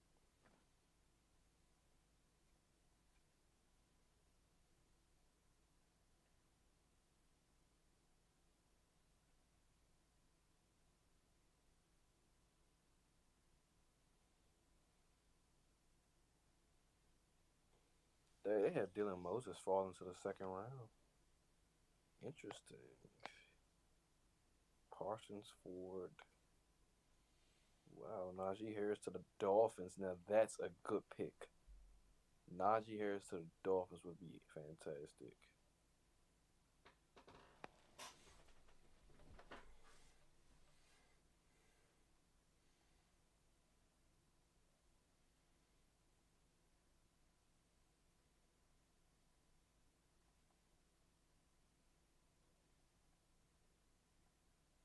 Walker Little. Then where's Kyle Trask going? Y'all don't have him going in the first round.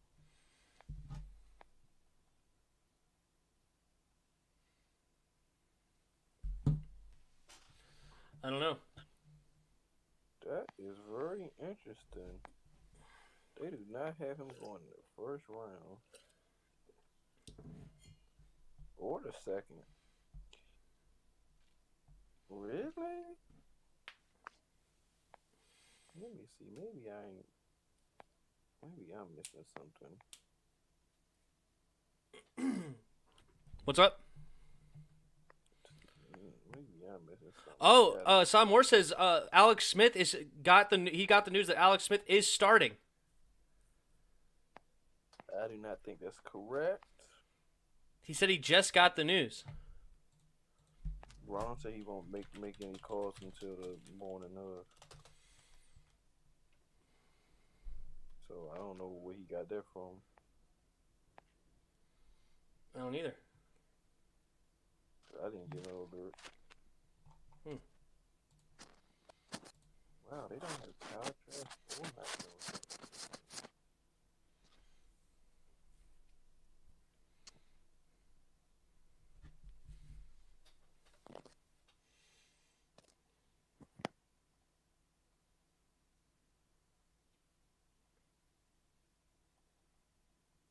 Let me check. I'll check myself.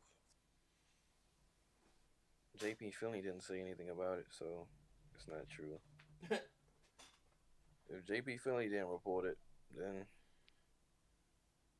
yeah, JP Finley didn't report nothing.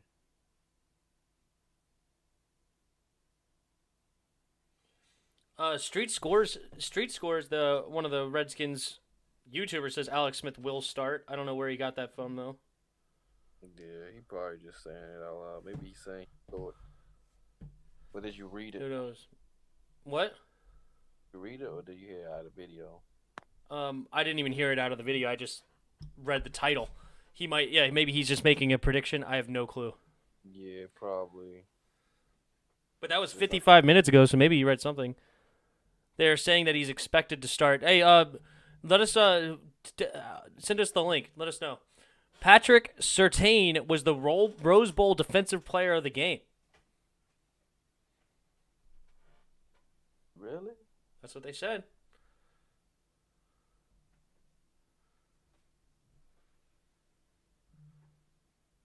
Yeah, Devontae Smith looked like Brandon Ingram.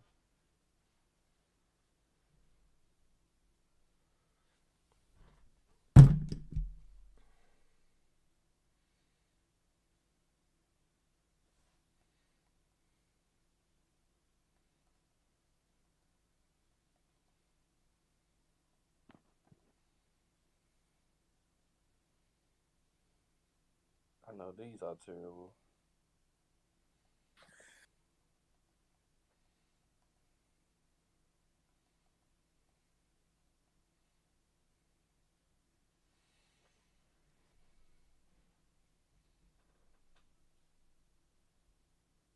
Okay, they just updated the mock draft. They have Zach Wilson going to the Jets.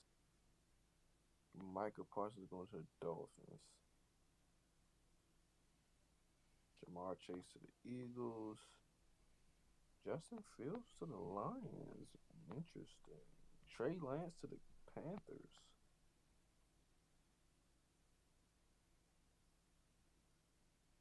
me see what they got us at.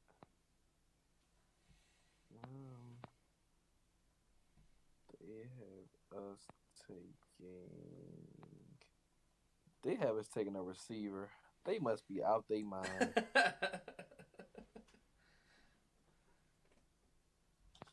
me see if Trask is in this draft.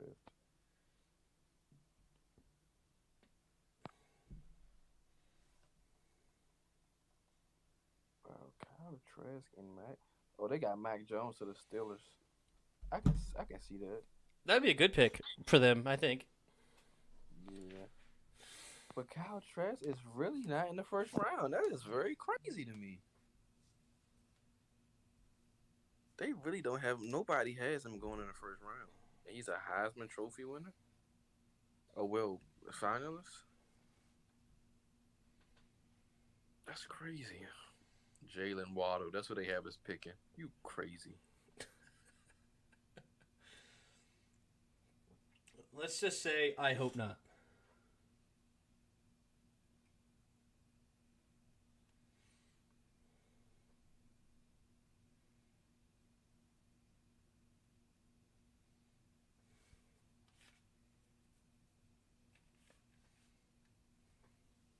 Yardy Breaker.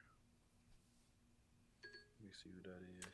All right, let's go ahead and get into the Ohio State game here. All right, let's go ahead and pull this one up and look at the season leaders as far as I know. Etienne, the running back for Clemson, he's had 158 carries, 882 yards, and 13 touchdowns. Sermon is the leading rusher right now for Ohio State. Not really breaking anything, like any records off the yards. But then again, it's only in 6 games, so he's averaging over 100 yards a game, but he only has 3 touchdowns. Wilson is also averaging over 100 receiving yards a game for 5 touchdowns. It's interesting. Dabo Spinney and Ryan Day.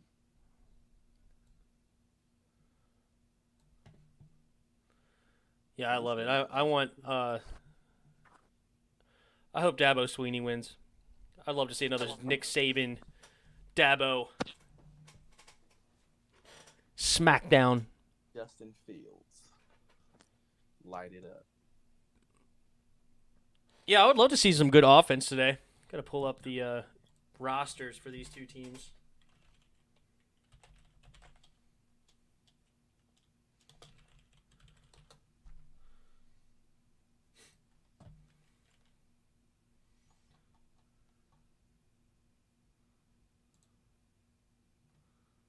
There we go. And then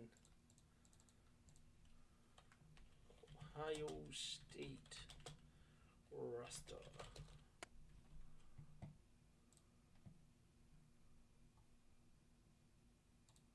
List view. Perfect.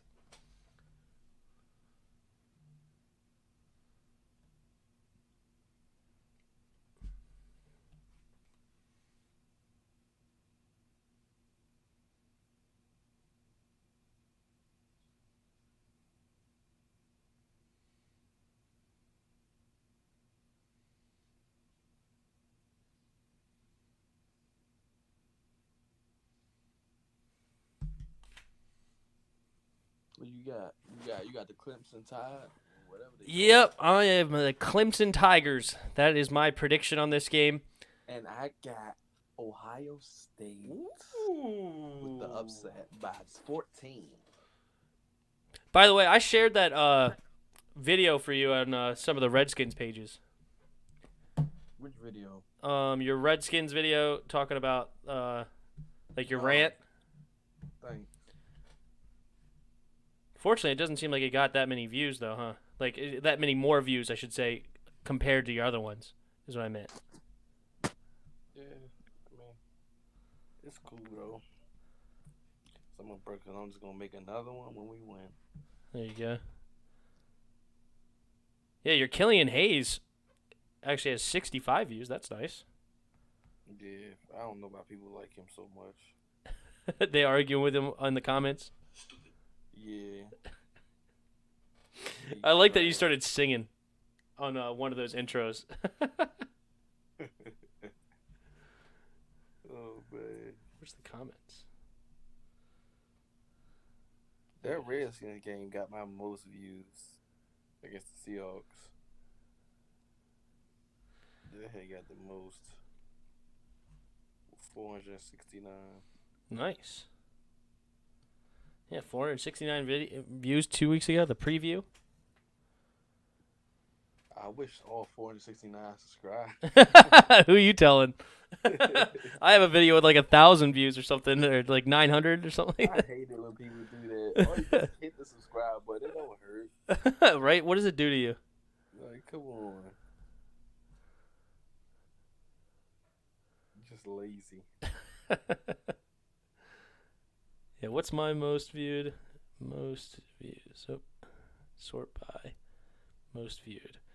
Yeah, my Washington football team recap versus the Arizona Cardinals is actually my most viewed with 1,080 views. That's crazy. But only freaking 20 comments too. What in the world? My second most viewed video is, guess what? What? That Steelers one? No, the Redskins will go 13-3. That was funny. Man. That was so funny. Oh gosh. So funny.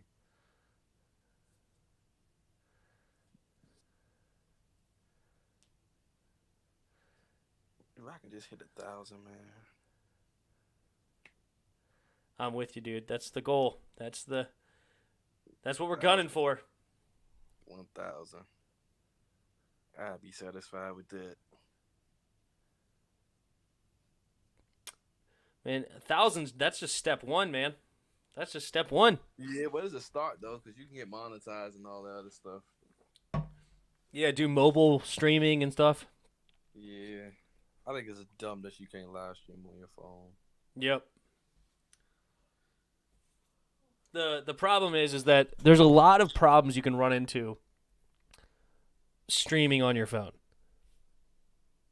Like, your stream could get taken down if, like, the wrong music is playing in the background. Or you're not allowed to record people. So, like, if you go around in your car and, like, people's faces are in the recording, like, you're not supposed to do that. Or whatever. Like, there's, in certain states, I should say.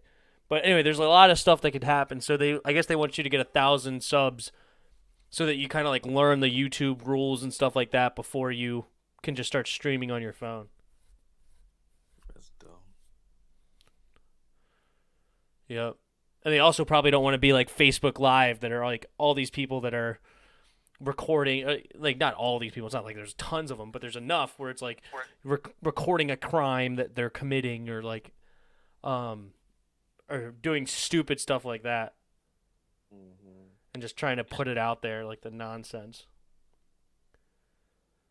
Like there was this one kid I saw recently. He did something stupid, like robbed a convenience store at gunpoint or something, and the cops are chasing him.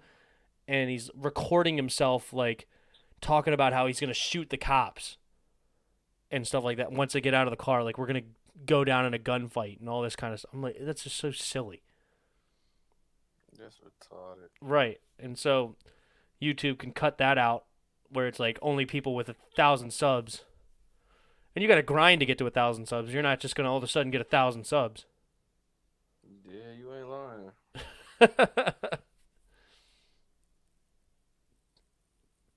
You are not lying. So,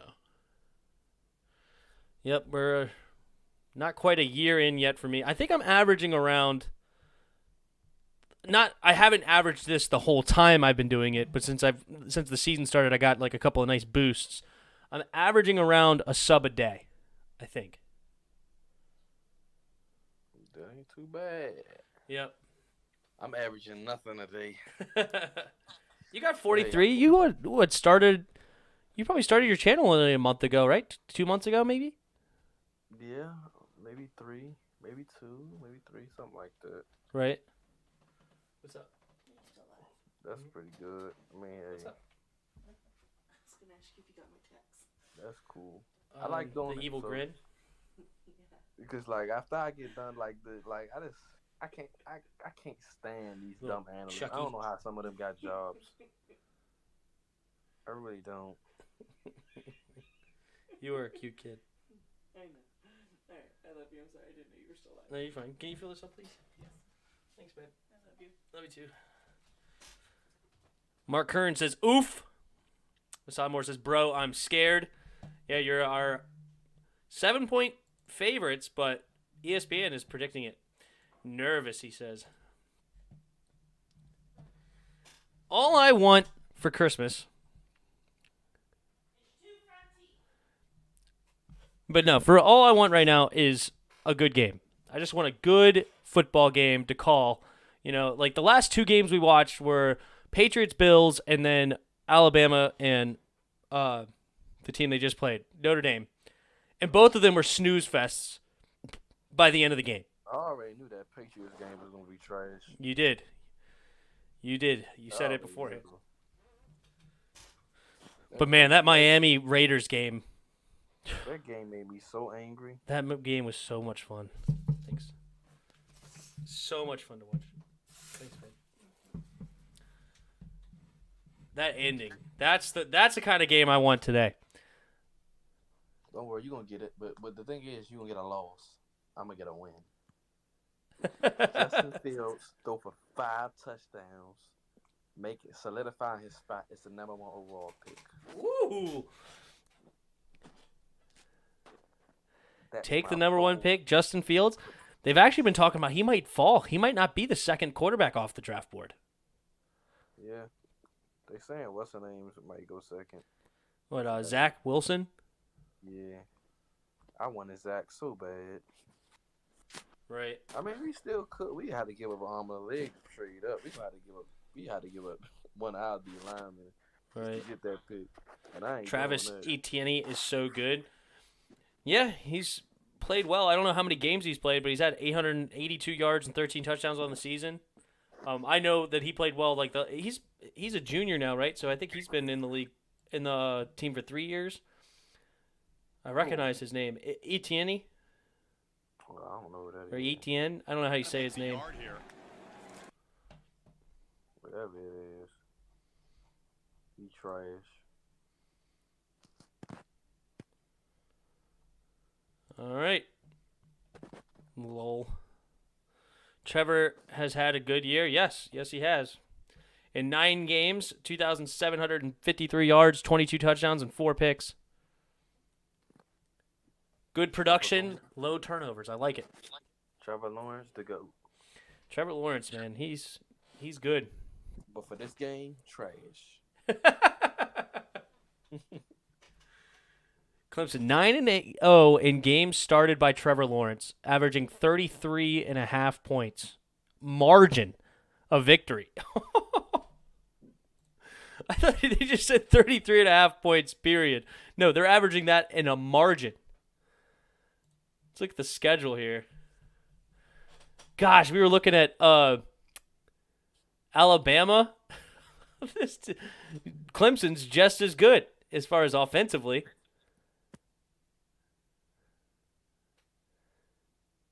They've had more 30-point games, though. It's interesting. Yeah, 73 points against Georgia Tech, 73-7. Ouch. But their defense is only... Their defense is yet to give up 30... No, that's not true. They gave up one 30-point game to Notre Dame. They gave up 47. But outside of that... Boston College, is this a good football team? They've put up points this year. What is Boston College record right now? 6-5?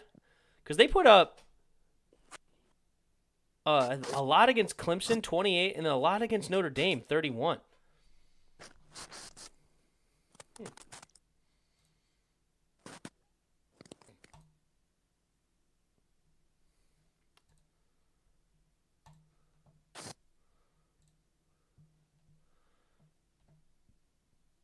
You didn't watch that one, the 73-7 game, Hassan? Look at Ohio State's record. You have 6-0. Let's look at their schedule. Yeah, they put up points, man. Only against Northwestern, 22-10. Outside of that, 52, 42, 49, 38, 52. Some crushing games. 3 of their games got canceled this season.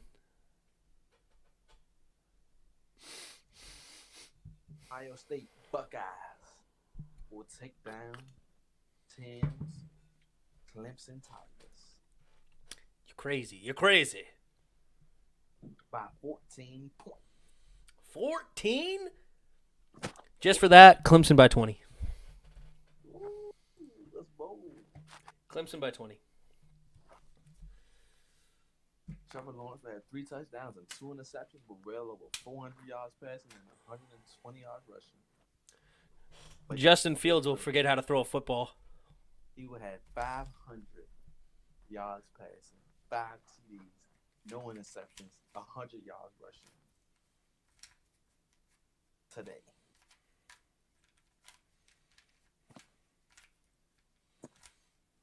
Solidify his spot at the number 1 overall pick to the New York Football Jets.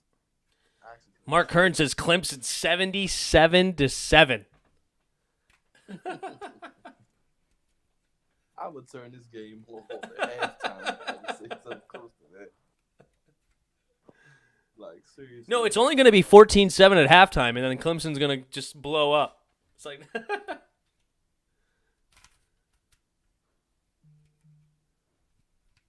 You know, Nnamdi Asomugha makes movies now. Like, wait, who? Nnamdi Asomugha. Remember Nnamdi? No. You don't remember Nnamdi Asomugha? No, that name does not sound familiar at all. Wow, Nnamdi Asomugha, he got traded to the Eagles. He was basically the best corner in the league at the time. Once he got traded to the Eagles, they gave him that big contract. He was trash from that point on. Is he from the Raiders? Yeah. I do remember Nnamdi Asomugha when he played for the Raiders. Yeah, he makes movies now. Interesting. I do remember him now that you made, once you said traded the Eagles, I was like, oh wait, isn't that the guy from the Raiders? He trash though. He was trash with the Eagles. He was a first-round pick. Was he? Yeah. By Oakland in 2003. Sure was. Got traded to the Eagles and was hot garbage. Went to Cal. UC Berkeley.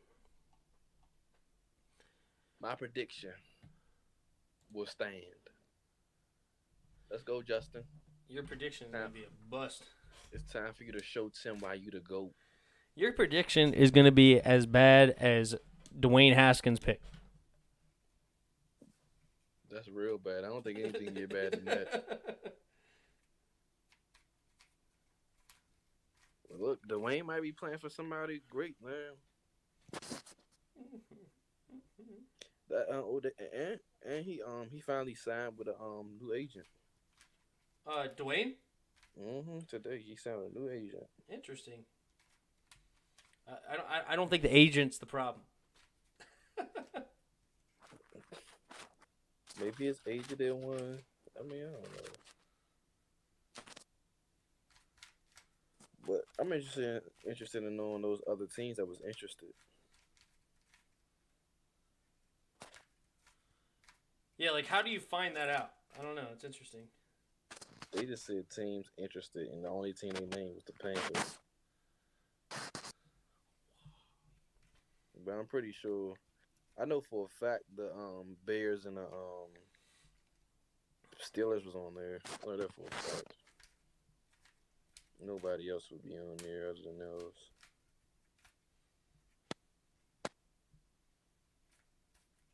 They said several teams, so that's a lot of teams.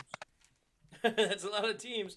Mark Hearns, Washington needs to make a trade with the Bengals and send an offensive lineman to them, then trade the 5th pick to the Jets and draft Penei Sewell.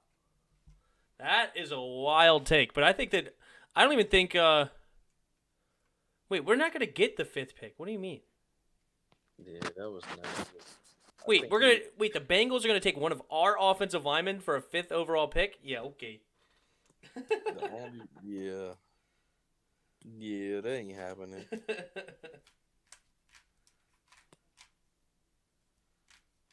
We gotta go at running back.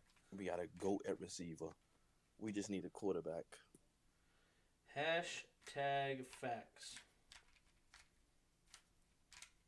We literally are a quarterback away. That's the crazy part. We are literally a quarterback away. We'd be a decent team if we had a good quarterback. I agree. Like, we would have been sealed this division a long time ago if we just had a competent quarterback. If Alex started the whole year, we could easily be, 10-6? That's a fact. We didn't know Dwayne was going to be this trash. Why is Fisk saying the Cowboys will choke against the Giants? Fisk is delusional. I can only hope he's right.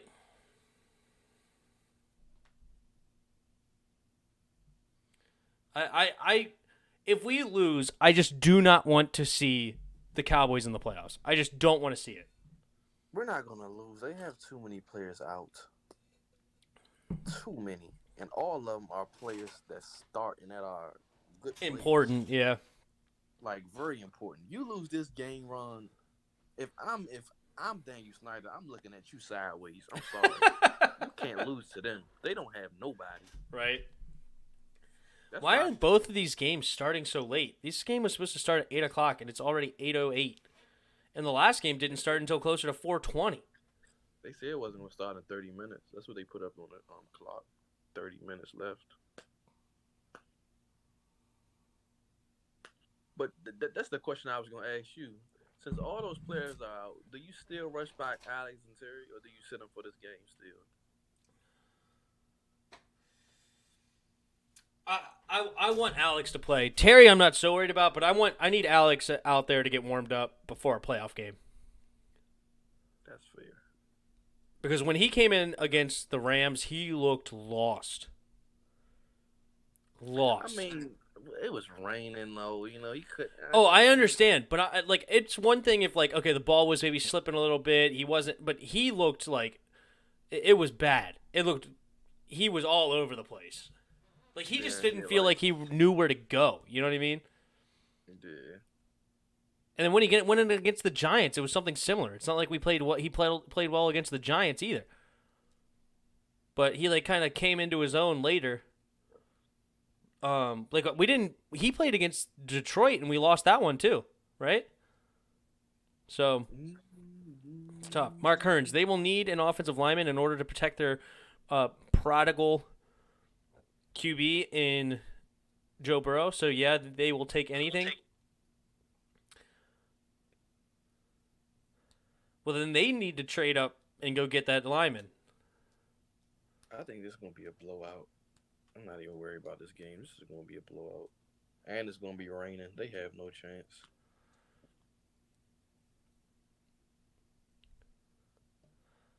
I'm with it. It's going to be in Philly. Yeah. I mean, your best running back is down. One of your best receivers are down. Your whole old line is a team for the 4 strings. If the D line does not show up, I'm deducting $40 million off all their contracts. 40%. Everybody's losing 40%.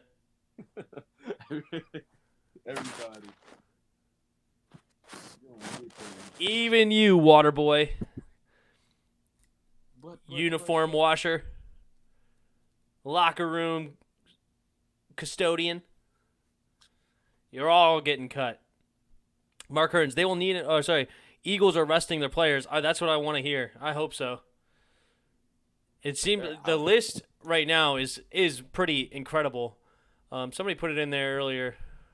Yeah, they actually out. They were actually really not playing. It's Derek Barnett, Sean Bradley, Fletcher Cox, Dallas Goedert, Deshaun Jackson, Alshon Jeffrey, tackle Jordan Mailata, linebacker Duke Riley, Richard Rogers, Miles Sanders, Michael Jacquet, and Quez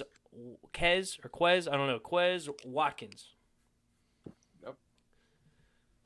And it's, oh yeah, look at that. All the game statuses are out except for Michael Jacquet, the cornerback, and then Alshon Jeffrey and Quez Watkins are dashes. I don't know what that means, but everybody else, game status is out. Not listed. Okay, so right now, Alshon Jeffrey and Quez Watkins are not listed as far as game status.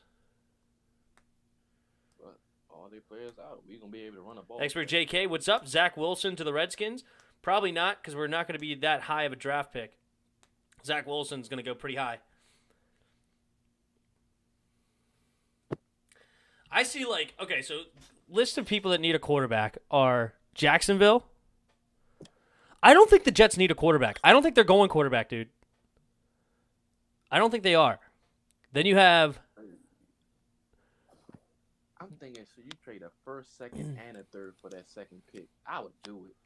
I would haul it. I don't care. To get who? If I get Justin Fields or Trevor Lawrence, maybe if Trevor Lawrence don't get picked first, I would do it for that second pick. But I wouldn't give up. I would give up the first, second, third. That's it. Trevor Lawrence is going first. That's a given. I'll do it to get Justin Fields. I bet you Jets would trade down. So they're only going to be able to trade down if, I believe, Carolina gets that third overall pick. Let me look at the draft order again. If the Jets trade down, we need to try to trade All down. right, so draft order right now is Jacksonville, New York, Houston. Miami right now is going to have the third pick overall. Are you serious? What if Tua's not? Ooh, if Tua, I go get Tua. If they draft a quarterback, I doubt they draft one. They're not. They're probably going to draft their left tackle if the Jets don't. So Atlanta may want to move on from Matt Ryan. Cincinnati has Joe Burrow. They're not drafting a quarterback. They want that left tackle, but they're not going to get him at number 5. Philadelphia, I don't know what they're going to draft. I have no idea. I don't even know what their needs are per se. But shoot, they're going to be in an interesting spot. Detroit might be willing to move on from Matt Stafford. New York might be ready to move on from Daniel Jones. Carolina has Teddy Bridgewater. I think they're interested in. They're not picking a quarterback. Denver. That's a fact. Denver might be interested in a quarterback. They only have Drew Lock, who is a second-round pick. I like Drew Lock, but they might be interested in one. Dallas is definitely interested in one because I don't think they're paying Dak. We don't, though. I would doubt that. Chargers don't need one. Vikings, I think they need one, but they don't think so. Patriots, they need one. San Francisco, Jimmy G, meh, they probably go a different direction. Vegas, they like Derek Carr, and I do too. Cardinals don't need one. Colts may be interested in one for the future.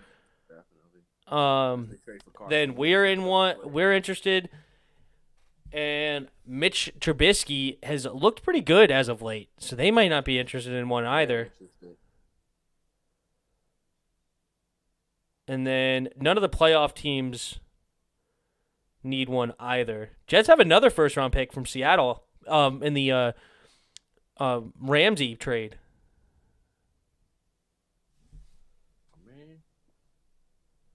If I'm wrong, if I can trade up, I'll do it. If I can trade up to the top 5, I'll do it. I don't know what it will cost you. I know it's going to cost you your first rounder. But, I mean, you're trading a first rounder for a first rounder, so that'll work.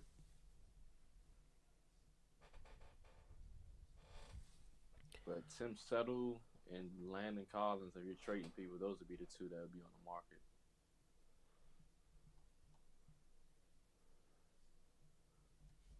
Definitely. So the Colts are the team on the outside looking in of the playoffs. That loss to Pittsburgh, being up 21 points, was absolutely huge.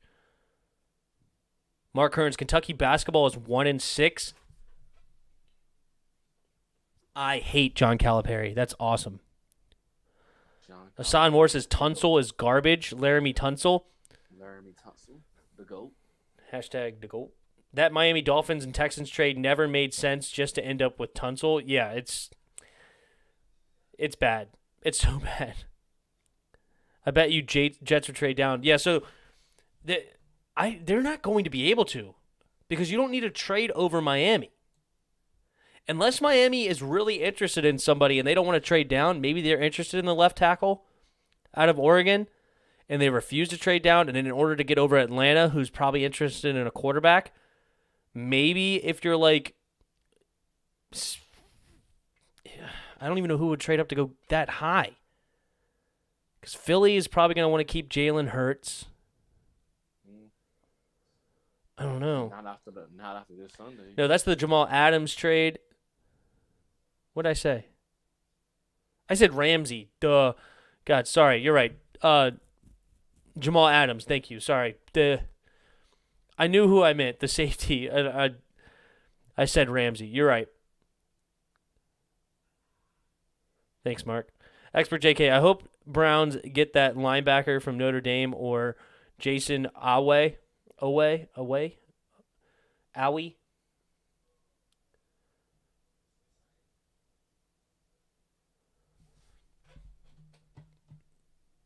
First half. Have a great game. Clemson will get the ball first. I say we paid Dak Prescott $115 million. I say you stop talking. I'm joking. I know you. I'm getting your sense of humor. Don't worry, Chris. Some more. That linebacker from Clemson, number 47, he is good. Could be in the NFL, maybe. Would you want Jamar Chase to the Skins? No, I do not believe in first-round receivers, especially ones that are not over 6'2". If they're not over 6'2", I'm not interested in a first-round receiver. Not because they can't be good, but because you can get the similar value, if not the same value, later in the draft. Yeah, if not better. Right. Especially, look, Michael Thomas was a second-round pick. Devontae Adams was a second-round pick. DeAndre Hopkins was even a late first-round pick. You can get some other ones. But anyway, like Tyreek Hill was a fifth-round pick. Antonio Brown was a fourth.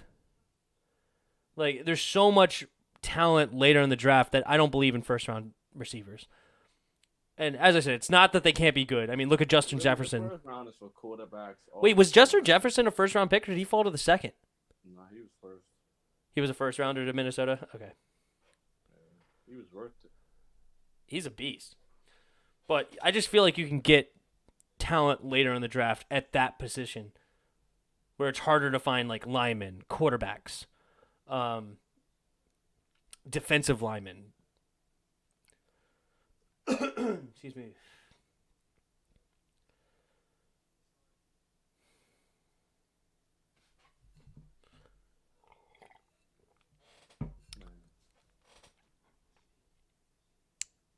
Rashad Bateman or Jalen Waddle. He was a first. Who was a first?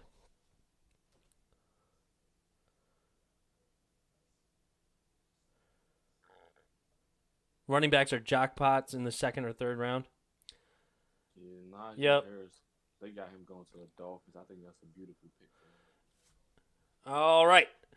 Nice tackle on the kickoff for Ohio State. And Clemson will get the ball first on around their own 16, 17-yard line to start this ball game. 95 as a kicker?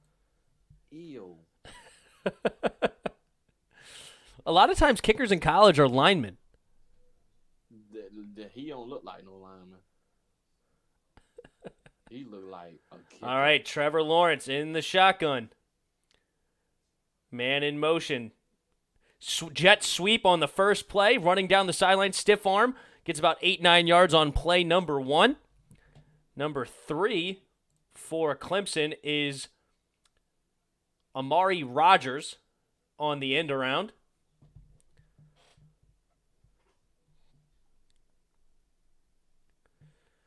Alrighty, Travis Etienne, number 9.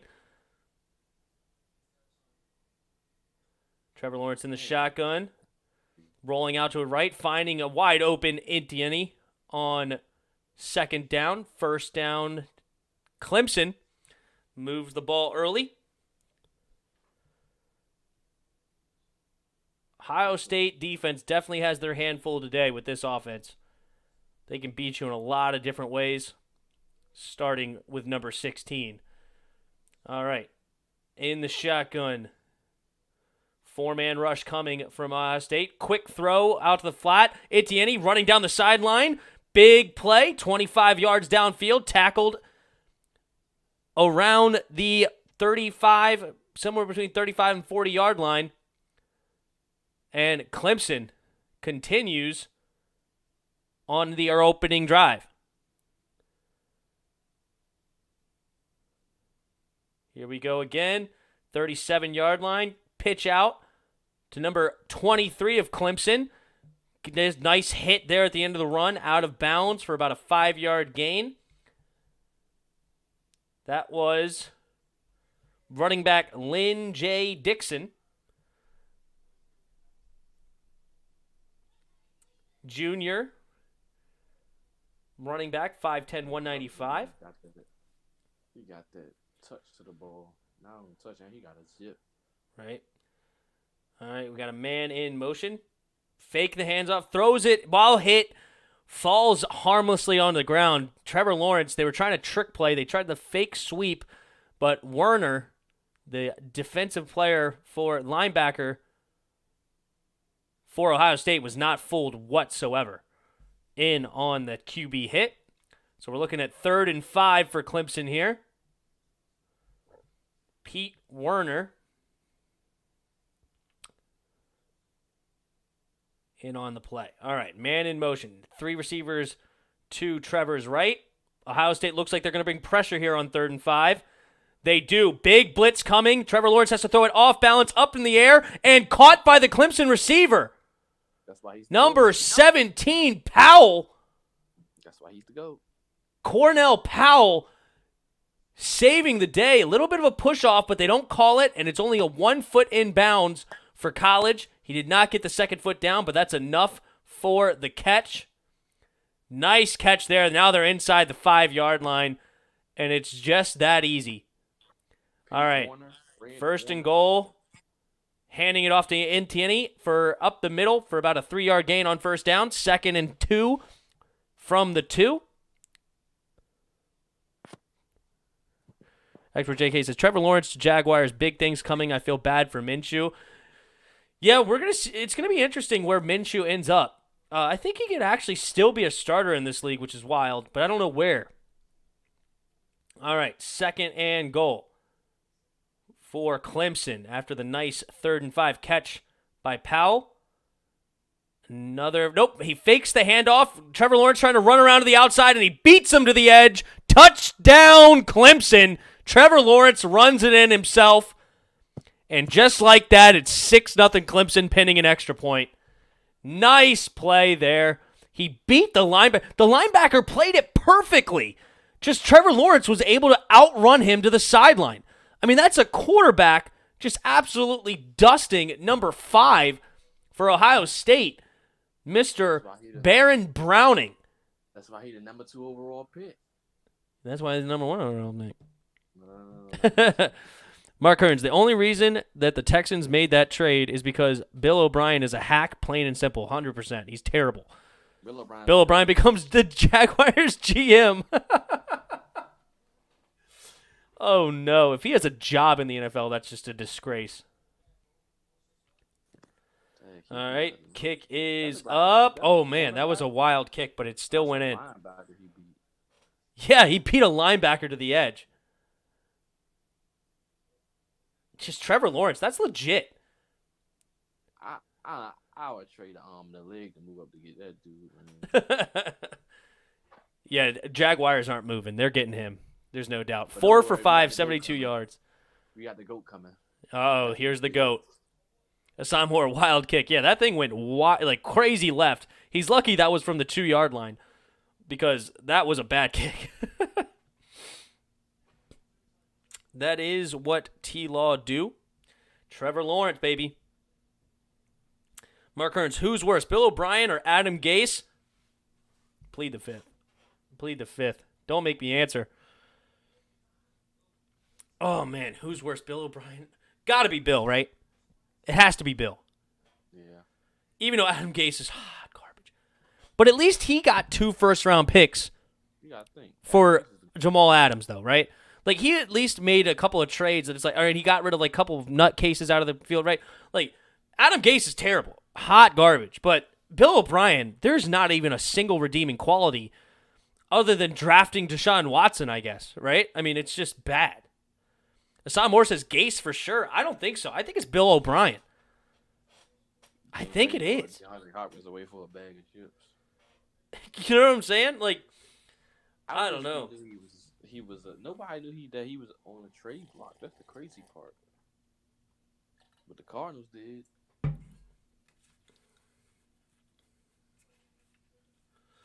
The difference is Adam Gase is not a GM. It's Joe Douglas. Right.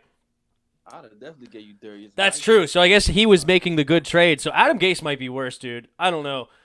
Like, Adam Gase is a crazy-eyed dude. I do not want him anywhere near my... I don't want either of them, though. But I think I have to go Bill O'Brien's worse. I think I do. I do. I think so.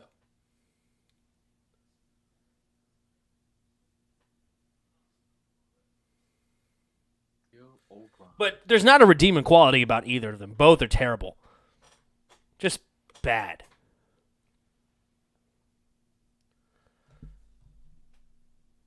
They the boats.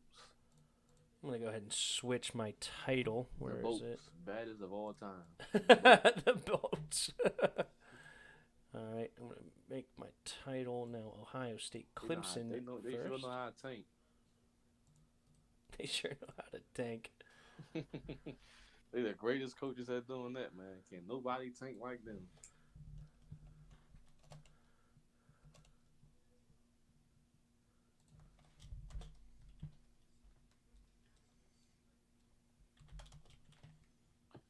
All right, Justin. It's time for you to show Tim why you'll be the first overall pick. All right, here we go.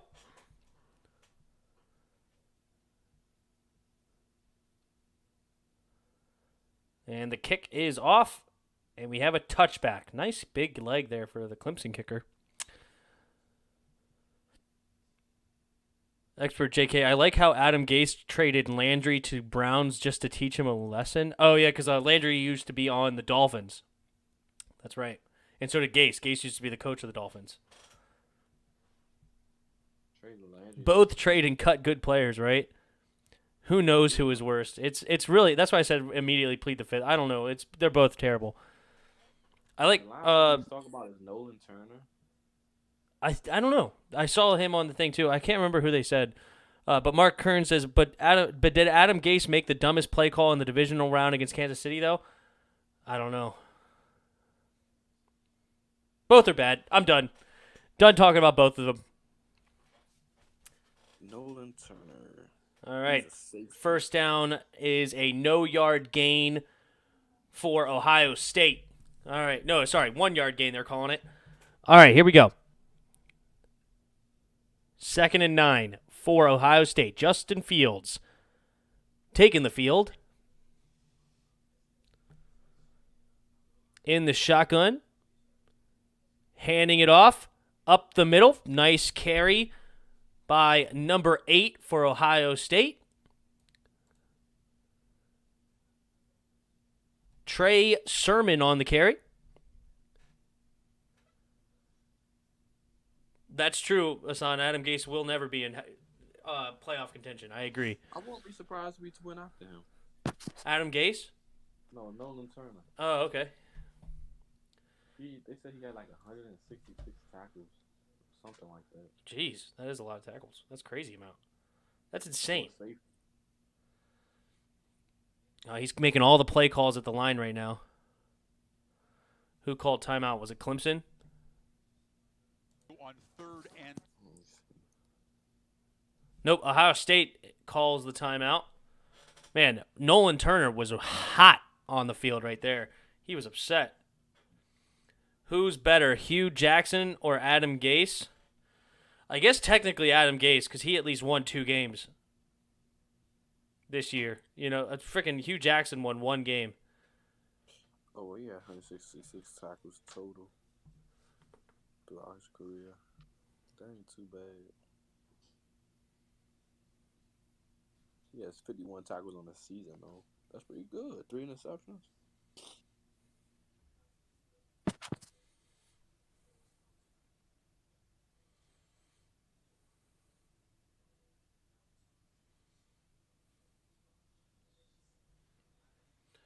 Harris is going first overall. Yeah, Panthers let go of Rivera. It's because they got a new ownership, and he wanted his coach in there so he could say he picked the coach, you know? So he could say, like, yep, it's my team. And Matt Rule doesn't seem like he's being a bad coach down there in Carolina, to be honest. So I wish I can buy the daggone Redskins. who are you telling?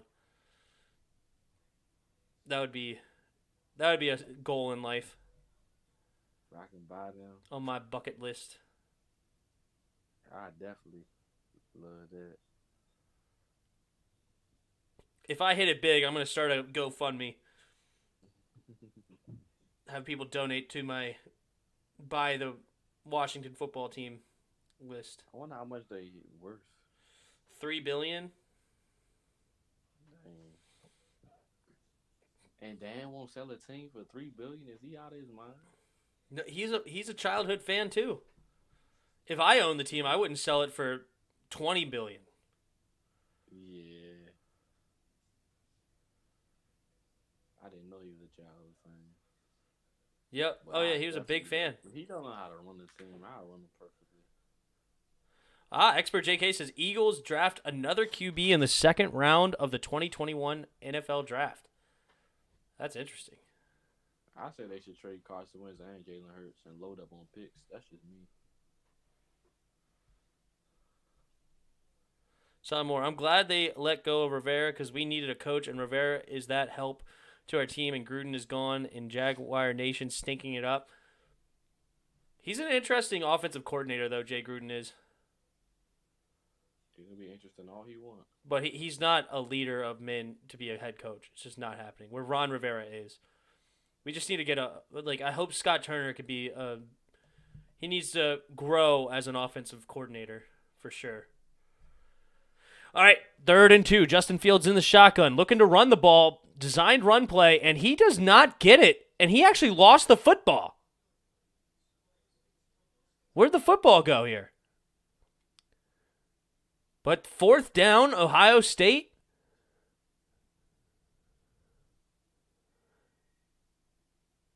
He lost the football. Who recovers this football? Oh, Ohio State jumped on it. They're lucky. No, we ain't lucky. We just that good. Oh, yeah, so good. Yeah, okay. Number 88, the tight end, jumped on the football. Man, Skalski. Oh, it's not Nolan Turner. It was Skalski is number 47 is the middle linebacker. I guess that's who he was talking about that was good. You remind me of Leighton Vander Esch. James Skalski. He was out there calling plays. He looked like when you know who was like that on the Skins was actually why did his name just go out of my head? Will Compton. Do you think Goff is a great QB? No, I don't think he's great. I think he's okay. Like he's pretty good, but he's not great. Number 47 is a good linebacker. Yeah, Skalski. What's up, Chris? Where did Will Compton go? Compton, he went to, I think, like Tennessee for a minute, but he didn't really do anything. Will Compton was pretty good for us. Yeah, I liked Will. Well, ain't nothing better than Cole Holcomb. They go. Oh, nice punt by Ohio State. They saved it. Wow. I don't know how it works in college, but did he just save that technically? Because it didn't hit the end zone.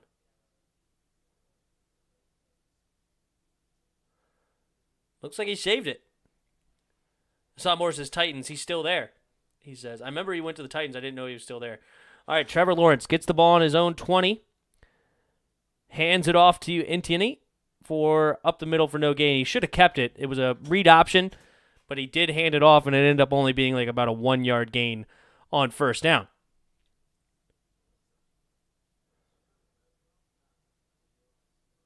No one is trading for Wentz's contract. Exactly. Somebody's trading for that contract.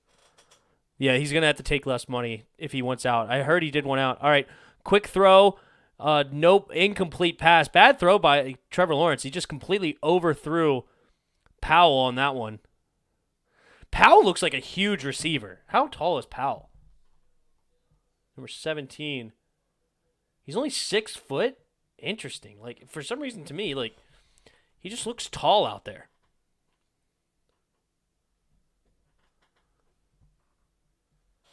He's 210 pounds, though, so he's got some size. All right, Trevor Lawrence. 4-man rush. Throws it off balance and incomplete. Overthrows Allen, the tight end, number 84. Actually, is he a tight end? Could be wrong. Yep. Davis Allen, the tight end, overthrows him. He was off balance when he threw the ball. Oh, he was wide open, too. Oh, that was a terrible, inaccurate pass. He was actually open in the middle of to the left, and he threw it to the right of Allen, and Allen had to try to readjust, and then he way overthrew it. Trevor Lawrence, man, to me, this is not very impressive so far.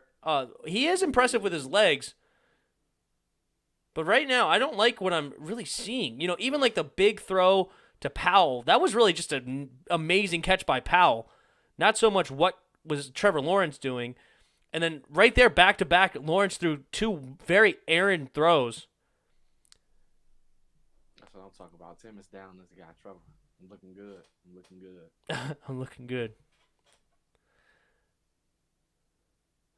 Ohio State has a very good defense, fair enough. But it's not even the defense right now that's really messing him up. I mean, unless if he's just scared, which is even a bigger problem. But he's throwing the ball off balance. He's all over the place right now. What's up? They got some real kickers over there.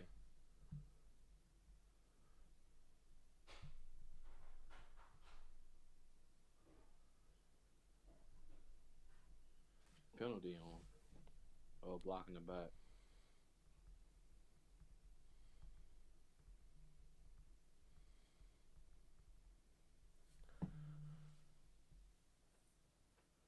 Saw more Ohio State. No, sorry, still there.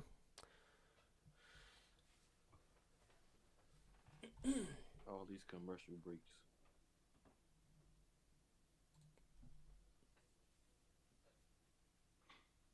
Tim, you the GOAT. Thanks, dog. You're not bad yourself. Justin Fields has yet to throw a pass. Don't worry about Justin.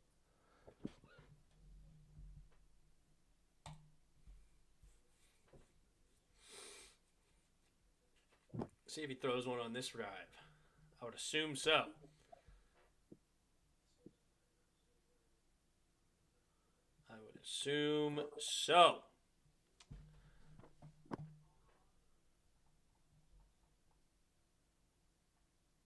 Are you the GOAT? Who's the GOAT? Justin Fields. The 50th overall pick in 2021. Where'd you say you live at, Chris? Waldorf. Oh, you're in Waldorf? Yep. Oh, cool. I'm down in Chesapeake Beach. That's like, what, 2 hours, 3 hours away? Nah, it's probably like 45 minutes from your house. Really? Yeah, I hang out, White Plains. Yeah. And like in that area. Yeah, but I have a friend that lives down over there. We go over there quite a bit.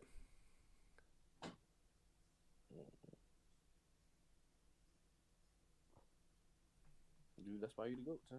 Hashtag facts. It's like that. We actually almost moved to Waldorf. We were looking to buy a house, and there was an interesting townhouse over there that we looked into, but we ended up finding a good deal out here in Chesapeake Beach, so we went with that. Good deal. Supposedly. What it's all about. Jeez. Trevor Lawrence has only lost one game in his career. I never knew that. Still not better than Joe Burrow. Kyle Trash, my man. All right, Justin Fields in the shotgun. Pressure's coming by Clemson. Justin Fields stands in the pocket. Nice throw. First down, about 12 yards on first down there for Justin Fields. To Chris Olave, or Olave, I don't know how you say his name. But, man, it took a shot after he got rid of that ball, too. Nice play. First down and 10 for Ohio State. Trevor Lawrence at Jacksonville. That's actually a good spot for him. You got James Robinson there, D.D. Westbrook there. It's a good spot for him. DJ Chark. Yeah, I forgot all about him. Justin Fields, scanning the field, throws it to the flat. Nice catch, and he's still running down the field. Number 8 tries to leap over a player and gets hit out of bounds. Nice play there by Trey Sermon, who somehow got around the edge and stayed in bounds on this play. Man, number 35 for Clemson got fooled by the stutter step. It was Justin Foster. All right, Sermon, handoff, wide open hole, and runs all the way untouched. 30-yard touchdown run by Trey Sermon. 32 yards. Hit a wide open hole. Great blocking on the play. And it runs the rest of the way untouched. Look at that run. Nice run there. Good block by the receiver downfield, Olave or Olave, however you say his name. And touchdown, Ohio State, and an extra point away from a tie ball game.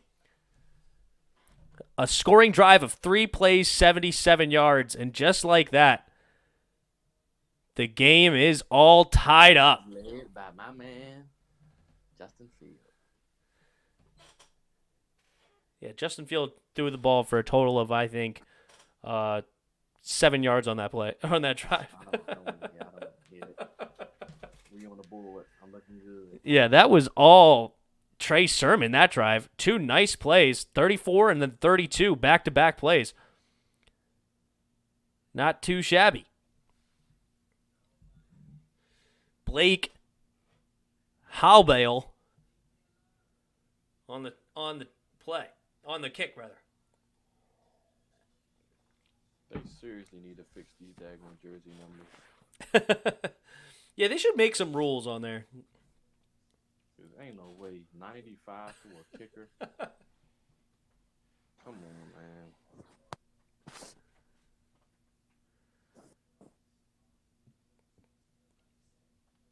You see what that banner says on this commercial? University College State. It's a stupid name. State University College. That's the name of the college they put on there. Assad Moore says, I said that Clemson could screw this game in. I know it's early, but it could happen. Hey, you wouldn't necessarily be screwing this game. I think both teams are extremely good. It's just, let's see who ends up where. Like if Alabama lost to Notre Dame, that would be screwing the game up, right? Because they had no business losing to Notre Dame. Whereas either team can win this game.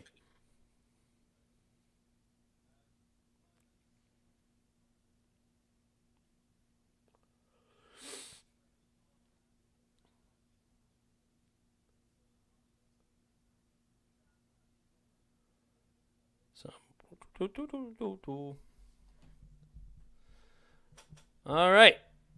Justin Fields, 2 for 2 on that drive. Trevor Lawrence right now, 4 for 7. Neither quarterback doing anything really to make you really eye-open or anything so far. Besides, I guess you could say that run by Trevor Lawrence, but especially now with their arm, they're not doing a terrible lot yet, but plenty of game time left, and we'll definitely be here for it. Yep. Plenty of game time left for Justin Fields to break out and get 500 yards. He's well on his way. Trevor Lawrence got a rushing touchdown on the books. Oh, I know, not too bad. But it ain't too good neither. Because the GOAT just scored a touchdown.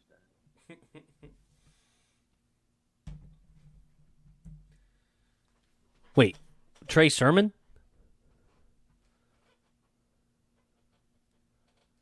Trey Sermon's the GOAT now? Yep, Trey Sermon's the GOAT. Future Derrick Henry. Future Derrick Henry. All right. Trevor Lawrence back on the field after a punt last drive, starting on his own 25, and pulls it, throws it to number 88. Interesting play design. Was really no lineman downfield, so he pulls it as if it's a read option, and then he does a quick throw to the tight end to beat the defensive end that was guarding him, and first down for Clemson. On the 40, 15-yard gain. 2 receivers to either side for Trevor. Trying to do the hard count. Play action, looking to throw. Does throw. Nice throw there to number 3. Amari Rodgers there again for the catch. Probably about 12 yards on first down. No, 15 more yards on first down. And now we're up to the 45-yard line of the Buckeyes. 1st and 10 on the 44. Trevor Lawrence, quick pitch out to Etienne, who tries to make another man miss, spinning around, but nope, tackle for maybe a half-yard gain. Trevor Lawrence complaining to the ref about something, not sure what, but there was 3 guys there to make the tackle on Etienne. There was nobody fooled on that play. What a throw by Trevor. I like that. Man. 6.5 to go in the first quarter. Tie ball game 7-7. What's up, Chris? So that was a good throw by Trevor. When Yep. He put his wide receiver in harm's way. He should have threw it to a point where he can settle in for it. For sure. All right, screen pass to Etienne. Wide open field, running down, and gets tackled for maybe about a 16, 17-yard gain. Another first down for the Tigers. Good setup there on the screen. Man, he had all sorts of green grass. The defense had to come back and tackle him. Nice play design there. 6 minutes to go, 7-7 at the Buckeye 27-yard line. Play action, quick throw out to number 2, Frank Ladson Jr. for the Tigers. Right around the first down line. We'll see if they give it to him or not. And it should be like a half-yard short in my opinion, but we'll see where they mark it. They haven't shown it yet. Yep, it's about a yard short. They're calling it half-yard short. Trevor Lawrence taking the snap, hands it off to number 23, who gets a hole, busts through. Nice truck stick across the 5-yard line, getting to around the 3.5. Excuse me, number 23, Lynn J. Dixon. Nice play there. Bad throw. It was too high to the sideline. That should have been lower. Probably footwork. All right, 1st and goal from the 3-yard line. Hands it off to Etienne, who runs in for the touchdown. And just that quick. Clemson back on top, 13-7. Over. Yeah, did he? Yeah, Lynn J. Dixon just truck sticked him, and he's only 5'10", 195, and he hit him like he was Derrick Henry. Man, that's the future, Derrick Henry. I was wrong. That's the real dude. Kevin Harvick's back. What's up, Kevin? Says Brett Venables' son plays for Clemson. I didn't know that. Do you know who Brett Venables is? Nope. Neither do I. Thank you for the stat, though, Kevin. Son Moore's excited. This is what we do, he says. Big Clemson fan. Nice run. Good handoff by Trevor. Trevor, holds that play, it seems like, longer than most. Like the read option. Like he could pull it way later than the average QB, it looks like to me. But good decision to hand it off there.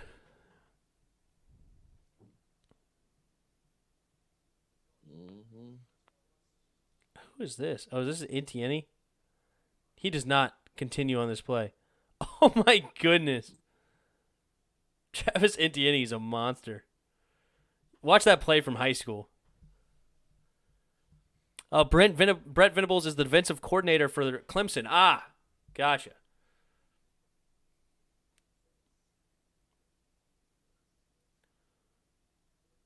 .468 points scored for the young man.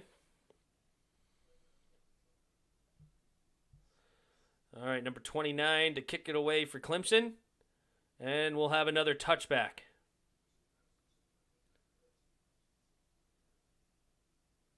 What in the world? What's up? No, I'm just looking at the high school play he had. Man, that's right. Wild Card Weekend is going to be 6 games instead of 4. We're going to be streaming a long time next week. Oh, man. Hopefully. Wow, America's Card Room is a sponsor of this? That's interesting. All right, Justin Fields in the shotgun. Pulls it himself on the read option, who runs for a first down, diving forward for about 11, 12-yard gain. And as Chris would say, the GOAT with the run. Third. Oh, no. Yeah, the defensive end completely broke contain. Number 7 for Clemson there. Justin Mascall. Mascall. Just in my skull. That's what his name is. Just in my skull. Just in my head. Oh. All right, handoff to Trey Sermon, who fights forward. Nice play there for about 8 yards. Good blocking by the Ohio State offensive line so far. Really doing well.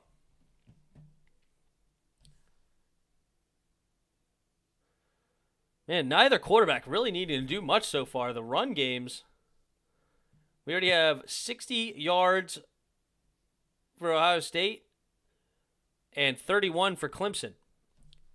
Play action for Justin Fields. Looking to throw. Throwing deep. Wide open receiver. And he makes the catch. And they're inside the 10. Wilson kind of lost his footing there. Had to dive for it. Makes the catch. Nice throw by Justin Fields here on the play action. Nice throw by who? Justin. That's right. Look at this throw. Man, if Wilson just kept his footing, you can see that he lost it. You know, it may have been actually just slightly underthrown where he had to adjust for it. Not the best throw, to be very honest with you. I'm not even saying that. I'm not. Watch the throw. I'm not even just saying that. I'm serious. It's a little bit underthrown to the left. He needed to lead him. He needed to lead him, man.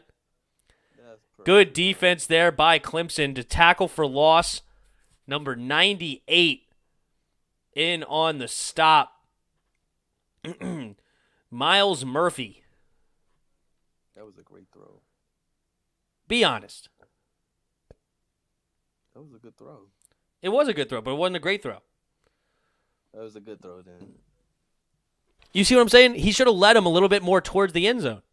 But he threw it a little bit too short and outside, where then he had to adjust for it. That's what made him fall. Well. got it down there at least. Yep. All right. Up, false start coming for Ohio State. Defense down here. Offense, number 55, 5-yard penalty. Number 55 for the Buckeyes commits the false start. And we're looking at Matthew Jones. Tough break for the Buckeyes. We're looking at 2nd and goal now, all the way from the 15-yard line when they were at the 6. A tackle for loss and a 5-yard penalty puts them behind the 8 ball here. All right, Justin Fields looking to throw. Decides, he's going to run for it now. He does get to the outside left, slides to back around the 6. Nope, they're going to call it at the start of his slide, closer to the 8-yard line, actually. And now we'll be looking at 3rd and goal from the 8. Yeah, there wasn't really anybody to throw to. Oh, it was weird. It was a designed run. It was actually a designed run. That's weird. The receivers are out there looking to block. It wasn't actually meant to throw it all. That's weird. All right. Here we go. Justin Fields throwing to the end zone. Caught by the tight end. Justin Fields zips it in there by the defender. Holy smokes. That looked like an easy bat down by the defender, but somehow gets it in there, and the tight end makes an incredible catch. Hassan Moore said, good stop. I don't know. Just like that, all of a sudden, looking at a potential tied ball game if this PATs goes through. The GOAT, Justin Fields. And the kick is up, and the kick is good. Oh, they kind of ran into the kicker there. What a throw. Yeah, he zipped that in there, man. That was an amazing throw. Now, I'm not going to take back that one. That looked like an easy bat down. The DB's right there. God, he zipped it in past that line. How did he get it in? Gosh, number one's got to be beside himself. That's an easy play by the defender. It just got right under his hand. And nice catch by 89. That's a tough catch with a hand right in front of your face like that, where they could potentially touch it, but he just brings that right in. Touchdown, Ohio State.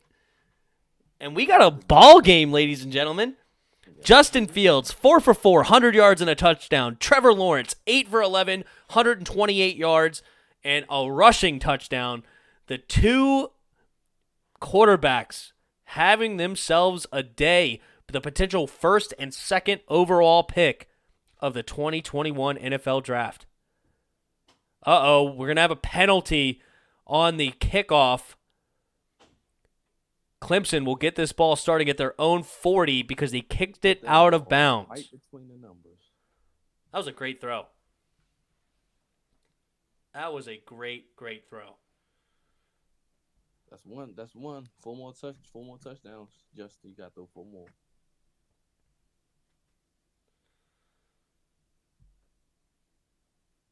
Yep. College football championship will be January 11th. This game might be right here, and we will definitely be covering it. All right, here we go. No, they start on their own 35 when it kicks out of bounds in college. All right, hand off to Etienne, who gets hit in the backfield immediately and then cleaned up by Werner, number 20, the linebacker. I wonder where he will end up being drafted. He's a senior for Ohio State, 6'3", 242-pound linebacker. He'll be a great addition. Mm-hmm. Trevor Lawrence. Chargers. All right, play action. Nope. Trevor Lawrence keeps it himself, looking to run. Gets maybe about a 2, maybe 3-yard gain, depending on where they mark it. And Trevor Lawrence and the Clemson Tigers will be 3rd and 8. Around the 37-yard line. 4-5 flat. I think you're on a 4-5 flat. He's got a little speed on him. There's no doubt about it. I'd probably think more like a 4.65. I think 4.7, somewhere in that range. We'll find out soon. All right, pressure's coming by Clemson. and quick throw and doesn't get to the first down. See, that's a bad QB receiver decision right there. The receiver's got to get to the first down marker for that comeback to work. And Trevor Lawrence threw it too short. I mean, this has got to be made deeper. I don't know what the rule is as far as can the DBs touch them outside of 5 yards. It looked like the DB didn't let him get the depth he wanted to downfield. Good defense there. He got away with it nonetheless. And it looks like Clemson will decide to punt it away on 4th and 2 right around the 45-yard line and give it back to Justin Fields in Ohio State. Give it back to the GOAT. I felt like Clemson would lose this game, and it might happen. Man, if Trey Sermon and Justin Fields continue to do this on offense, it's definitely a distinct possibility.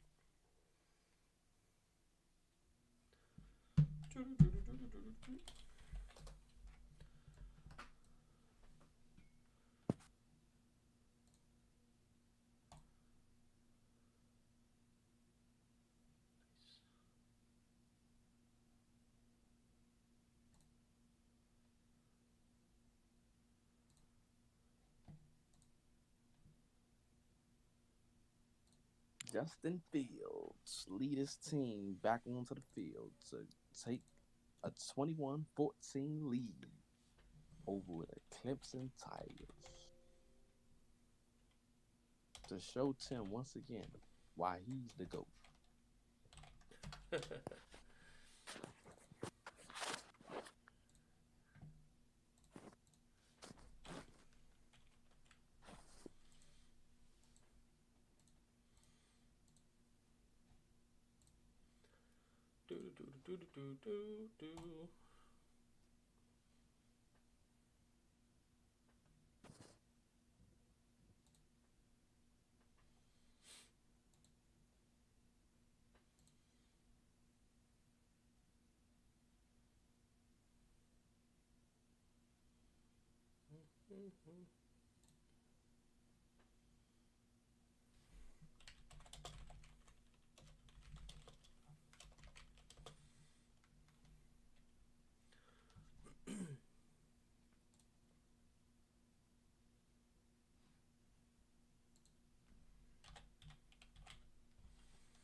All right.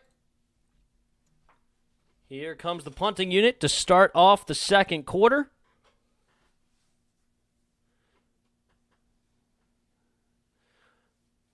And the punt is away. Bouncing kick gets it around the 13-yard line and falls forward for maybe about 3 yards. So Ohio State and Justin Fields will start this drive on their own 16-yard line. Ohio big. 56-42 is Chris's prediction.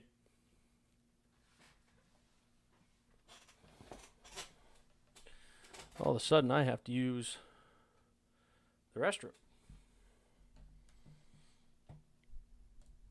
Ohio State Buckeyes, the GOAT.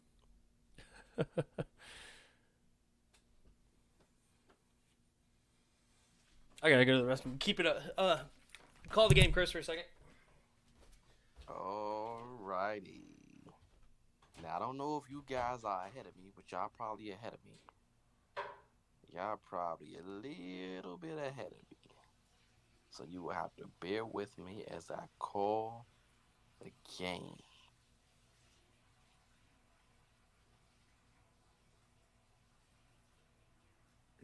Come on, hurry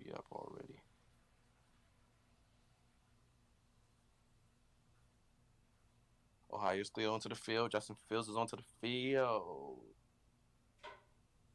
Sir. In the shotgun, they got 4 wide. Tight end in motion. Hikes the ball.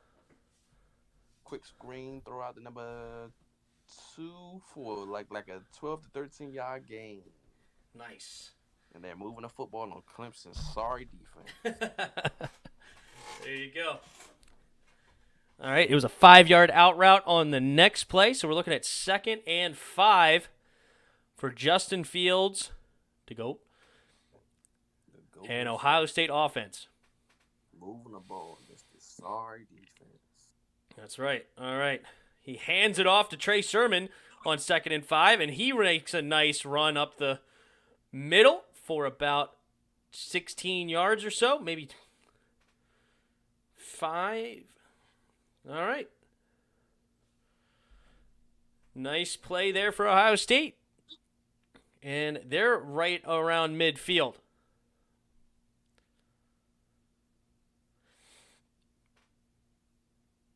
Ohio State Buckeyes.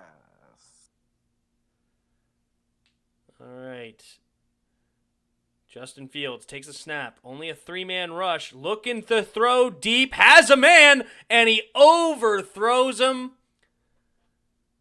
He had number 2 there, deep downfield, and overthrew him. Chris Olave, or Olave, or Ole. We're going to go with Olave. That sounds better. Olave. That sounds more conventional. Sounds good. All right. 2nd and 10 on their own 46. Snap is coming. Pressure's coming. Looking to run the ball. Finds his way through the middle and gets about to a 6-7 yard gain on 2nd down. 3rd and short coming up. Got 3rd and 4.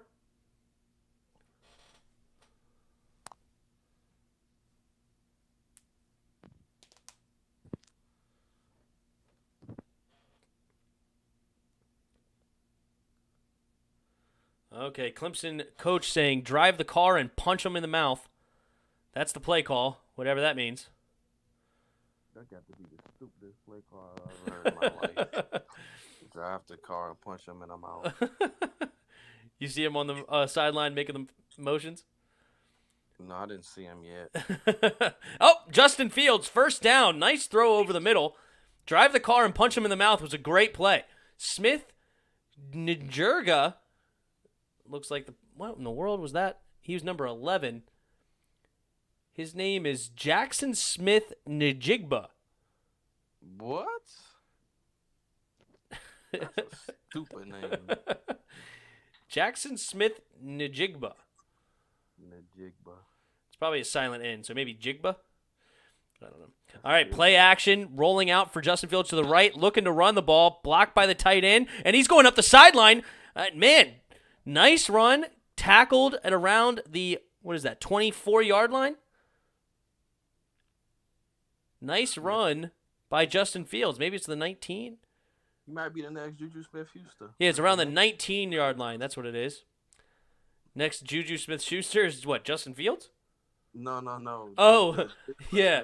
I got you, Smith Jigba. Mm-hmm. Smith Jigba making a nice block on the sideline to allow Justin Fields to run up the sideline for a few more yards. Justin Fields in the shotgun. Looking to hand it off. He does to Trey Sermon on the right and gets maybe 2 yards on 1st down. 2nd and 8 coming up. 11 minutes left in the 2nd quarter for the Ohio State offense to work. Inside the red zone now. And so far, this Ohio State team has been looking really good on offense. Even with putting themselves behind last drive they got in. Let's see if they can do the same. Justin Fields right now, 7 for 8, 128 yards and a touchdown. Looking to throw again. Takes the snap. Throwing it back towards the other way. Wide open tight end. Touchdown Buckeyes. And they take their first lead of this football game.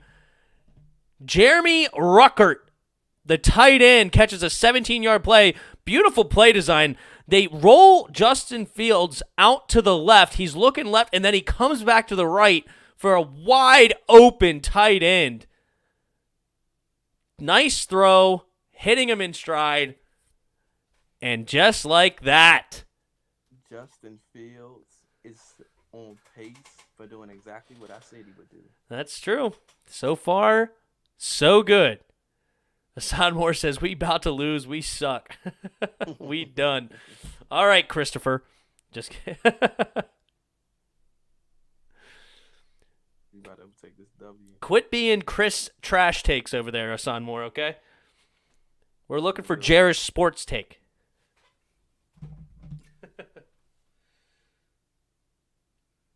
Justin Fields can throw it back across his body to the other side of the field and complete it. That's two passing touchdowns, by the way. That one little rushing touchdown Trevor Lawrence had. He got to throw one. He's going to have to throw a few if he wants to win this game. This is going to be a dogfight. They definitely got to score out of this one. Once the timeout's up. Agreed. If they don't score, you get the ball back to the GOAT, it's over.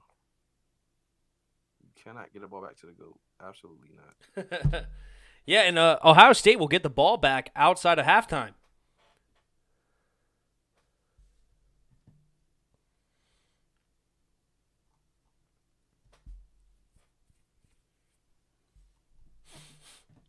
Excuse me.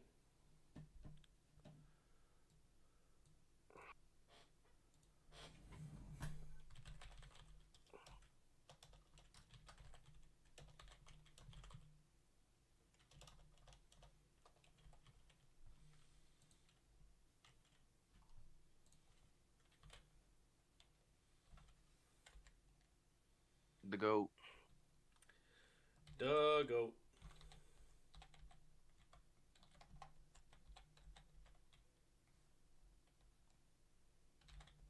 What about Shake and Bake? What about him? My man, Shake and Bake Bacon Bayfield. The greatest quarterback in NFL history. Even better than your guy Peyton Manning. Oh, yeah, jeez. Oh, Lordy. Chris is full of the hot takes tonight. Why Jeremy Sprinkle is the GOAT. Why Jeremy Sprinkle is that the title of your next video? I'm gonna try to do videos like that. Why Jeremy Sprinkle is the GOAT and make a good point. Impossible. But it's so stupid. Impossible. Just kidding. Hassan Moore, what did I say? I said that we could screw this game. You did. And so far, so screwed. All right. 21-14, 10.5 minutes to go in the second. So far, so screwed. All right. Here we go. Etienne on the kick return, getting to the outside and gets tackled around the 30-31. Uh-oh. Slow to get up. Sorry, is that even Etienne? It's number 9. Isn't Etienne number 9? I think so, yeah. But do they have 2 number 9s? They do. Okay. No, wait, that's not Clemson. That's Ohio State. Ohio State. Do they have 2 number 9s by chance? Because one of them's hurt. They do. Okay, so this one's R.J. Mickens. It looks like he's slow to get up. R.J. Barrett. Is that? Nope, it is Etienne. Uh-oh. Hurt on the kick return. Oh, he took a helmet to the knee. Okay, it looks like he's going to be okay. He probably just took a nice bruise to the knee there. But I don't think he tore anything or nothing. It just slow to get up. Taking a helmet to the knee is no fun. Nope. No fun.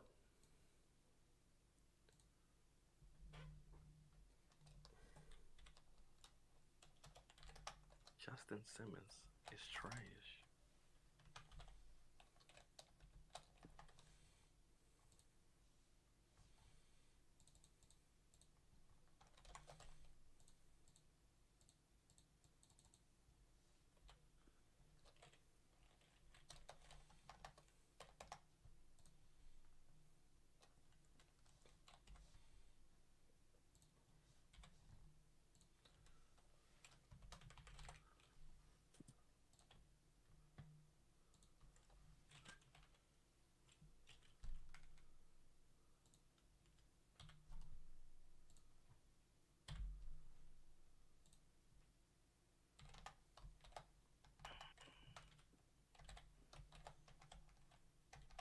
the GOAT.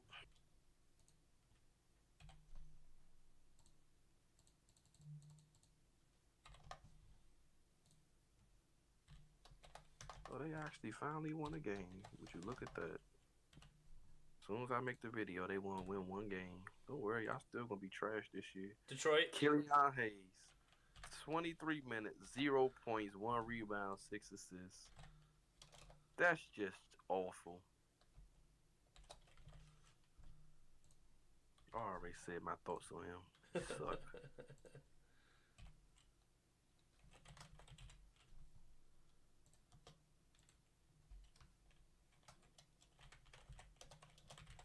Tim, you the man. All right, so why are you saying that with all those sarcastic takes? So you don't actually believe it? You think I'm just a joke over here? Nah, I don't believe you the GOAT. I believe you the GOAT. Gracias, senor.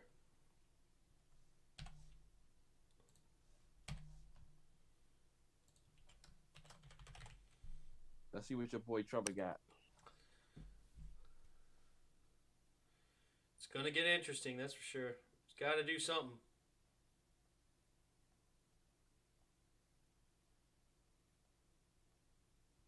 Right now, Clemson needs to stop.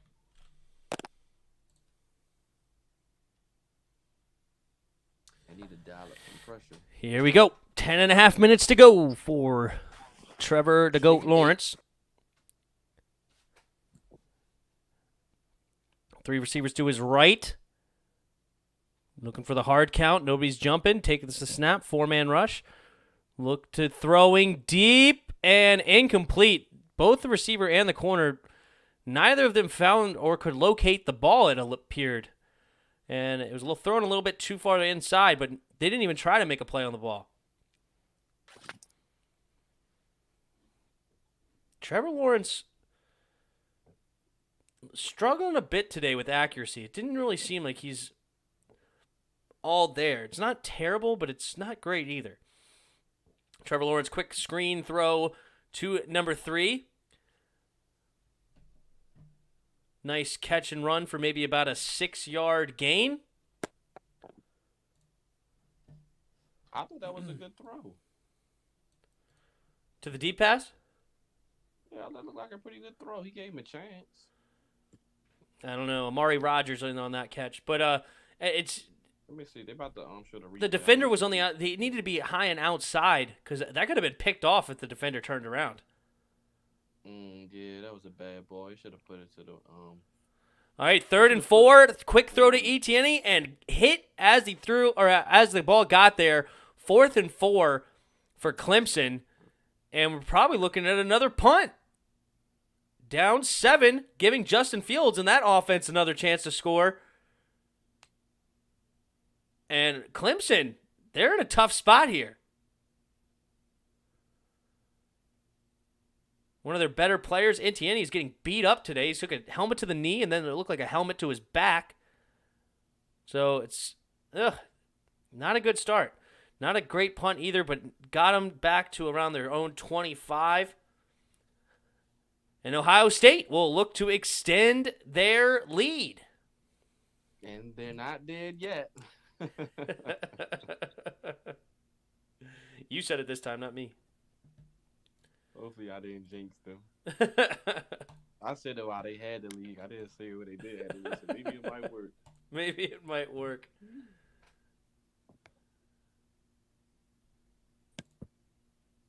The Buckeye.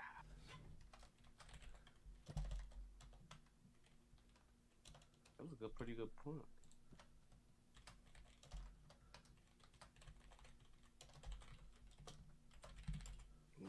All right, Justin Fields in the pistol. Play action.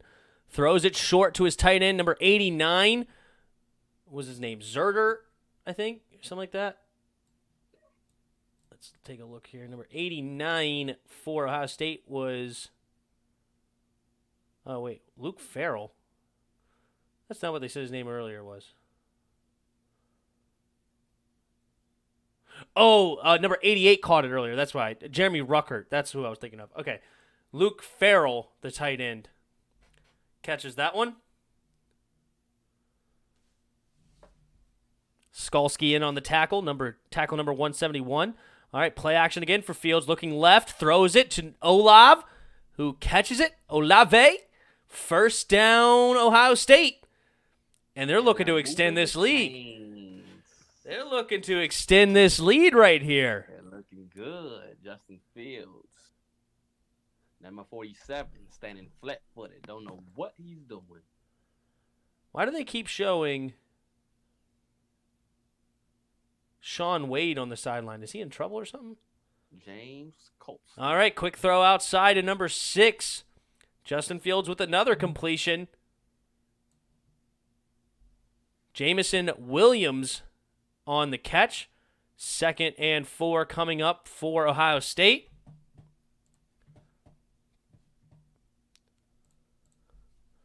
Olave on the catch. He just zipping that ball.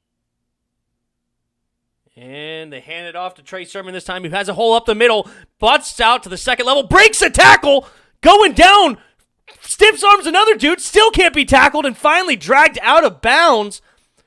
Split the defense there, made 2 tacklers spin off of him, and got an extra about 15 yards after he should have been tackled. Nice play there. Couldn't get then stiff arm number 36. Man. Finally, number 36 dove at his legs to get the tackle. Beautiful running by Trey Sermon so far this game. Chris Moore's joined the chat. What's up, Chris? This game will be a lot closer than people think. Well, maybe not. Maybe Ohio State will blow this one out. Their offense is looking fantastic while their defense is really stepping up the last couple of drives. Justin Fields handing it off to Sermon again. This time he only gets maybe about a yard on first down. 2nd and 9 coming up. Around the 26-yard line of the Clemson Tigers. Number 13 for Clemson. Tyler Davis being slow to get up.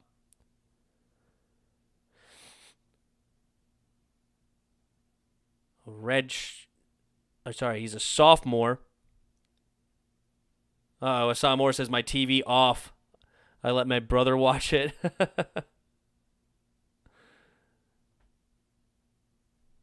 Yeah, we're got 2nd and 9 coming up, but we have an injured Tyler Davis on the field, and we'll come back afterwards.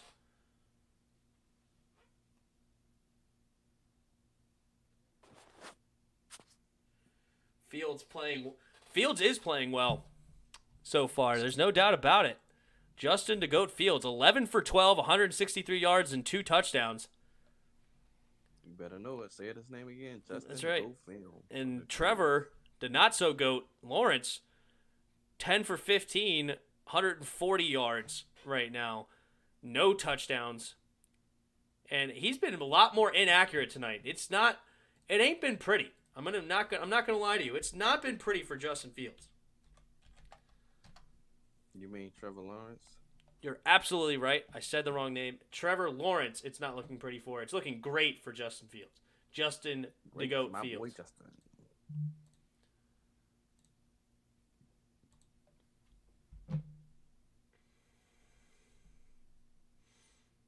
Justin the Goat Fields.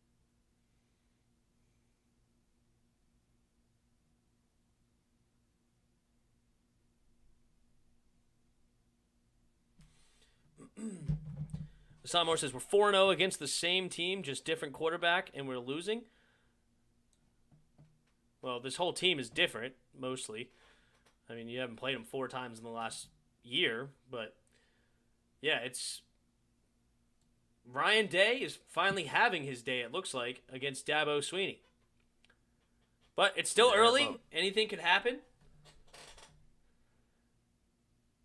And let's see if anything will happen. Uh-oh. Good grief.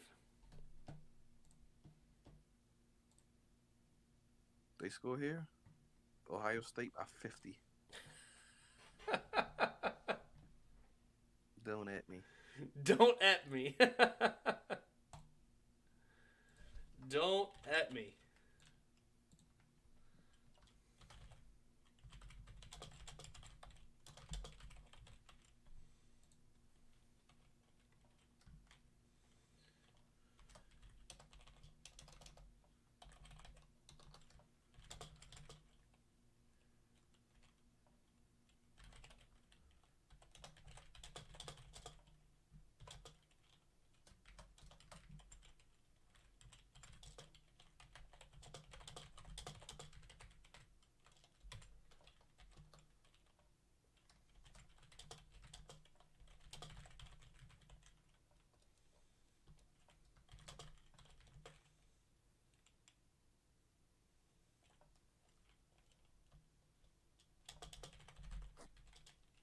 GOAT.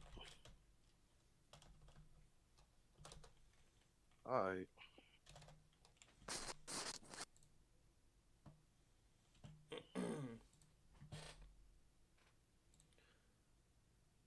Sorry about that. I had to do something for work. See what you got, Justin. Sending. All right. Number 11 saying no good. So 13, 3rd and 13 for Justin Fields in Ohio State. Number 11, big boy. Right? Brian Breeze. All right, Justin Fields, plenty of time in the pocket. Now looking to run. 3rd and 13, makes a man miss. Huge hit by Skalski.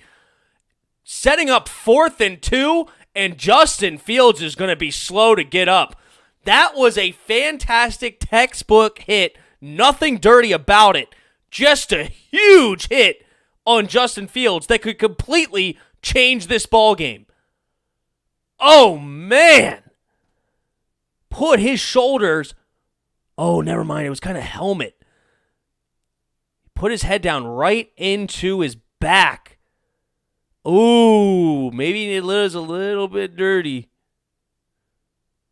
Not as clean as I thought. I thought it looked textbook. Play the game to him? That's your team right there. I thought that was more shoulder pad to it, but he put his head down and put it right into his back. Justin Fields is still not off the ground yet. That could be a broken rib or two coming up. Yikes. Oh no. Oh no. That was a huge hit.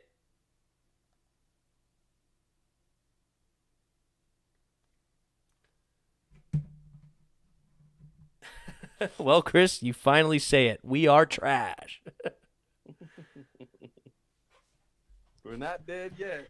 We're not. Justin Fields just got hurt. We're not dead yet. Oh, they're going to review the hit. This could be bad. Skalski could be kicked out of the game.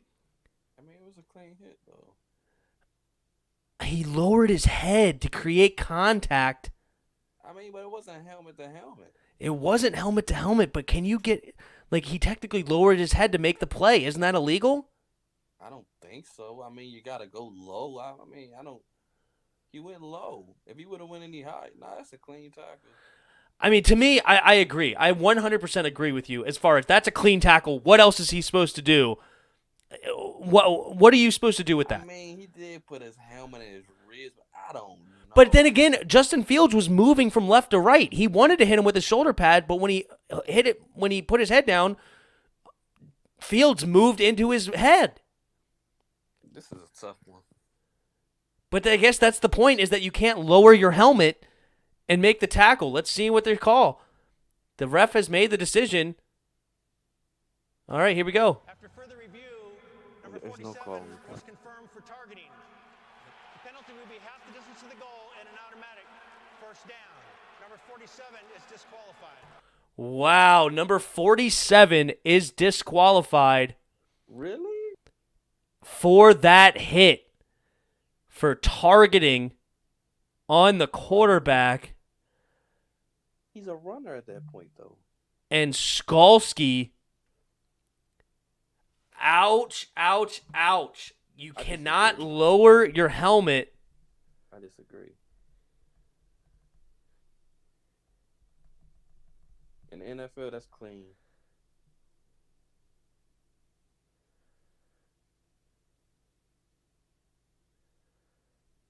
Wow.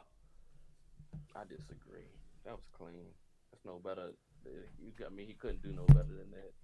Oh, no. All right, big first down now, because that was 4th and 2. Now they have a first down, and they hand it to Trey Sermon. But number 14 for Ohio State comes in to replace the hurt Justin Fields, and we're looking at C.J. Stroud, the GOAT, in on the play.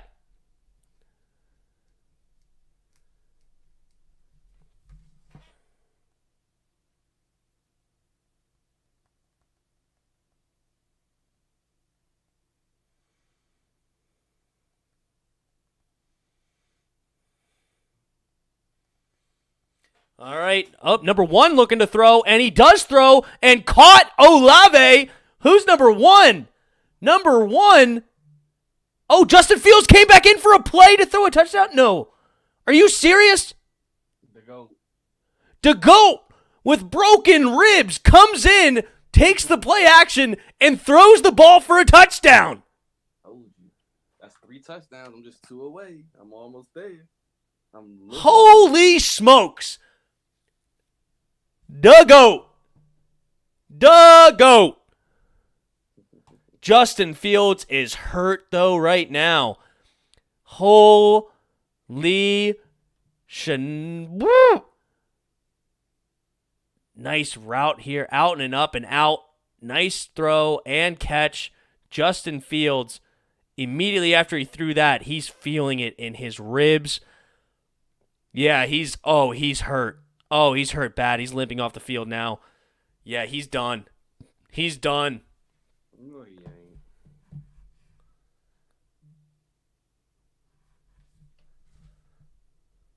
That was a great throw.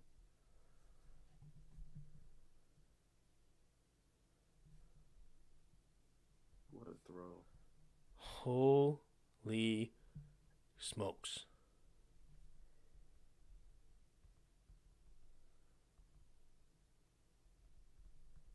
That boy Justin Fields a GOAT. I told you.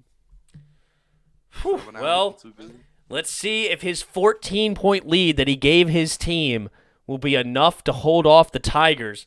Still plenty of football to be played. We're looking at 5 minutes and 12 seconds left in the second quarter.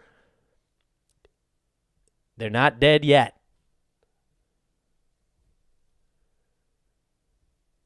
Skalski is our best linebacker. Hassan Moore is distraught. He's so upset that he's lost his linebacker. I told him what was going to happen to him. I said it. And I'm looking good. I said by 2 touchdowns, didn't I? I'm looking real good right now. So far, so screwed. Man, interesting call that they ejected Skalski on that play.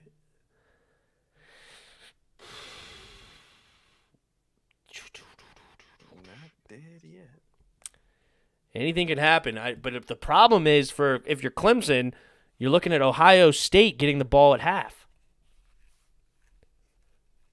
I mean, they better. I tell you what, Clemson better score a touchdown out of this.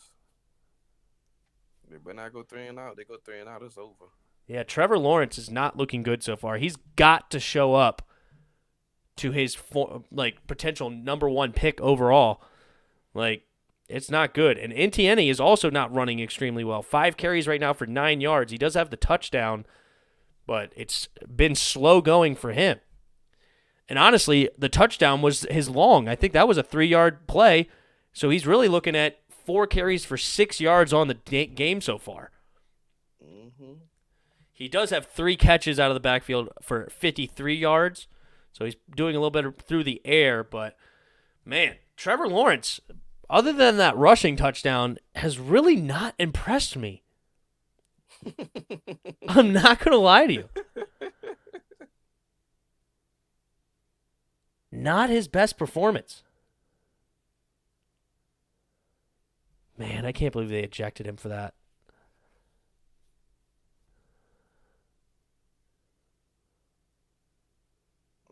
Oh, he's going back to the locker room. Yeah. I'm surprised Skalski is still out on the sideline.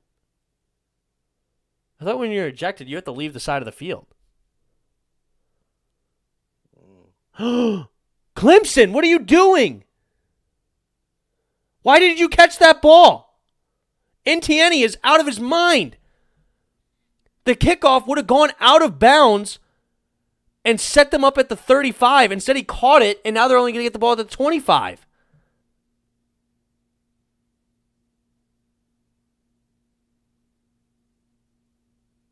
He fair catched it, though. Skalski, man, they just talked about how he got eliminated from last year's game as well. Let me see. on Justin Jefferson. All right, Trevor Lawrence in the shotgun. 3 receivers to his right. Keeps it for himself. Running up the middle. Nice run. The defensive end for Ohio State was right there to make him force him back inside, but it didn't matter because Trevor Lawrence used his vision to weave his way for a first down. 11-yard carry on first. All right, first and 10. Trevor Lawrence taking the snap, looking to throw. Does throw, batted down at the line. Ooh, Trevor Lawrence, that was a bad run. You should have slid. You don't need to take too many hits like that. Right? But he's down by 14 in a playoff game. He's giving it all for his team right now. Good bat down by number 72 of Ohio State. Tommy Toy screen pass. Oh my goodness. Ohio State's defense is looking fantastic. Amari Rodgers trying to get a screen pass to him, and it's a 3-yard loss. This is not good. This is looking at, after the incomplete pass and a 3-yard loss, you're looking at 3rd and 13 with a defense that's playing extremely well. 4 minutes and 42 seconds left in the second quarter. All right, Trevor Lawrence in the shotgun. 2 receivers to each side. Etienne in the backfield with him. Ohio State's rushing 4. We got a flag. It looks like it might be a false start. Yes, it is.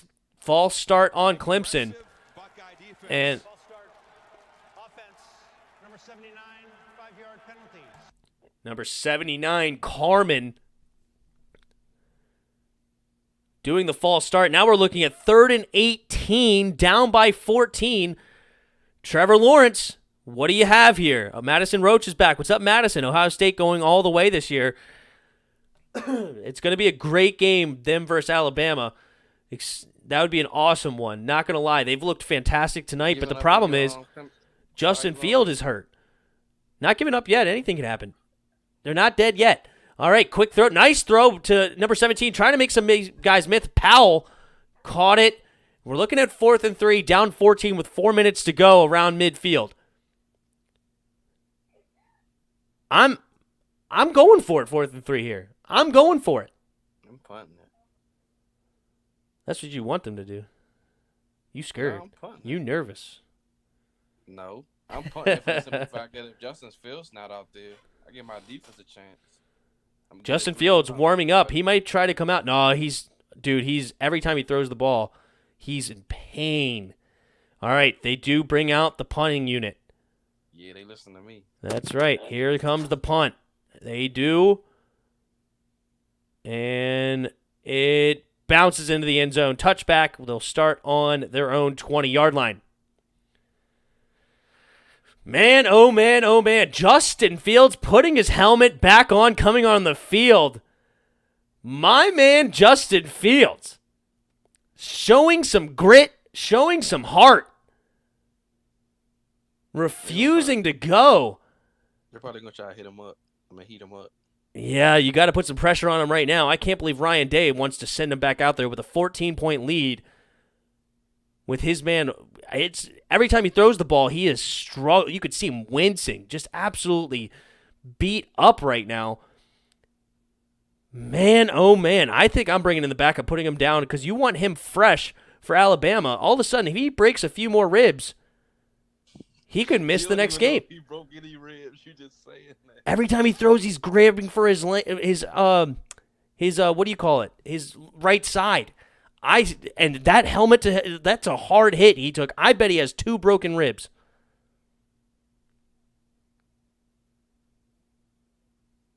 Yeah, he can't even hand it off without wincing right now. He is in pain. Those are broken ribs.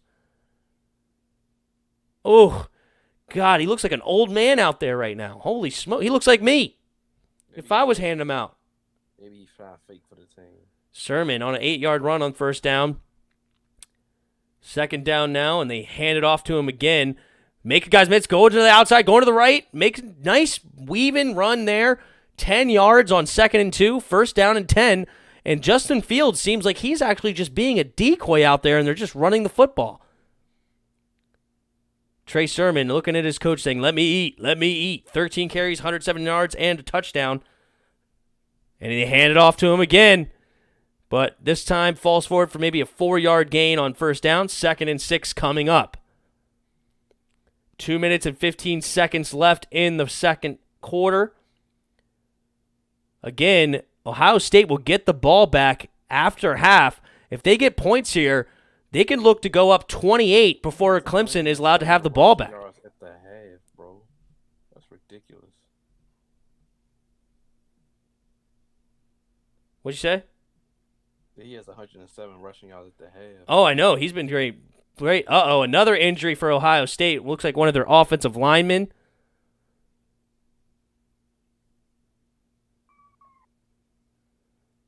He's already got a brace on. Not sure what happened here. Looking like they're got loose. They might be just tightening it up. I don't know.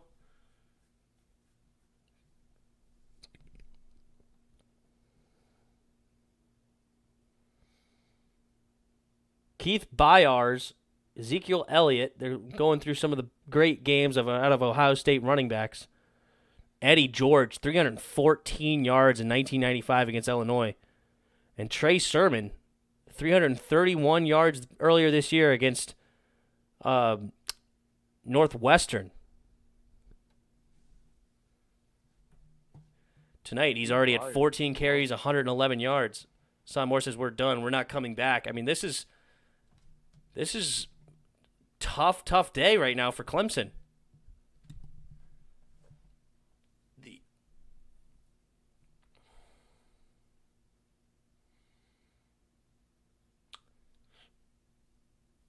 Jones, the one on that got hurt. All right, let's see what we got here. Son says, hope the Warriors win tonight. Good luck. Uh-oh, error occurred. What's going on here?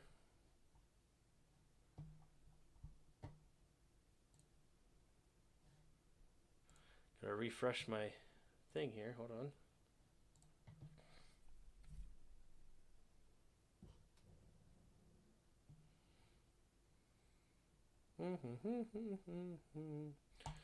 State versus Clemson.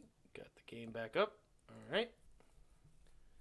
Justin Fields back in the game. This time he is looking to throw. Oh, he got hit again. Sacked this time, and he is in pain. He needs some help up. He does get up, grabbing for his gut. He has some broken ribs.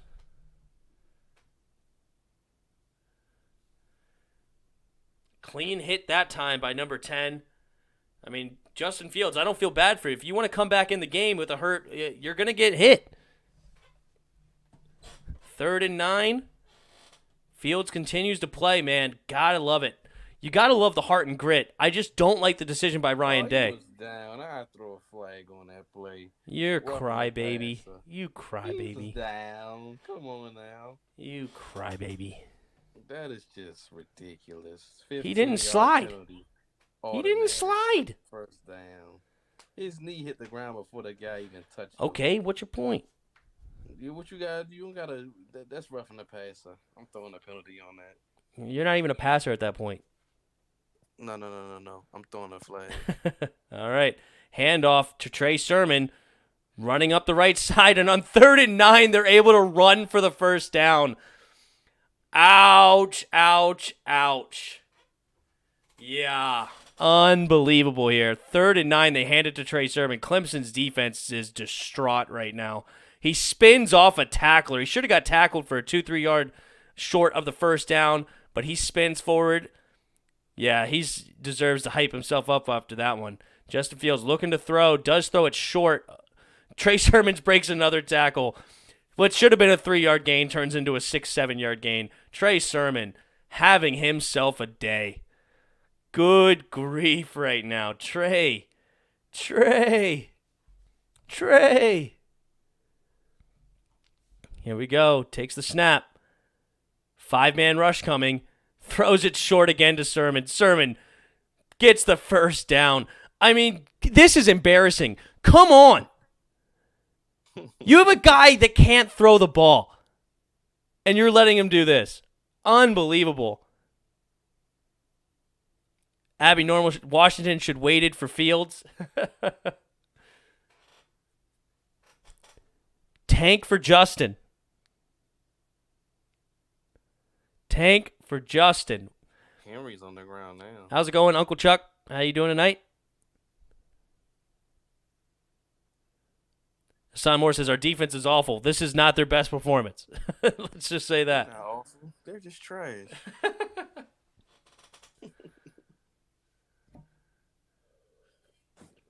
Number 5 is hurt. Looks like bad for Clemson. KJ Henry. Oh, he kind of got tripped up by his own player. Number 21 hit his knee awkward. He got bent up. Uh-oh. Doesn't look terrible, but it could be just enough to pop something in that knee. Yeah.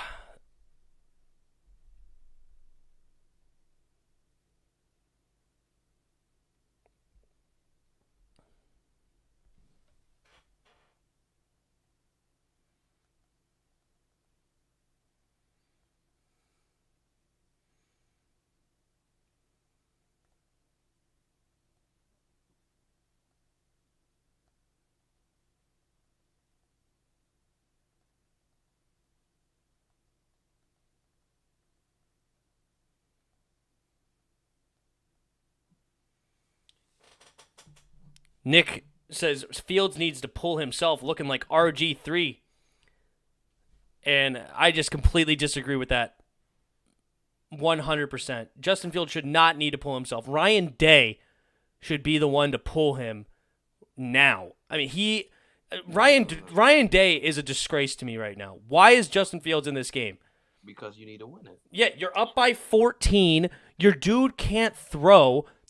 He probably has some broken ribs. Yeah, he wants to play, but you have to be the coach to pull him when he needs it. Like, Justin Fields should not be on the field right now. It just shouldn't be happening. Why do they keep showing this guy number 24? What is number 24? Why is he not on the field? Is he, like, banned from playing or something? Who's number 24 again for Clemson? Nolan Turner. Why are they looking at him? Makes no sense. I'm looking now.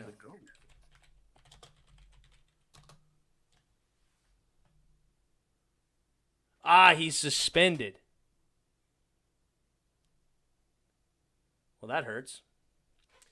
All right, Justin Fields looking to throw. He does throw it up for his... he throws it out of bounds.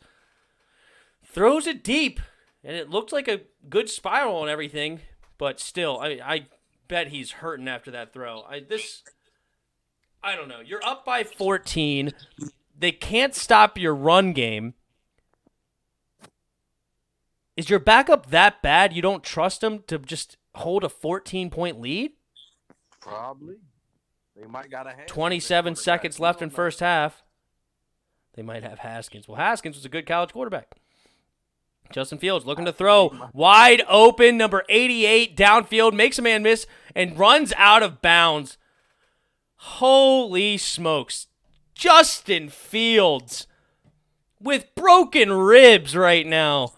Throws it over the middle, a dime to his tight end. Holy smokes. Jeremy Ruckert on the back end. Stiffs arms the dude and is able to get out of bounds to stop the clock. 20 seconds left in the first half. They're well inside field goal range now, right around the 12-13 yard line. And plenty of time. And Justin Fields, man, gotta respect it. You know, I don't think he should be out there, but that's for his coach to decide.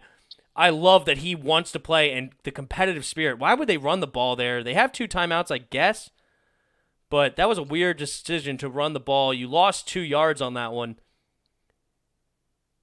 You have only 20 seconds left in the quarter, like in the half.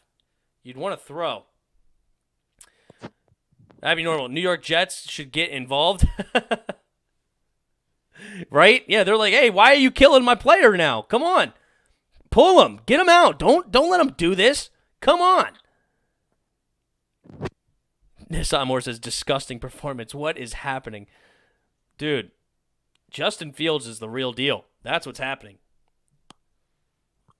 Told you.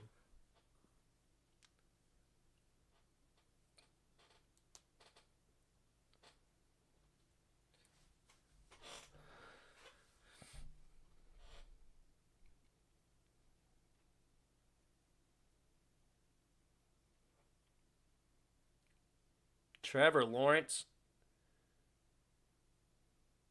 He is just not having his day right now. He's watching Justin Fields take his number 1 overall spot. All right, here we go. Justin Fields in the shotgun. Number 5's in motion, looking to throw. 4-man rush. Does throw to the end zone. Touchdown, Ohio State! Ruckert with his 2nd touchdown of the day, and Justin Fields, absolute phenom. Gotta love every minute of this. 15 for 17. Another touchdown throw. 4 on the day. Wow. Wow. Wow. Thank you. I should have said 7 touchdowns. I was wrong. This is 4 touchdowns in the first half, and then the last 2 have come with broken ribs. Oh my goodness. Touchdown, Ohio State. 4 touchdowns, 16 for 18, 223 yards for Ohio State. Wow, wow, wow. And Abby Normal says Haskins 2.0. I don't think so. This is gutsy. This is not something Dwayne would do. Dwayne would be crying on the sideline in a corner. Like, this is not Dwayne. Look at that, with broken right ribs, and he zips it in there between 2 defenders. Great throw. Are you kidding me? Good grief. Wow, what a gutsy throw. Chris, you could say it now. We are trash. Wow, wow, wow. I told you I was going to lose by 14.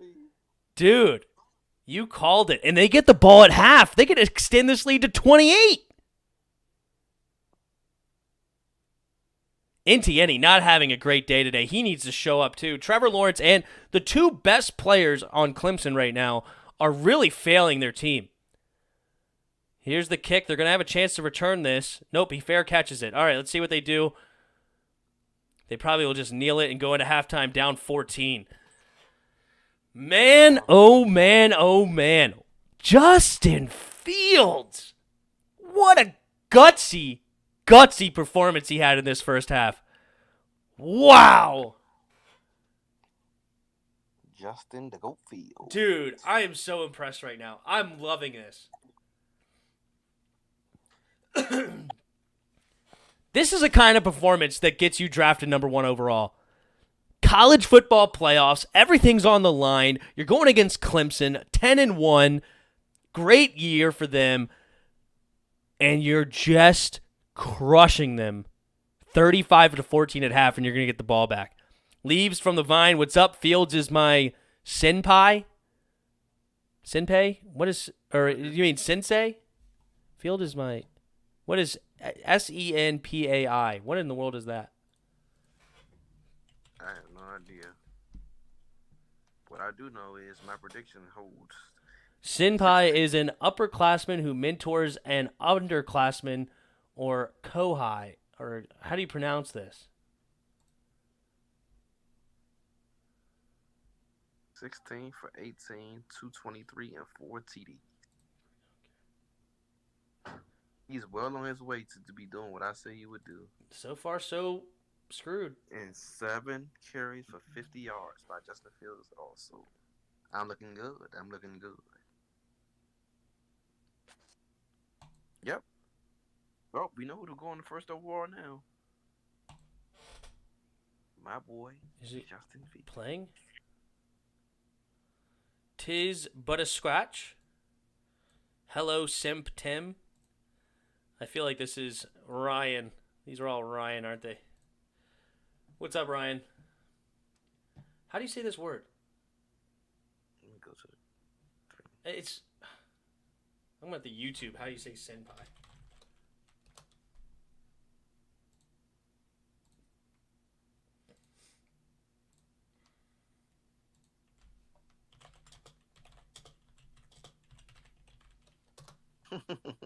He said hello, Sensei. What's wrong with people, man? Senpai. Oh, I said it right. Senpai. Senpai. Senpai. Senpai. I said it right. Tears but a scratch. I don't get it. Man.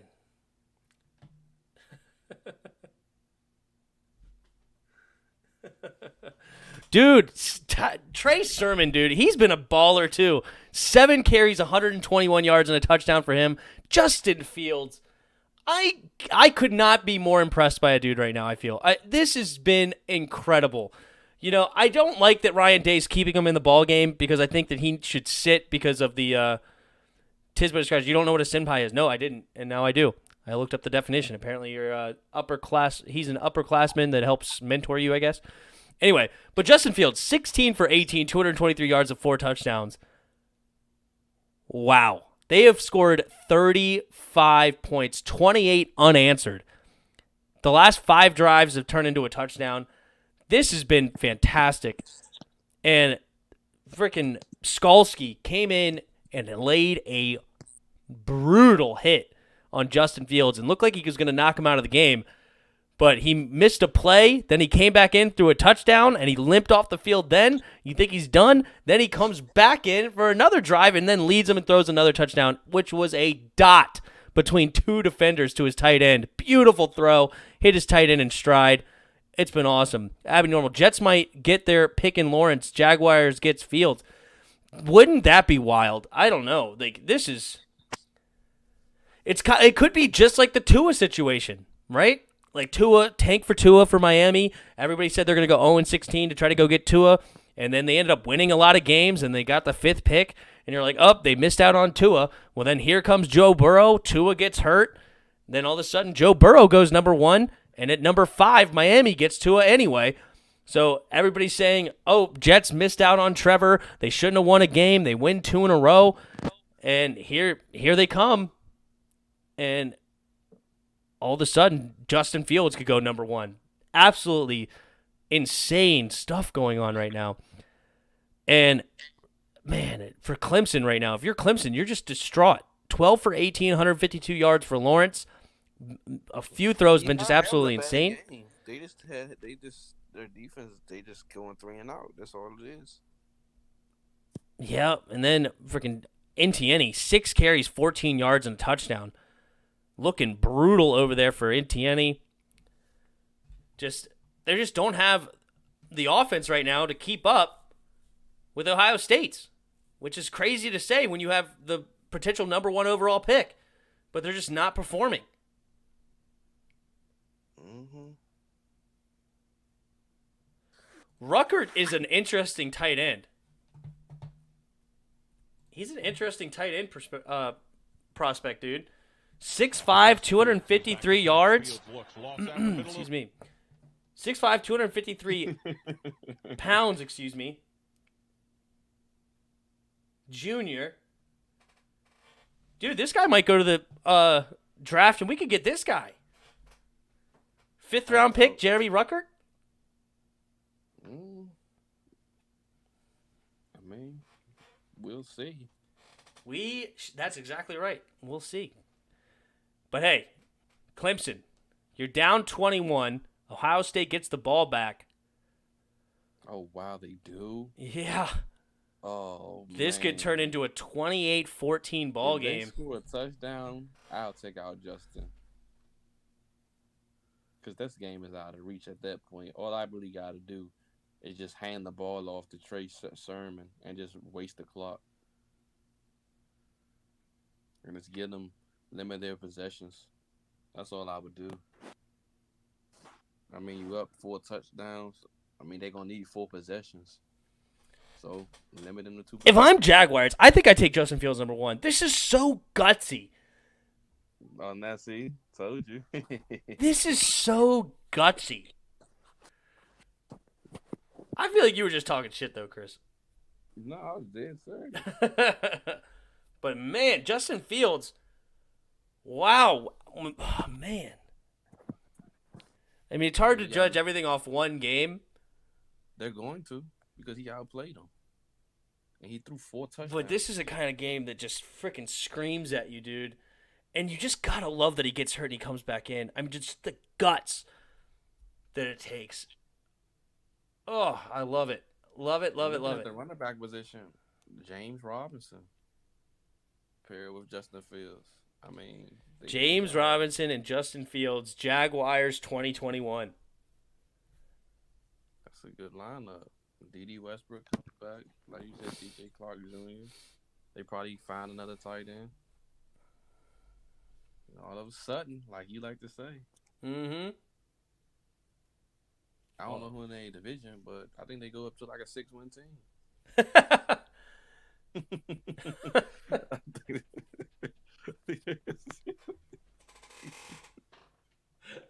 think they're a 6-win team. I mean, I'm not gonna jump the gun. That defense still trash.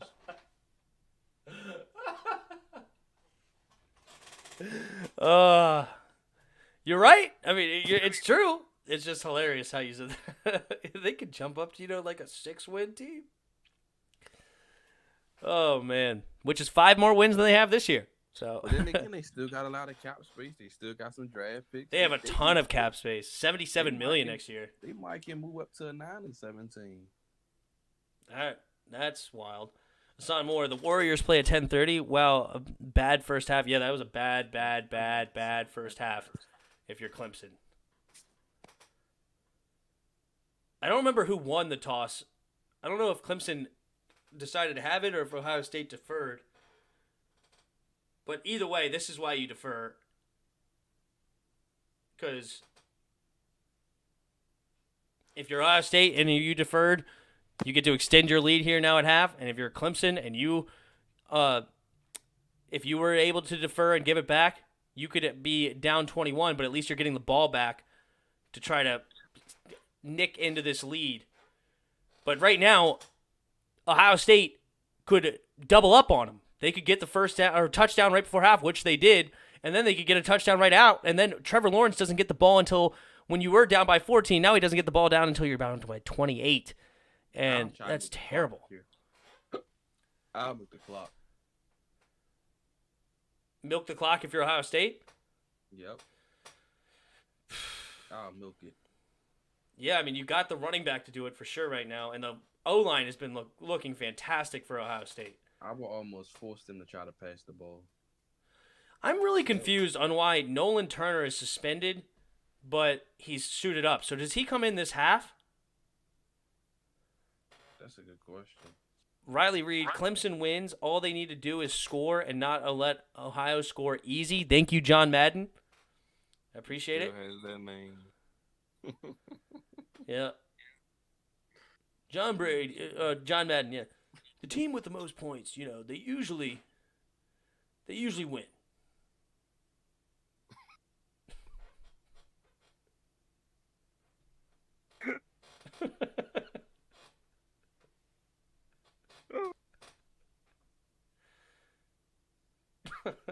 You like that one, Chris?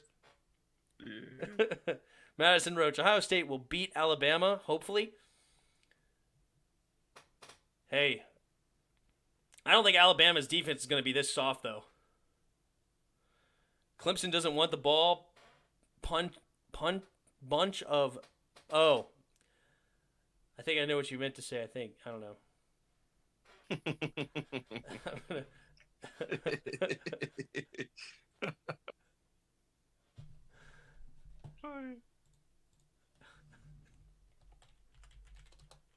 Clemson ain't coming back, especially if they throw another touchdown. A bunch of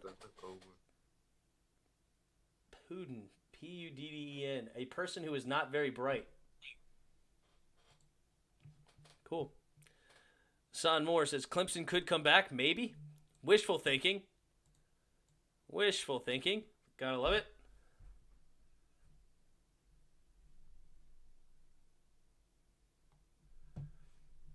It'll take a miracle for them to come back. I mean, that's assuming if Ohio State scores. If they don't, I mean, there's still plenty of time. This take is aging poorly. Justin Fields can't make them big boy throws. Just a 2020 Cam Newton, like I said. That was on a Facebook post. That is looking not very good.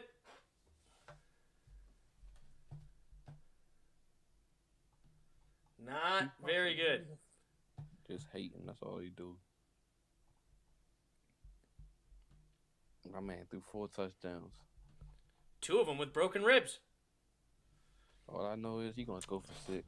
At the very least. Minimum 6. The max he would throw is probably 8. I don't even know what's the... Let me see what's the highest passing touchdowns in the game.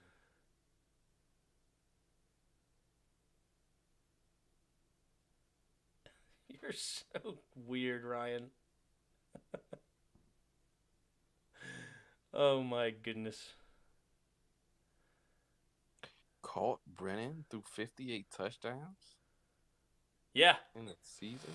And why didn't we start him? Cole Brennan, was that Houston? He went to Hawaii. Oh, Cole Brennan was Hawaii. Mm-hmm. I liked him, but we never gave him a chance. So the most touchdowns is 11 in a game. Yeah, he's definitely not getting that. I don't even know how he threw 11 touchdowns. It was Case Keenum that went to Houston. He had a great college career, too. Keenum's college stats, senior year, 5,631 yards and 48 touchdowns and only 5 picks.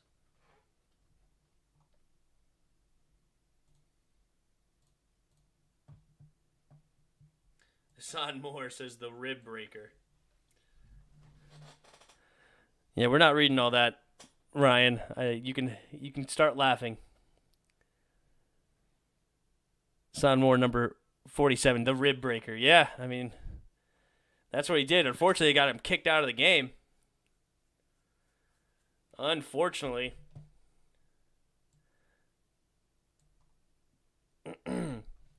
Man, oh man, oh man. What the heck? What's up? I'm reading the comment. Oh, yeah. Yeah, exactly. Exactly. Precisely.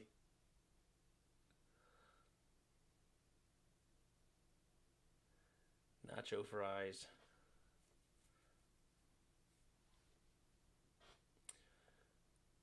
What in the world? Son Moore says, Riley? Question mark. Whoever this Riley Reid character is, something wrong with them. I know who it is.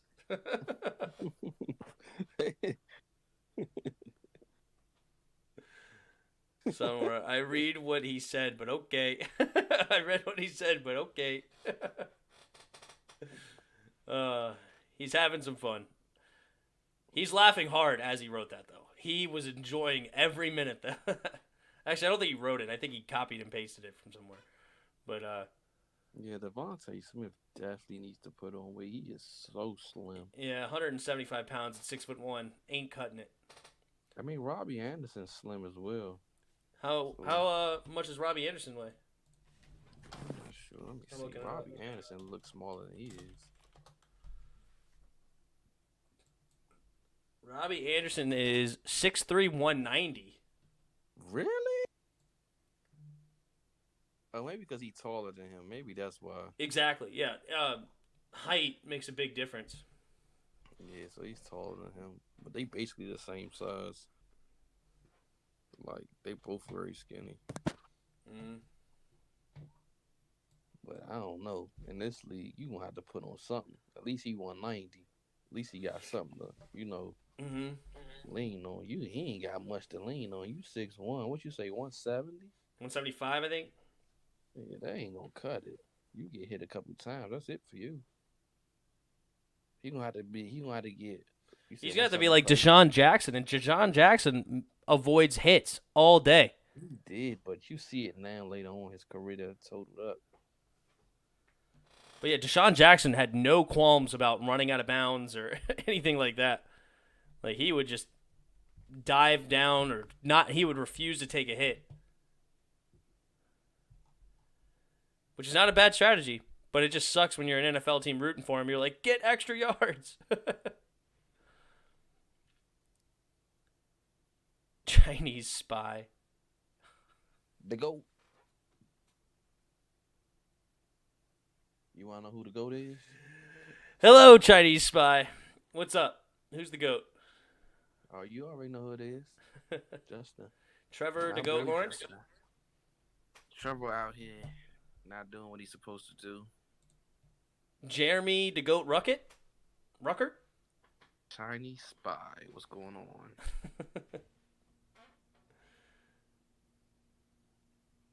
Abby Norris says Haskins avoided everything now. The booty cheeks in his face. That's what he avoided. Jared SportsTalk, what's up? He was smiling. Son Moore Riley said one of us will die, but how will he be buried outside out the cabin if he's dying? What in the world?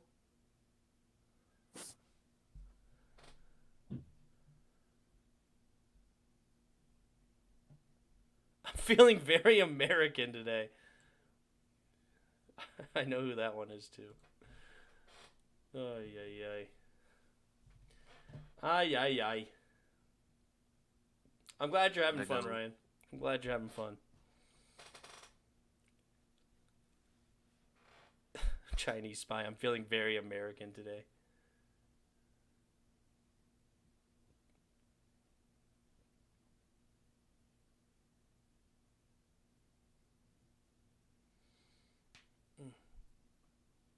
Dude, he's definitely getting rookie of the year. Source said, "Good for you, Chinese spy. Good for you." Definitely getting rookie of the year. It's too good. Chase Young. Oh no, LaMelo. Oh, LaMelo, NBA. Mm-hmm. What about that kid over at Minnesota? No, he's not having a better year than LaMelo. LaMelo's balling right now.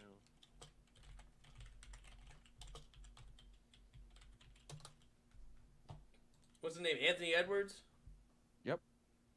Ooh, look at Justin Fields running out on the field, smiling. Well, 7 touchdowns it is.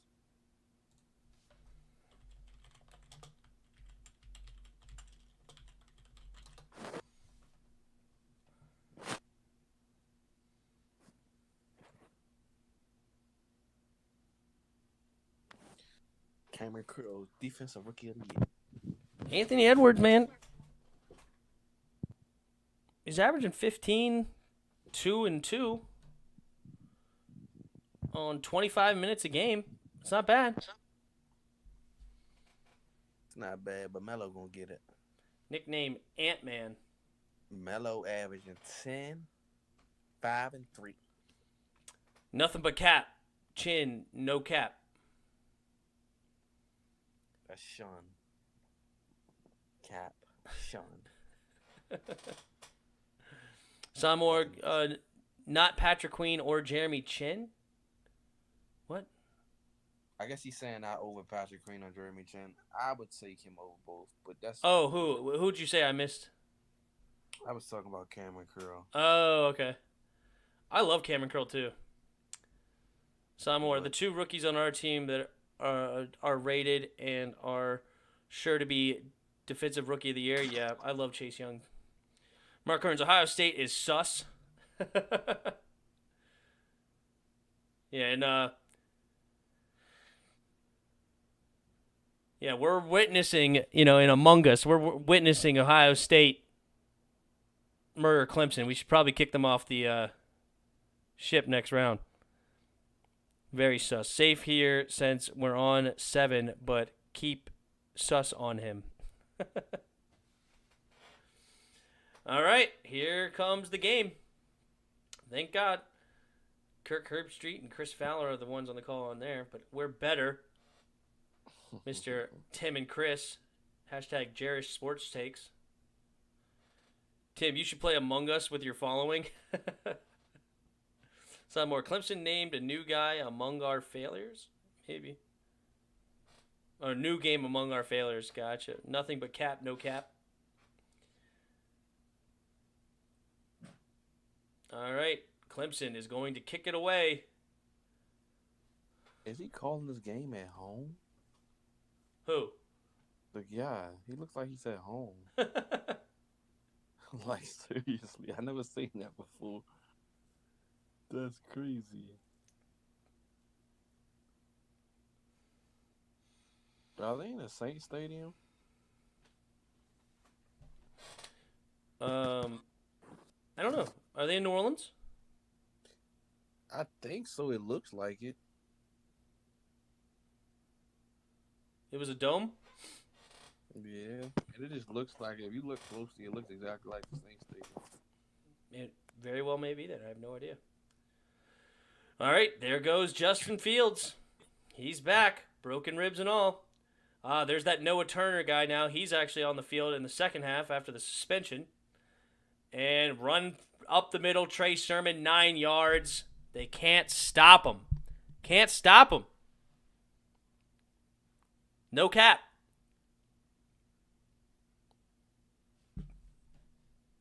Yeah, they need to do something with these numbers. And was ready to play with 18 this. and 13 on defense just don't look right. All right, handoff again to Trey. Run up the middle. Good gosh, you can't stop this dude. 13, 14-yard gain on second and short. Clemson is missing their middle linebacker badly. Man, you were thinking when you were a Clemson fan, well, hey, if we have to lose our best linebacker, at least they lost their quarterback. But Justin Fields has only missed one play.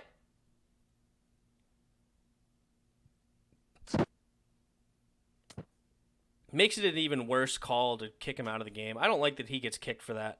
Should have been a penalty. Move on. Go. All right. Justin Fields hands it off to Trey. This time he does get stopped for about 1.5 yard gain. Trey Sermon, man, 19 carries, 144 yards and a touchdown right now. Really impressive. Yeah. He'd be a good third down back. He'd be a good third down back. He's bigger than a third down back. I mean, I don't know. You would want him as your every down back. That's I think he can be a little more. He's like 6'1", 215. Yeah, but how many teams really need a running back right now? I don't know, but I'm just saying, like, he's bigger than he's not really just a third down. What a throw! Justin Fields is a goat. Wide open down the middle of the field. Olave. I mean, he is putting on a clinic.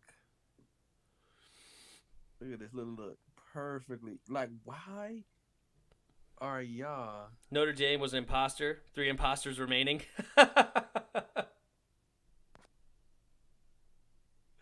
That's funny. Clemson is no cap. Yeah, forgot the bottle cap to close the bottle, and now we are getting kicked by the Buckeyes. Uh-oh.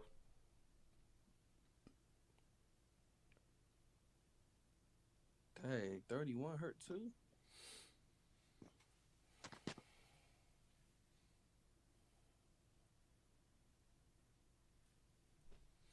All right, here we go. Justin Fields in the shotgun, handing it off to Trey again. And on 1st and 10, gets maybe 1.5 yards. So 2nd and 8 for Trey. And Justin here around the 12, 13-yard line. If he cuts that back, he's running into the Real Donald Trump says rigged. Man, this is incredible.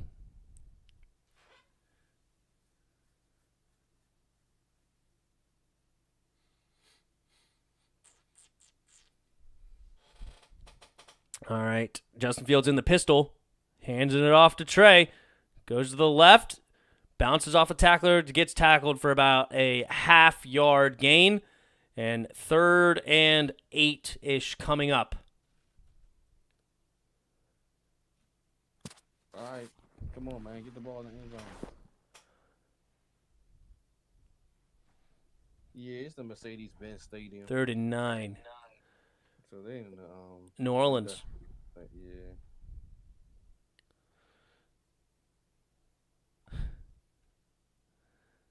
All right. Justin Fields in the shotgun on 3rd and 9. Man in motion, looking right, pump fakes, throwing deep, balls hit and intercepted by Justin Fields. Throw by Justin Fields, but intercepted by number 6, Mike Jones Jr. They got batted. Tipped at the line, and they're not dead yet, ladies and gentlemen. They're not dead yet. Oh, Clemson will get the ball back at their own 20-yard line and see what they can do on offense. Mark Hearns, Among Us, Big 12 version coming soon to a live chat near you. Real Donald Trump. The whole thing is rigged. If you count the whole score, Clemson wins easily. So disgraceful. They got batted at the line. It did.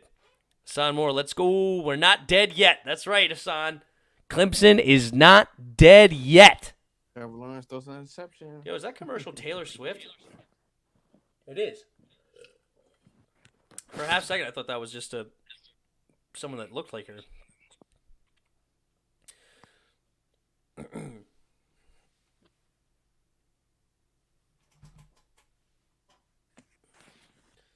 Oh, man. Yup, Justin. I was about to say Justin Simmons. Trevor Lawrence better put some points on the board. Agreed. Their offense should be well rested. Taylor Swift. Some states are very slow to inoculate recipients despite successful and very large-scale distribution of vaccines by the federal government. They will get it done. Thank you for the update, Mr. Trump.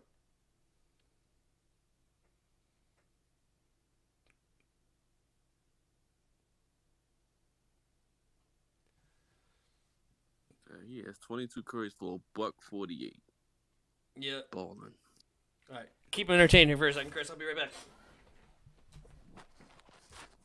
What's going on, Hassan Moore? What's up with you guys today? What's up with you guys today? Subscribe to my YouTube channel. I'll put it in the chat.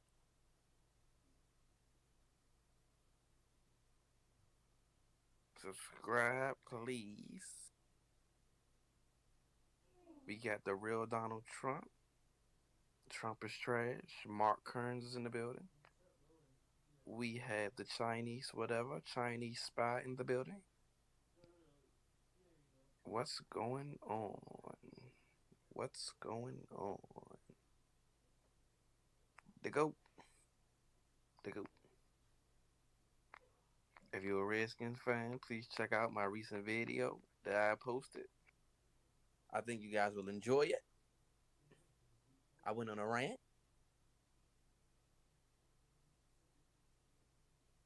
Go check it out. And the game is back on.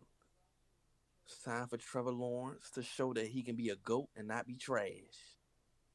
Because if he's trash, he will be moved to the 2nd overall pick in that 2021 NFL Draft. And Trevor Lawrence takes the snap. All right. Full wide, hands it off. Oh, no, that has it all. Throws a perfect pass to number 6 for about a 12-yard pickup. And Tim is back, so now I'll give it back to him. There you go. All right. 1st and 10. Trevor Lawrence in the pistol. Looking to throw. Does throw it quick outside to number 3. Going down the sideline. 1st down, 15 yards. There goes Rodgers. You making Tim a believer. Oh, not dead yet. Trevor Lawrence down by 21. Got some speed. Grand Rock, Oklahoma State, Baylor is sus. Baylor haven't been good since RG3 left. Hashtag facts. All right, 2nd and 1 on their own 42. Trevor Lawrence in the shotgun. Maybe he should go back. Quick throw out to number 13 for Clemson. Brennan Spector on the catch. First down, Clemson. Hassan Morse is 7%. That looks like the chances of their game. Let's go ahead and look at this. Right now, Ohio State has a 96% chance of winning this football game. 10.5 minutes to go in the third. Trevor Lawrence right at midfield, handing it off to Etienne. Goes up the middle for about a 7-yard gain. 2nd and 3 coming up at their 43-yard line. Abby Normal, yes, the fat lady is not singing, but she is definitely clearing her throat. This game is over. It's going to get interesting. Trevor Lawrence is going to score here. It's a matter of can the defense continue to get anything going to stop Ohio State. 2nd and 3. Trevor Lawrence in the pistol. Etienne in motion. Fakes the throw to him. Trevor Lawrence looking to throw, and he gets close to the first down, but it looks like about a half-yard short. Right in front of the 40-yard line is the ball, literally about 6 inches away from first down. Yeah, they probably QB sneak it. Fat lady saying Clemson trash. So she also saying we ain't not dead yet. Trevor Lawrence in the pistol. Etienne behind him. And they hand it off to Etienne, who does get the first down, maybe about a 1.5 gain on 3rd and 1. So 1st and 10 coming up for Clemson. Around the 39-yard line.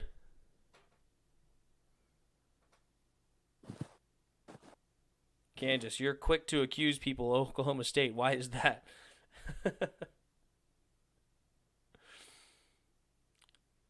All right.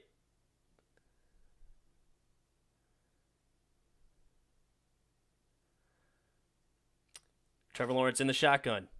Play action, looking to throw. Gets hit as he throws. Wide open receiver. Powell stiff arms a dude and gets pushed out of bounds afterwards. Big man play by Powell.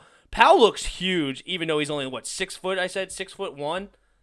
Wow. Number 17? Number 24 became the embarrassed all game. Dude, this guy looks massive out there.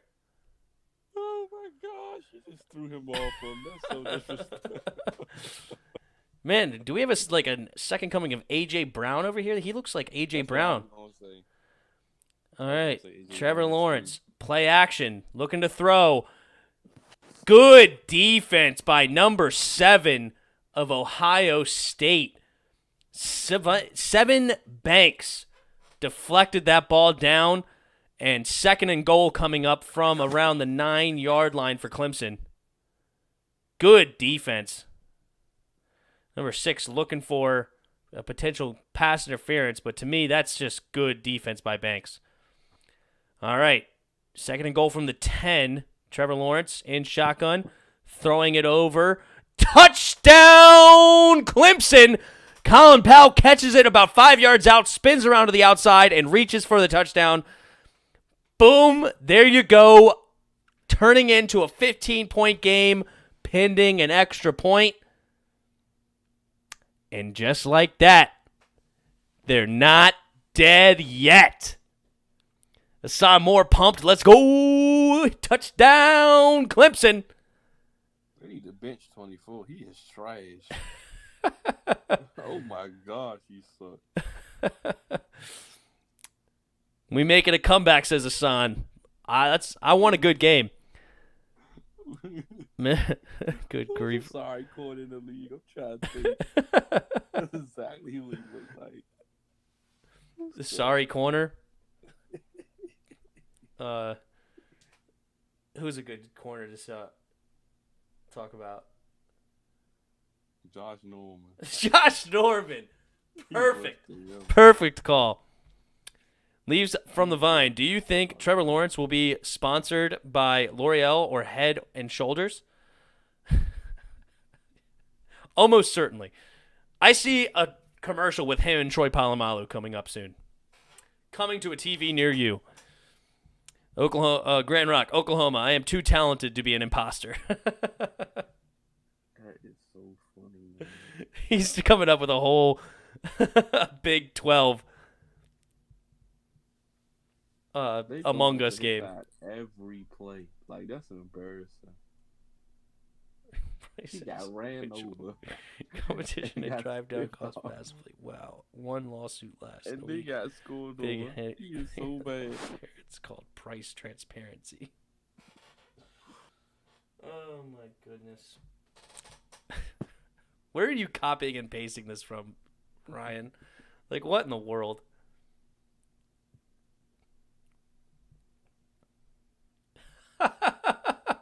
They have to put a little notification there. This ad was made safely. They were wearing masks, but in the commercial, they're not wearing masks. Zymore says, I am sorry, Clemson, for calling you trash. You are my team, so I am turning the TV back on, so make me feel that way, that we are making a comeback. Let's get it, Clemson. Here we go. Oh, don't worry. Once Justin Fields throw another touchdown, you can turn your TV back off. Justin Fields threw his 6th interception on the season last drive.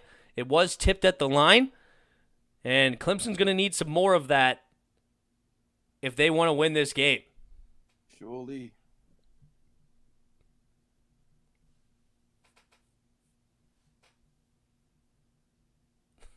Stop the steal.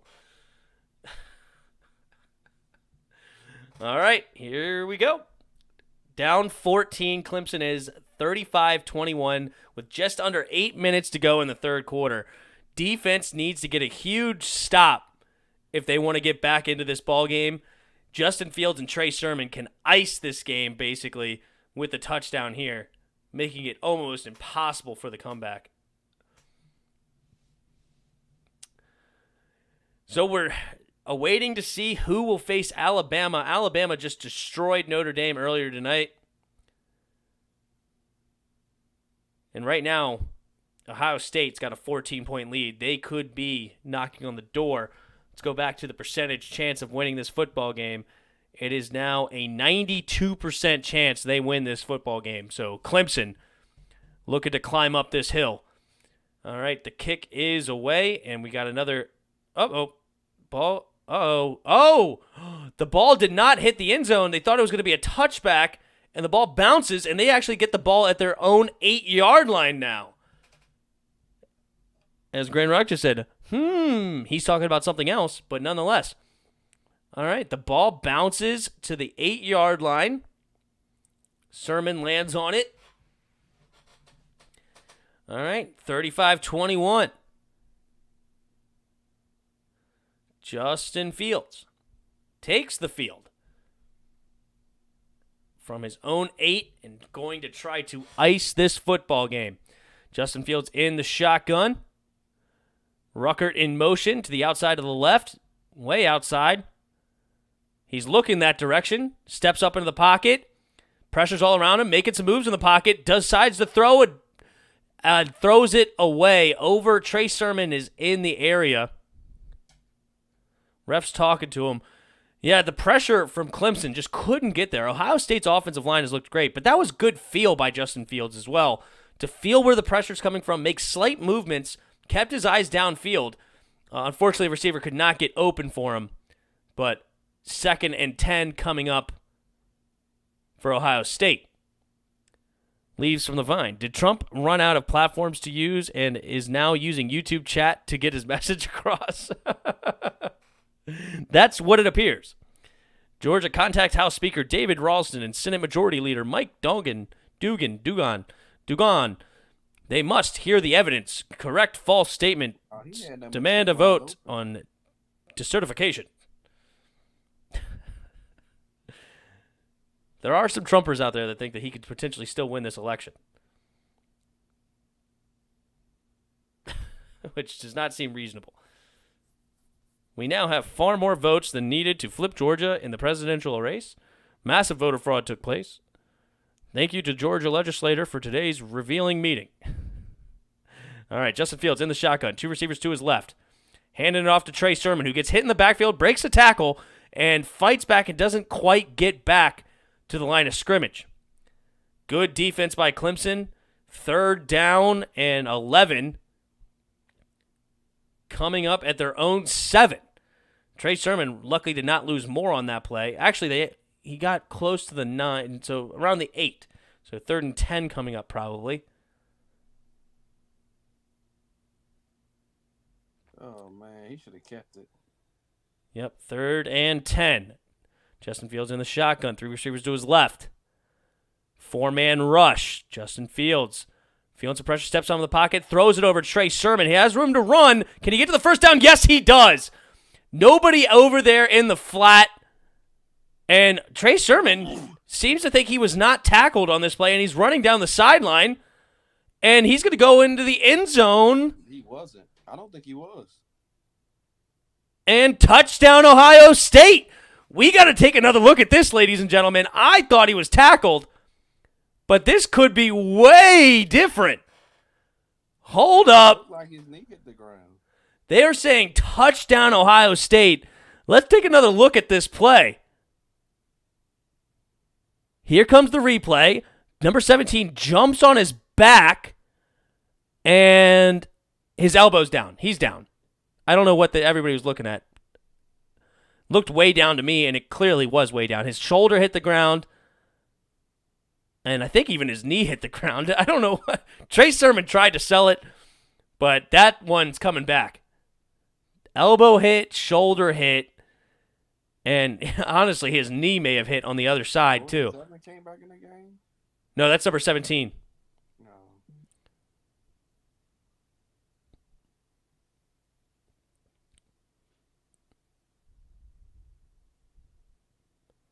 Yeah, and his knee hit. So, elbow, shoulder, and knee all hit the ground, and he got up to run as if that was a touchdown.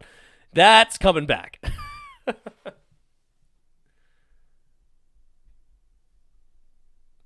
Why did he think that he wasn't down?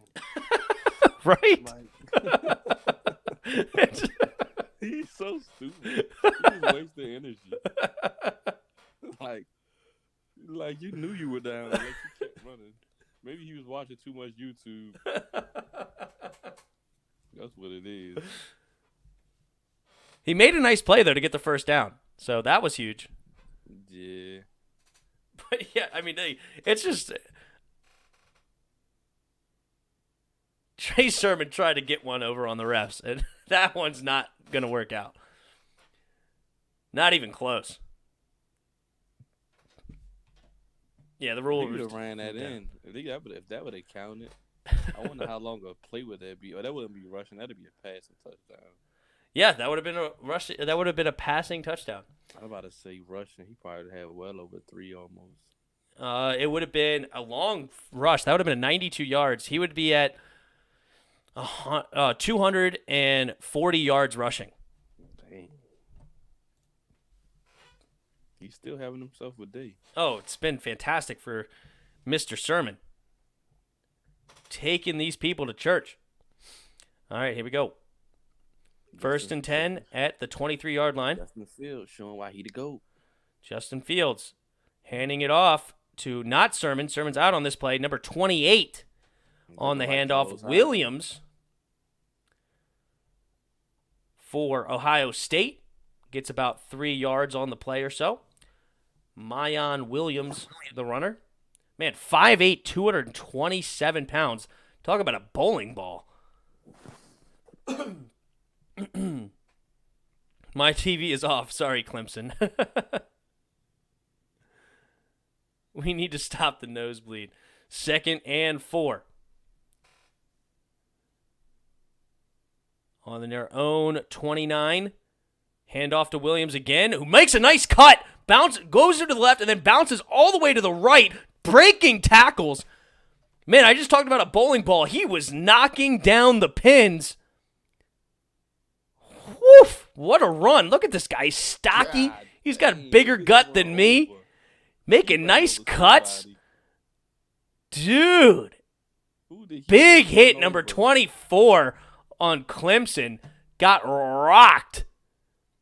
He need to go back to the. That was Nolan Turner, the one that got suspended. Came into the second half wishing he was back on the sideline. All right, here. Oh, this time Mayan Williams slips at the line, gets about a yard or so, maybe less. And 2nd and 9 coming. 227. Yeah, 5'8", 227. He's a bowling ball. Slipped at the Dang, line there. man. He got Derrick Henry to us on. Why would he ever try to tackle him? That is crazy, man. All right, Trey Sermon back in the game. Justin Fields in the shotgun on 2nd and 10. Play action, looking to throw, 4-man rush again. Steps up, looking to throw deep, has a man open, and caught! Olave, touchdown, Buckeyes! And that is the game, ladies and gentlemen. Abby Normal calls it a raindrop. Man, dropped in from the sky was that touchdown. What a throw. And it almost looked like the defense was going to get a hand on it, but nope, Olave comes down with it. That was a phenomenal throw. Woo! Steps into the pocket. Almost looked like he got hit too, and drops a dime. Nice catch and throw. This dude Olave is a beast. Leaves from the vine says, oh, now it's a game. Nope, this is a blowout. And that was a great, great throw. Man, oh man. They had 3rd and 10. Had them deep down in their own territory. Could have won a possession, field position battle there. Sermon gets the first down, and then the rest is history. What a throw. Oklahoma was not an imposter. 2 imposters remaining. What a throw. Sophomore Clemson, you disgust me. I'm just so mad. What's up, buddy? I said 56-42. It might actually come to that. It might. It might. It's getting close. Oh, man. We're looking at 42-21. They got to get moving. So my prediction could be good. I'm close. He's definitely going to throw 2 more touchdowns. That's a fact. He's got 19 for 23, 329 yards, 5 touchdowns. That's your number 1 pick. Nate Connor, welcome to the channel. Nate, have not seen you before. Hopefully we earn a sub from you. Hit that subscribe button. Join the Discord. Hop on in. He says Alabama beats either team. No, sir. Not Justin. Not Justin. Hassan Moore says, yeah, I'd rather play Madden than watch this. 11 dislikes. Or is that? No, 11 likes. No, it says you have 11 dislikes. Oh, maybe I do. I'll show you. I don't know how that's possible.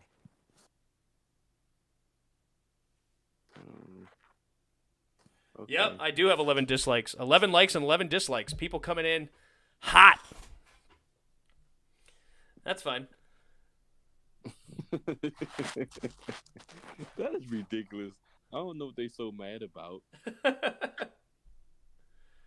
Who knows? They may have came in when I was away from my seat and came in and disliked it. Oh, well, what are you going to do? If you know somebody named Nate Connor? I don't. So he must be new. Yeah, he must be new. Yeah, I think we just got another sub. We got 5 new subs on the day. Wow, my boy Tim putting up the subscriptions. That's right.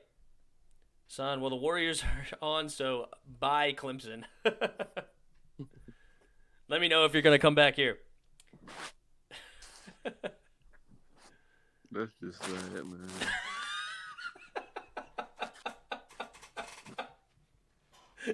Fat lady just belched. Oh, God. 'Tis but a scratch. Arthur, you fight with the strength of many men, Sir Knight. The Black Knight does not respond. Arthur, I am Arthur, king of the Britons. No response. What in the world? Hassan Moore. Draymond Green is playing. He's back. Well done. Nice. Good for Draymond. Nice.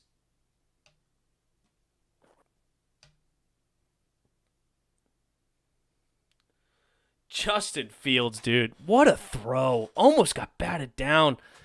Whew.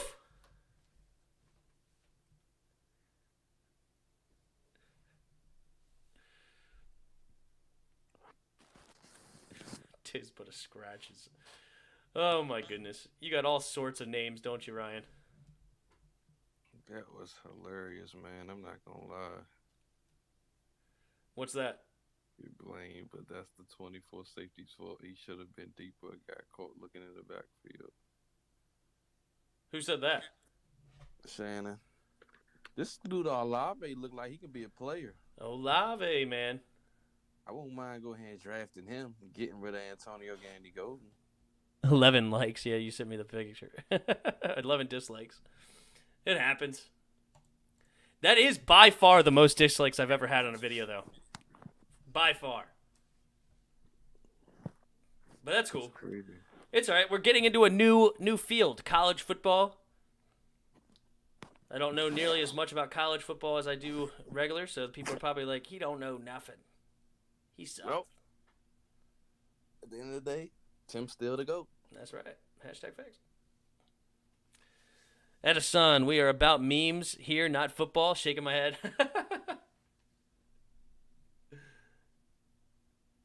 This is crazy. Son Moore, I knew that you were going to say something like that. He said, oh, Lord, now the Warriors are stinking it up. I told you they suck, man. You ain't even have to do that. I told you that. Like, why would you still do that, man? Don't do that to yourself. The Golden Tate Warriors are trash. We got a 12th like, though. Thank you, guys. Baylor to self. I got to clear myself from Oklahoma State sus. Also, how did he know I was one of the imposters? Grand Rock, you're just sitting here thinking about this Big 12 Among Us game. This guy Olave has 6 receptions for $132 and 2 touchdowns. He's balling right now. He's having a better game than what's his face, Devontae Smith. No. He is. No. How isn't he? I'll tell you in a second. Where's the game? Devontae Smith, 7 catches, 130 yards, and 3 touchdowns. Exactly. Exactly what? Yeah, that's what he had. 7 receptions, 130 yards, 3 touchdowns. Yeah. This guy has 6 receptions, 132 yards, and 2 touchdowns. So he just 1 touchdown. Interesting question here from Nate Connor. Justin Fields or Trey Sermon for MVP of this game? Justin Fields by far. Trey Sermon, though. By the way he foot back with that rib, and he's just lighting it up. 5 touchdowns to 1 interception. Come on. Almost 400 passing yards. He'll be well over 400 after this game. Maybe even in the 5s. 19 for 23. And 4 broken ribs. Yeah. That's true. Justin Fields is balling, though. 5 touchdowns. 19 for 23, 329 yards, and 5 touchdowns. I mean, it's hard to argue with those numbers, man. Hard to argue. All right, Clemson. If Sermon actually did stay on his feet and got that 92-yard touchdown, I think he may have an argument. He may. Yeah. This dude Olave is underrated. All right, Trevor Lawrence down by 21. Under 5 minutes to go in the third. Pump fakes, 3-man rush, flush to the right. Looking to throw and does throw. Caught, first down. Ohio thinks he was across the line of scrimmage. The flag is thrown. But I think, because if it's like NFL, if any part of them is behind the line of scrimmage, that is a good throw. And I think that by that rule, Trevor Lawrence was behind the line of scrimmage. They're showing the replay now, and his foot's behind the line of scrimmage. Oh, the black line is off. Hold on. No, the black line, is it off? No, it's good. Yeah, his foot's behind the line of scrimmage. That's a good throw. That's a good throw.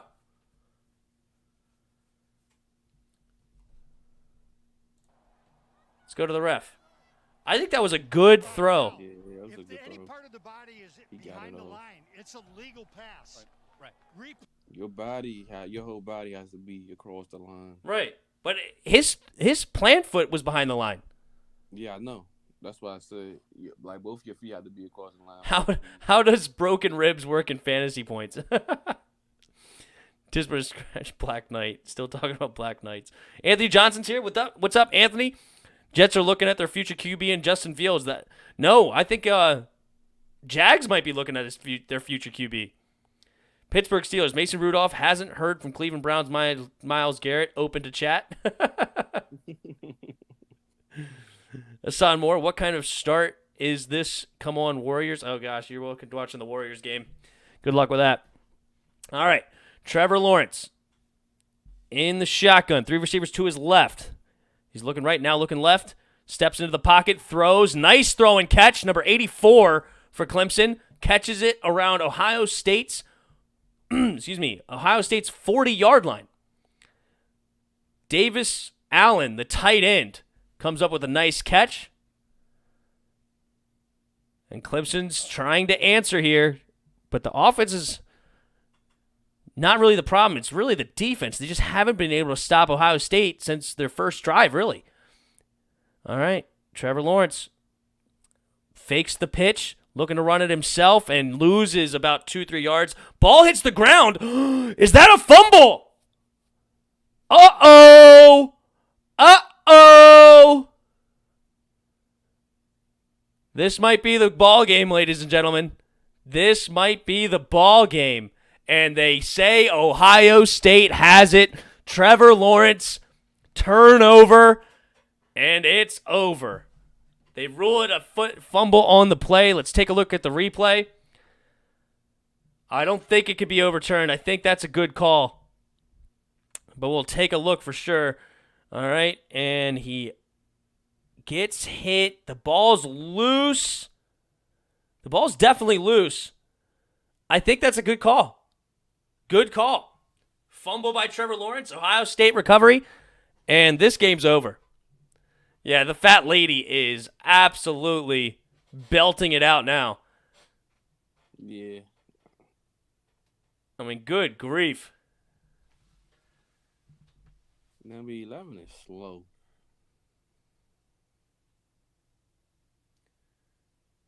Is Clemson the college Steelers? Well, they're not undefeated. Real Joe Biden. After a year of pain and loss, let us unite, heal, and rebuild in 2021. There you go.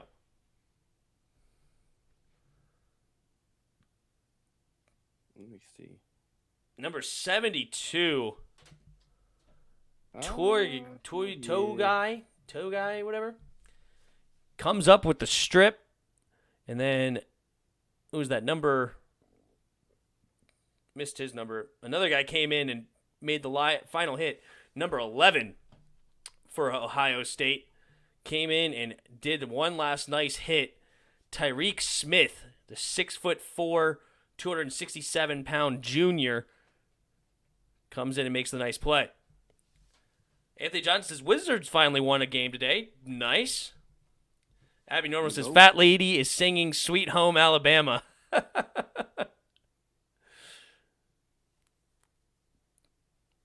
Okay, you can stop showing this replay. It's a fumble. just sucks. I cannot watch the Warriors because Curry is playing awful and the other players are just playing terrible. So Clemson is done. Yeah, Clemson is pretty much over. Dabo Swinney is hot on the sideline right now. He is heated. Absolutely brutal. And Trevor Lawrence, man, really coming up short in this playoff game. Curry needs Clay and Draymond. Draymond's back, they said, but yeah, Clay is really important to win games. He's a very important piece for them.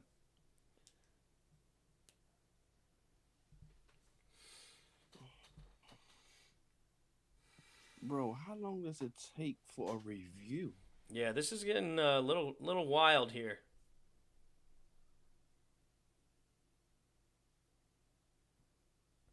Yo, whoever's doing the play-by-play on the ESPN for college football, I need them to do that. Do it for the NFL, because NFL is way too quick with their calls. College football is way slower, and it makes it my stream better. All right, here we go. Here's the ref. On the field Stands. Fumble, first down. Stands, fumble, and Ryan Day and Justin Fields, even with broken ribs, are going to take their way to the championship here.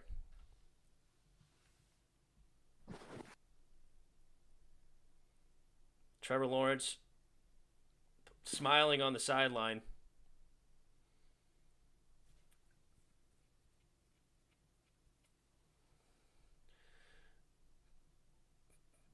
Not really what you want to see out of a competitor, not going to lie.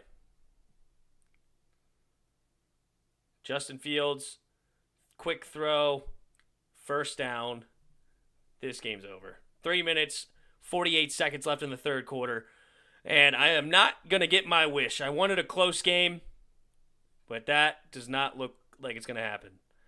Devontae for Heisman. I think right now it's between him and Trask. Him and Trask are the Heisman, the top two in my opinion. Leaves from the vine. Dude talking about Warriors sucking on live chat about Clemson that is being run by bots. What? Dabo, next Detroit coach. I wanted the Skins to hire Dabo. I love Dabo.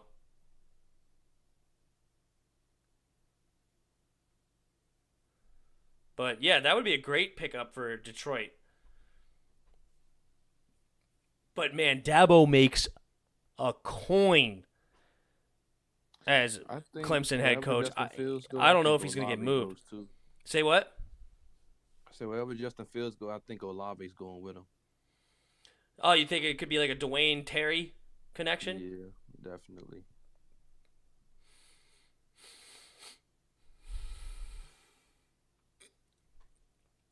Justin Fields in the shotgun, handing it off to Trey to the left. Runs up the middle for maybe about a yard. Third and 9 coming up for Ohio State. It's a bit too late for the defense now, though, to get a stop. Needed that, on second quarter. Some more.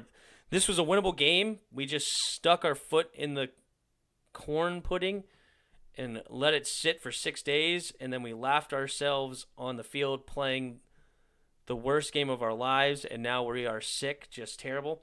Yeah, it's bad. It's bad. Justin Fields in the shotgun. 3rd and 9 on the Clemson 45. And big sack by Clemson. 2 minutes and counting, and they're going to get the ball back. And they're not dead yet.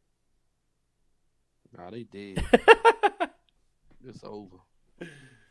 They're not dead yet. I refuse to believe it. 3 touchdowns, 3 stops, tie ball game.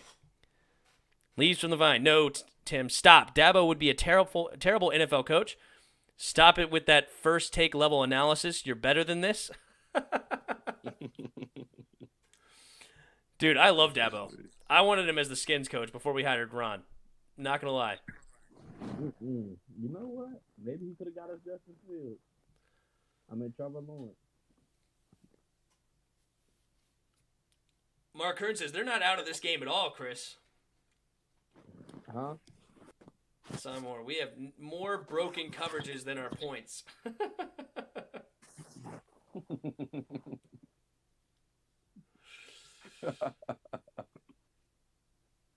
All right. Trevor's got a score here, though, man. Are you actually the number one pick overall? What are you going to show us here? Down by 21 in the playoffs, win and go home. This could be your last college football game of your career. We saw some guts. We saw some grit from Justin Fields after those broken ribs. We saw a man get on here and bring his team to victory. Trevor, without broken ribs, looking like a bump.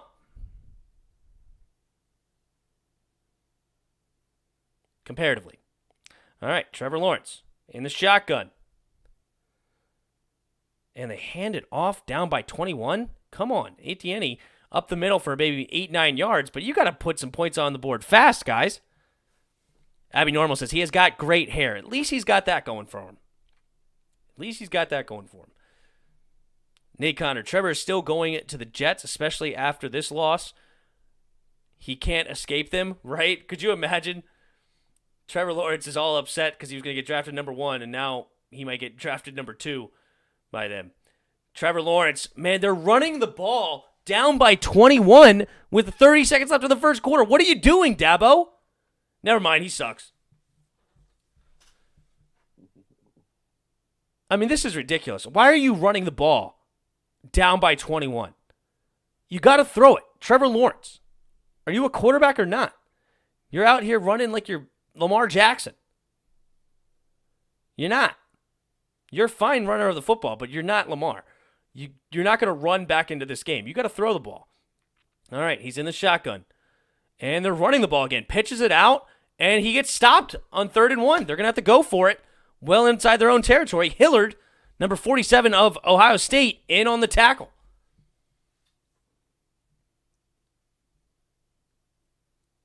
I can't believe they're down by 21 and they ran the ball 3 straight times right now.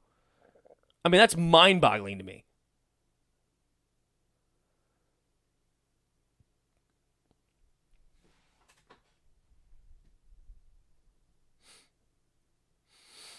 Who's number 11? He's interesting. Number 11 for Ohio State, Tyreek Smith, the defensive end. Mm-hmm. Number 11 on offense is Jackson Smith-Jigba. Yeah, Hassan Moore says, wow, they are running it. Yeah, I know. It's crazy. Mark Kearns, unfortunately, we'll only know one of the 2 imposters. The second one will catch y'all off guard. Uh-oh.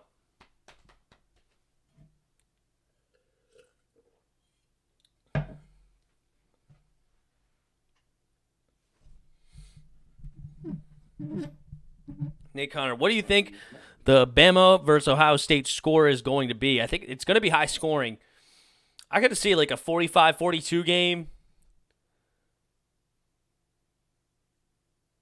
Maybe one team breaks away a little bit late, maybe so like a 49-38 or something like that. But high scoring affair is afoot.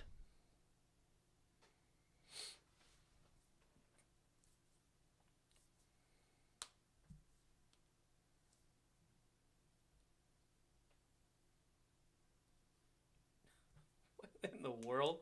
Maybe Jigba can jiggle his way into a W. Wait, he already did because Clemson sucks. Oh, what I have to read. I told y'all, y'all ain't want to listen to me. Y'all ain't want to listen to the goat. Listen to Jarris' sports takes.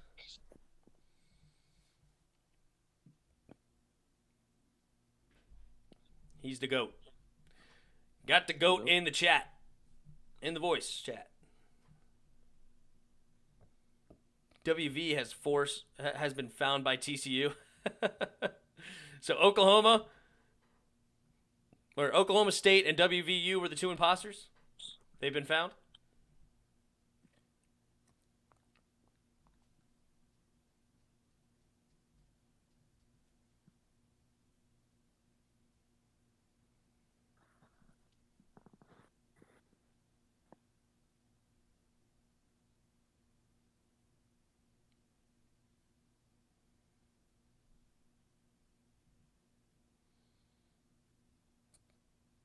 32-13. Y'all trash. Jared Sports says, or Chris, you said 7 touchdowns by the end of this game? Yep. Nah, they're not going to throw the ball that much more. You'd be surprised. Dang, CJ McCollum was killing him. What's killing him is a 21-0 second quarter. That's the difference in this football game. 21-0. Told y'all. This is the game that Justin Fields makes his money. Uh-oh. False start by the offense on 4th and 1. And we're looking at a 4th and 6. Do they still go for it? Oh, my goodness. It was Matt Bockhorst that were going to go for it. 3 possessions. Nope, they're bringing out the punt unit. Oh, my goodness. They're probably going to fake it. Number 65 for Clemson. Ruins the 4th and 5. Matt Bockhorst, the left guard. Yikes. Justin Fields is going to win Rookie of the Year next year. Interesting. Very interesting. One is OU got voted out due to arrogance, and WVU has been taken out by one of the imposters. Oh. He's been found by TCU. I got you. I see. He's dead. I got you. Gotcha. Nate Connor. Justin Fields. Yep. He's balling. There's no doubt about it. I mean, 21 for 25, 340 yards, 5 touchdowns, and a pick. I mean, that's good. What else? That's amazing. In a playoff game. And the pick came off of a batted ball at the line. So, tough break there for him. He could have had a perfect night. All right, handoff to Trey Sermon. Bounces outside, running down the sideline, out of bounds after about a 16, 17-yard gain. Trey Sermon, 25 carries for about 165 yards. Good grief, 164. Man, oh man.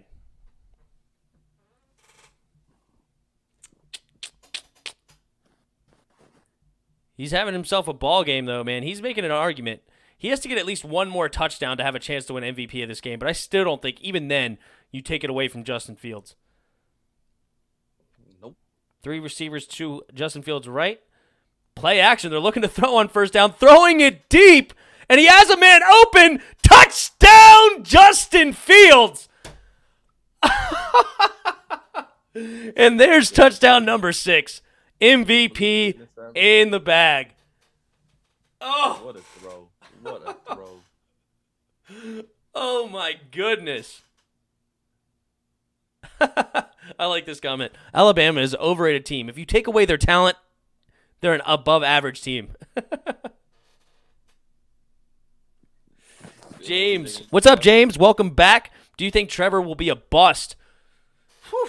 No. If this game is any indication. But, I mean, I think he still has a future. He's got good mobility. But their play calls, and I'm not really thrilled with those. But even then, he's not been accurate tonight. It's been rough. I don't see a curse, Hassan, but so you're good. It's all good. Well, I say the score will be 56 what? Fields busting out. Yeah, I mean, this is just insane. What do you say, Chris? My score was what, 56-42? 56-42. Well, he's definitely getting the 56. I don't know about the other team getting the 42. Yeah, I mean, it's hurting Clemson right now. They didn't have their safety, Noah Turner, in the first half. And then once they got him back, in the second quarter, their best linebacker got eliminated from the game. So their defense is already not great. And then they were missing their 2 best players for half the game, each player. Well, they got to man it up. But, yeah, nonetheless, Justin Fields is just a baller no matter how you slice it. This is just 22 for 26, 385 yards, and 6 touchdowns.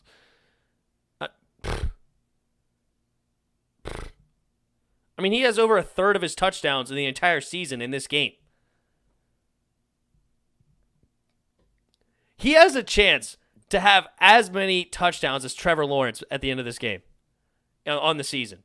Trevor Lawrence right now, with the touchdown today, has 23. Justin Fields right now is down just 2 touchdowns. He's got 21. So if he gets to 8 touchdowns today, he could all of a sudden be tied with Trevor Lawrence with 3 less games.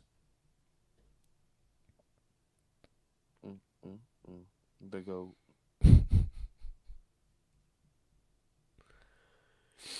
Justin the GOAT Fields. Yeah, you finally said it. You finally came around to my He's definitely the number 1 overall pick. That's clear this game. This man has a rocket. Everyone but TCU where? And the fact that he haven't done this game since the ribs, he stood in the pocket and delivering these throws, that shows a lot about his talent. He's been fantastic. Nate Connor, Justin Fields is going to finish with 415 yards and 7 touchdowns. It's a pretty good prediction so far. Son Morris is dumpster fire garbage. You playing like the Jets.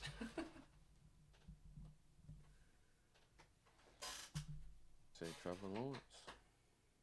Trevor Lawrence would be a good. Oh, dag. I just don't see how the Jaguars pass up on Justin Fields. James, the Jaguars now thinking if they should or should not draft Trevor. I mean, yeah, it's it's one of those things, man. What's the last taste you have in your mouth? And it's a head-to-head matchup if you're the Jaguars, and Trevor Lawrence ends up with 6 touchdowns. No, sorry, Justin Fields ends up with 6 touchdowns, and Trevor Lawrence ends up with 1. Abby Normal says, Jaguars on the clock. It's true. I just think looking at the running back and quarterback comparisons to what they would have in Jacksonville, I mean, it's there. It's there. Mm-hmm.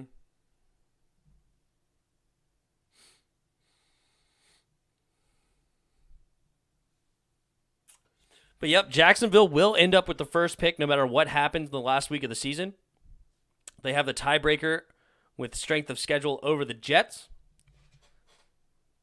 I think you got D.D. Westbrook, James Robinson, DJ Chark, Chark, and then you add Olave to that mix because I'm sure that's exactly where he's going to go. I mean, you got it yourself. Your offense is fine. Your offense is going to put up points. Not going to cut it, Justin Fields. He throws it underneath. You mean Trevor Lawrence? Gosh, jeez, why do I keep getting them backwards? Trevor Lawrence not going to cut it. They're going to have to go quick. How can someone be frustrated? They're down for a touchdown. Just crap over. Instead of frustrated. They're going to need 4 or 3 onside kicks to win this game. They're going to need to recover 3 onside kicks. Ohio State's offense could leave the field and they would win this game. That's a fact. Ohio State's offense could go back in the locker room and they win this game. Ooh, for sure. Imagine if the Jets played this whole year the way they've been playing the last 2 weeks. They could have been 16-0. They beat 2 playoff teams. Granted, the Browns had no receivers because of COVID, but still. They beat the Rams. All right.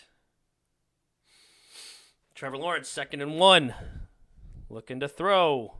Steps into the pocket, avoids the sack, throws it downfield. No, sorry, short to number 23, who they're going to continue to run the clock, saying they did not get the first down. 3rd and short coming, which I kind of agree with. I think he was just short. Why would he go backwards? We could find the Jets being good. Who knows? Yeah. Not until they fire Adam Gase.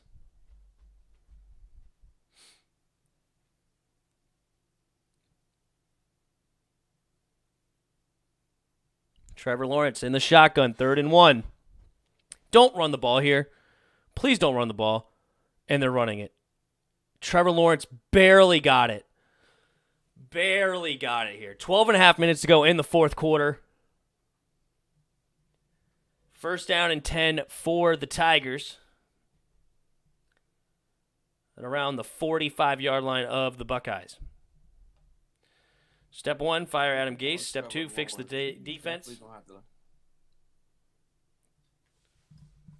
I mean, they could pull a Giants. What the Giants did like 3-4 years ago, they had a terrible defense.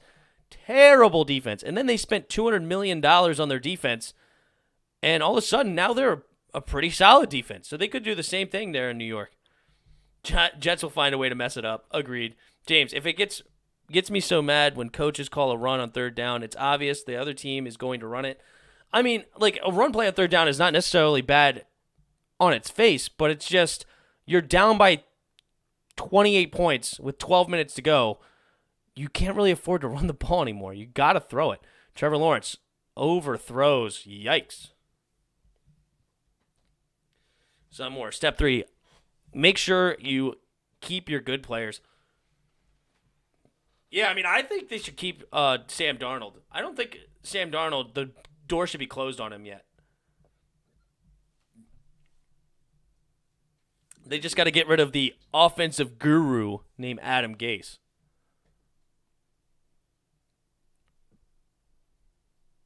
So, okay. So let's say they keep Sam Darnold, right? Mm-hmm. Let's say the Dolphins get the 3rd pick. What you think the Dolphins going to do? Trade? Huh? Trade? Seriously? You're not drafting a quarterback. I would. And what? With Tua? I would trade Tua within that draft. And possibly still get in the 1st round some way, somehow. I would do that. Nobody's trading for Tua right now.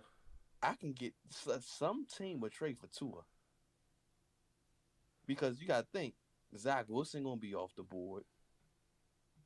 And if you don't got Mac Jones or Kyle Trask going in the 1st round, Tua is possibly better than both of them. Why not? Oh, my gosh. Drop pick to ice the game by number 41. Oh, hate to see it for Ohio State. Josh Proctor. Dropped. Okay, let me ask you this. Let's say Dolphins take Trevor Lawrence. Okay. And would you trade our 19th pick for Tua?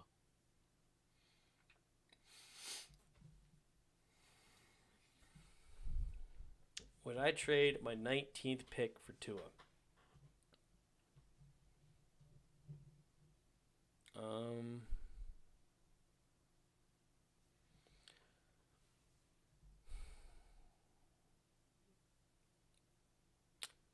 Possibly. I think so too. That'd be perfect. But, man, like, if you're Miami, you got to think of it this way, okay? You could have, nice sack. And the ball's out again. This time Clemson jumps on it. 2 fumbles now for Trevor Lawrence. Okay, so you got to think of it this way, right? If you're Miami, would you rather have Tua and the 3rd pick or Trevor Lawrence and the 19th pick?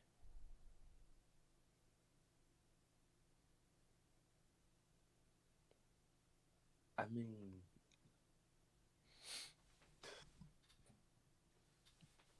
is Tua really your guy?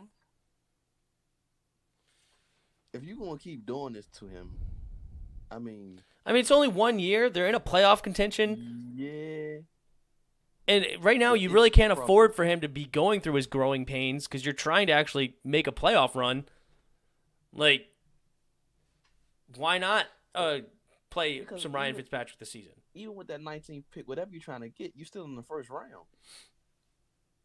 Right, but like, what are you looking for? You probably still can get a tackle with that 19th pick. I don't know who would go in that top 5 right now. Uh-oh, Clemson. All right, Powell scores a touchdown. Should I say it? No, you know it's over. yeah, I do. You know it's over. This dude, number 24, should be cut after this game. I don't even care. He is terrible.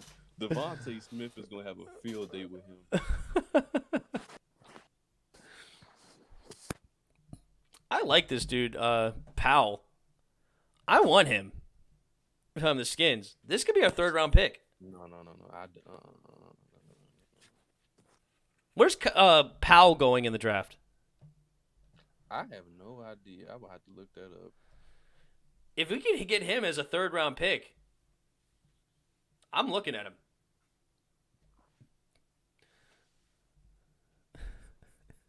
Baylor, I think it's self-report. TCU. TCU, what? I would try. Iowa State. You're acting sus, TCU.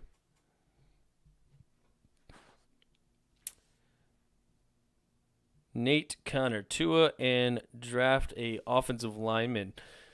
Nate agrees with me. Thank you, Nate. Appreciate it.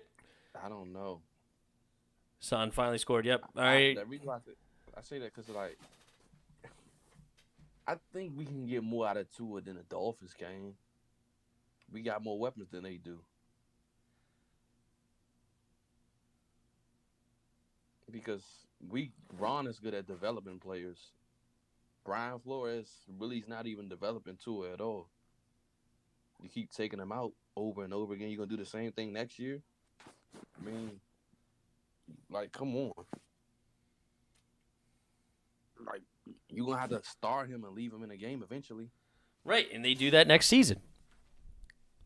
Do you really think they're going to do that next season? You're not getting Tua for 1 first-round pick. If you're Miami and you're thinking about trading Tua, you're trading for a first and more.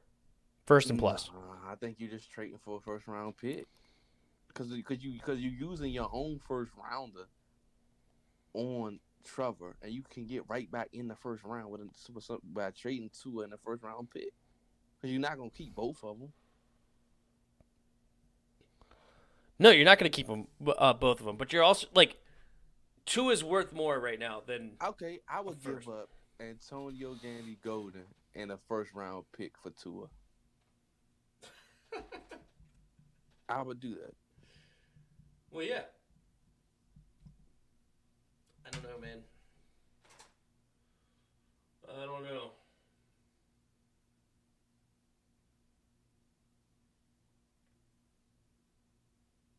That'll be insane, but if Trevor Lawrence is sitting right there for the Dolphins, I don't think the Dolphins are passing that up. I think they're trading him.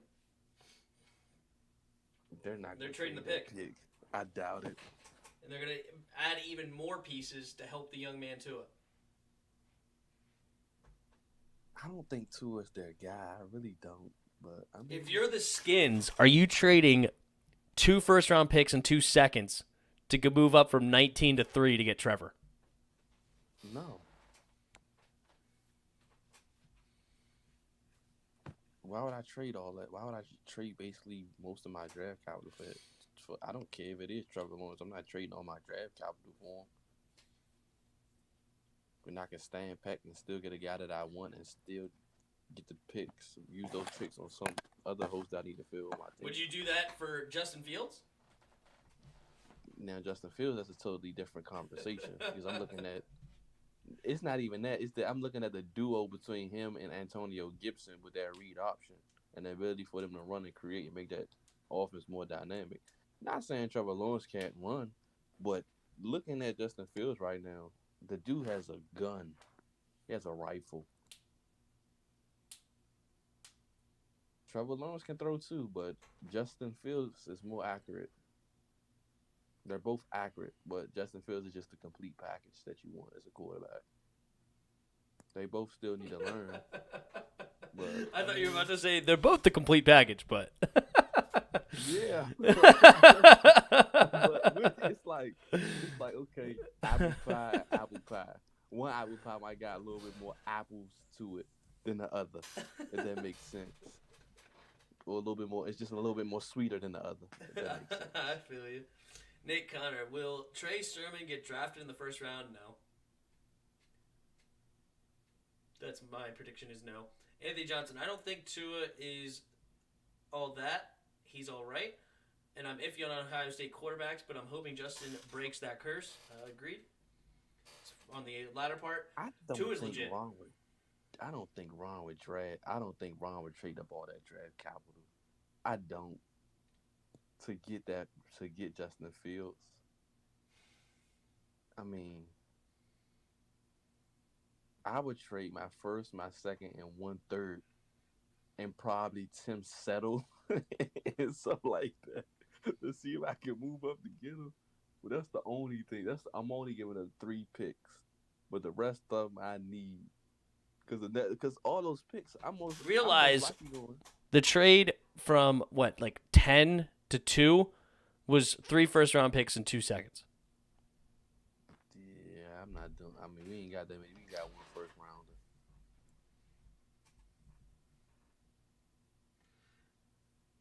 Then I mean, trade up to the number 3 spot. I mean, hey, to 19-3. If you saying the Dolphins are traded, I'll trade with the Dolphins. Why not?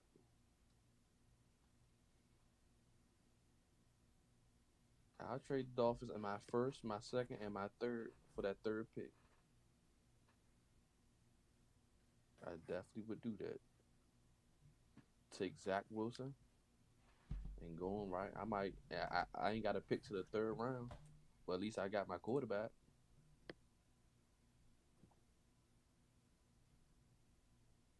But knowing Kyle Smith, he probably take a trash go at Mac Jones or something like that. I'm not mad at those. I just think Mac Jones is just too slow. Anthony Johnson says Zach Wilson or Trey Lance. Yeah, the conversation between Zach Wilson and Justin Fields just ended.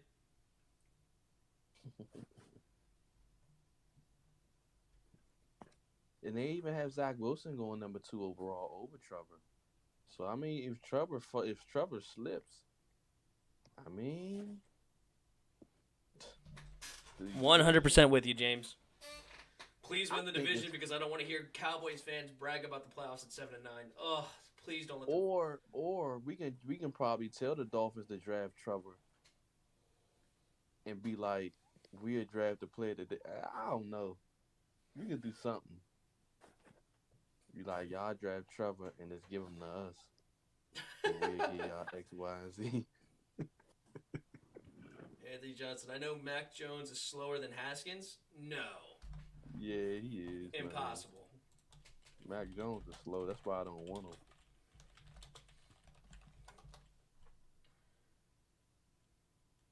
She's projected a 4.9. But, I mean, maybe we can trade up and get Trey Lance. Who knows? I'll definitely trade up to get Trey. I don't think we're going to have to. But maybe. I don't know. There's a lot of people that need quarterbacks, though. But I don't know. Kyle Smith it's all up to see what Kyle want to do and what Ron want to do. Because I think free agency is before the draft. So it depends on how the free agency work out. However free agency work out, that's what we'll be able to tell what we should do with the picks. Because we really don't need no picks for defense. We really don't. I mean, you need to use 1 pick for a linebacker, but that's all I think it is. Because if I'm the GM, what I'm doing, I'm signing Desmond King and I'm signing Justice Simmons, and I'm re-signing Ronald Darby. My secondary is complete. My front seven is complete, and then I'll use one of my draft picks for a linebacker. And then the rest of my picks for offensive line. and then I use some of my draft capital and try to move up and get me a quarterback. That's what I would do. Anthony Johnson says, "What do y'all think about Stafford?" No. I don't want to get rid of I don't want to trade draft capital for a 32-year-old that cost him. Oh! I thought Trey Sermon was about to come down with that catch. Oh my goodness. That catch would have been insane.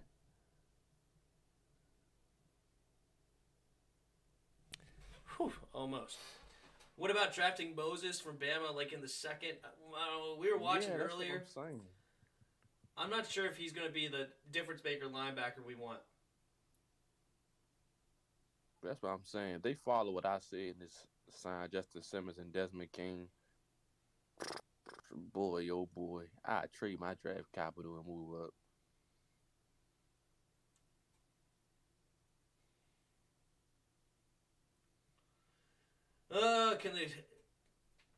If they score here, that 14-point game is right in your grasp.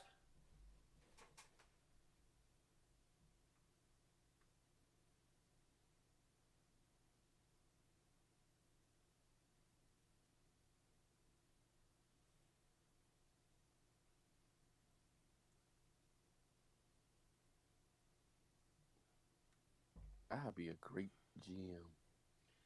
You would, Chris. New goal in life. I honestly think that's what we should do. I really do. That'll solidify your defense for sure.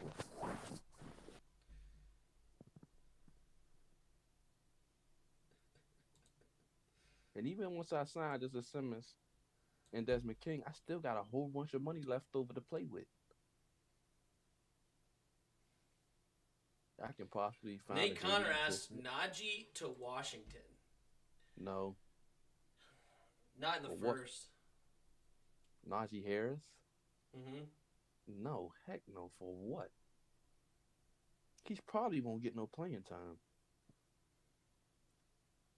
I mean, it's good to have a 1-2 punch though, and that'd be a heck of a 1-2 punch. Him and Antonio. Antonio Gibson.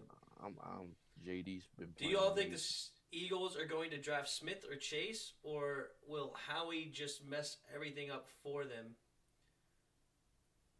I don't know. I don't think. I mean, the Eagles got so many problems. That what the Eagles need to do is this: they need to focus on repairing that offensive line because Lane Johnson is older, Jason Peters is done, Brandon Brooks he stays injured. They need to repair that offensive line. They don't need to go after no weapons. They need to repair their offensive line. The Eagles are in a bad situation. Like I say, I think you should trade Carson Wentz and Jalen Hurts both and just stack up on picks. That's the quickest way you can rebuild your team. But who's the quarterback? Fumble! Like I say, I would trade up and take Zach Wilson. Because Clemson got the ball back. Lucky them. I would trade Carson Wentz to the Colts for their first rounder. That's exactly what I would do. I would trade Carson Wentz to the Colts for their first rounder. I'll draft Zach Wilson, and then I'll draft the tackle. Is the Colts head coach the guy that coached up Carson Wentz when he did well? The offensive coordinator.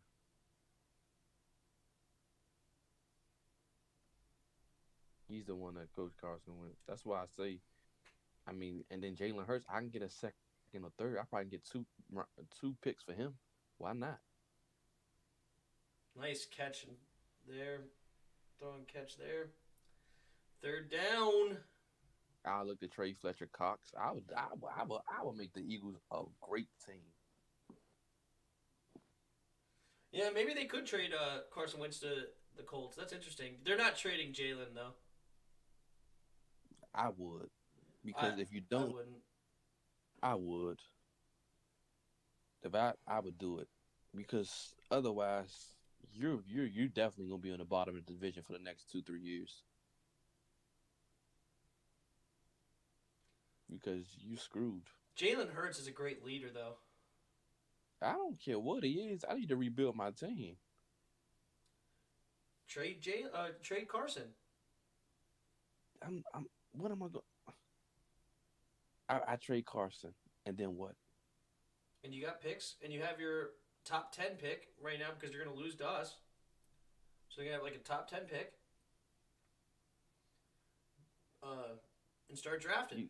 You gotta rebuild your O line, and I don't even think they got that much money, that much cap space. I mean, they already have a left tackle. Oh, Andre Dillard.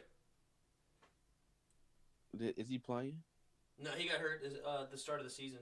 Exactly. He'll be back. No Lane Johnson, he's old. I mean, they're done. They got a good running back, but they ain't got no receiver.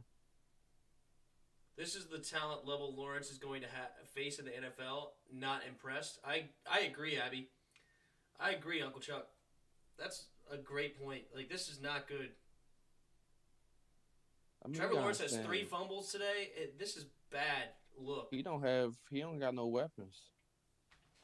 AFC, NFC championship predictions.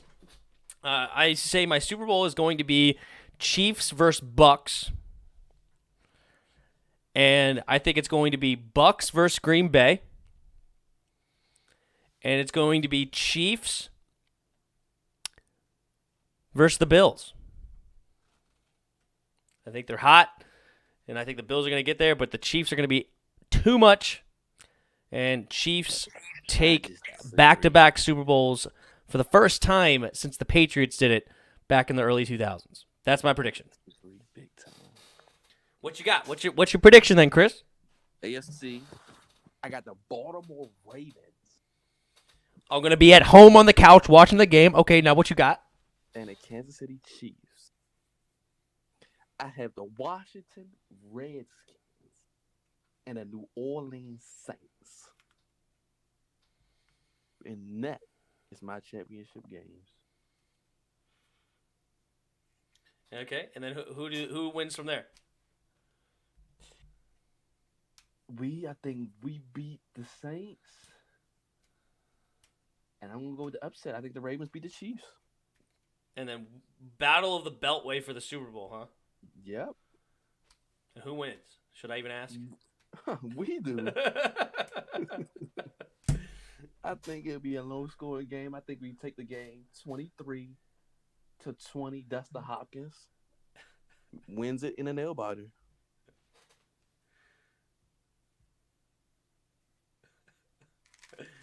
Anthony Johnson, how are they gonna? Anthony Johnson says, "How are the Bucks gonna make it when they're losing the wild card?" Exactly, that's to us. Yep, I know exactly what he meant. That's funny. James, I don't think Chiefs will win the bowl because if you think about it, Chiefs barely beat the Raiders when the whole defense didn't practice all week. They barely beat the Falcons, so I don't know. I mean, that's fine. You could base it on regular season games. That's cool. I mean, it is what it is. I think that Pat Mahomes and Andy Reid are just going to absolutely crush the playoffs like they do. Mark Kearns, Chris, do you want heads to roll? That's exactly what will happen if Eagles go into full rebuild. I mean, you could. Let me give them to me. They'd be they have 7 wins. Anthony Johnson says, I don't think the Ravens are winning a playoff game. Depends on who they play, but Ravens could wake up. Ravens are not a bad prediction. Ravens are on fire right now. They look like the Ravens of last year. You gotta understand. When it comes down to the playoffs, you have to run the football, and they're probably the best football team at running the football in the league. So that's what's gonna come down to. And if they control time and possession the way they do, and be able to play with the lead, nobody can beat them. Mark Kern says Saints will lose wild card weekend to Chicago Bears. That is a great take. Spoil you would be so. Spoiled would be hot. Drew Brees lose to Mitch Trubisky. That is hilarious.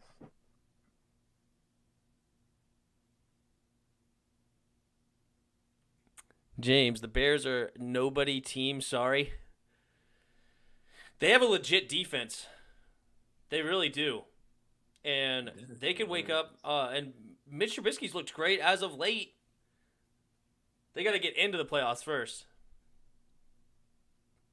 Chiefs can beat the Ravens, absolutely. They always do, actually.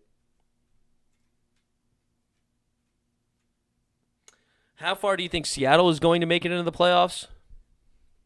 Who would they play? They would end up playing either the Bears, Cardinals, or Rams. No, they can't play the Cardinals. They would be either playing. No, they could. Could they? If the Rams beat the Cardinals, if the Cardinals beat the Rams, do they take the Rams' spot? I think they do. Yeah, so That's what I told you earlier. Yeah, so they could either play the Cardinals, the Bears, or the Rams. And I think they're beating all three of those teams. So I don't think they can beat the Cardinals. Well, they already did. The Cardinals would be an amazing. Well, the Cardinals beat them as well. Right. But, In a miraculous game by Kyler Murray. I mean, Kyler Murray played like a baller, and he barely won in overtime. Like, that was best case scenario. And also, Russell threw 3 picks in that game, and they only won in overtime. I'm trying to think. And the defense for the Seahawks have been playing better than they were earlier in the season. You know what? I get the Rams the best chance because DK Metcalf is definitely on lockdown with Jalen Ramsey. So I'll say the Rams beat them. Right. Even without what's his name? Goff. Yeah. Yeah. No, I think the Seahawks will win their first matchup, and then they would play the Saints. Yeah, they would play the Saints. Yeah, Saints would get them. And then would they play the Saints? Yeah, they'll get the Saints. Because if we beat the Bucs, they would be the Saints. Bay. So Green Bay versus Bucks is not possible unless either the Saints or the Seahawks get upset. So the only way for my prediction to happen is if one of those teams beats them.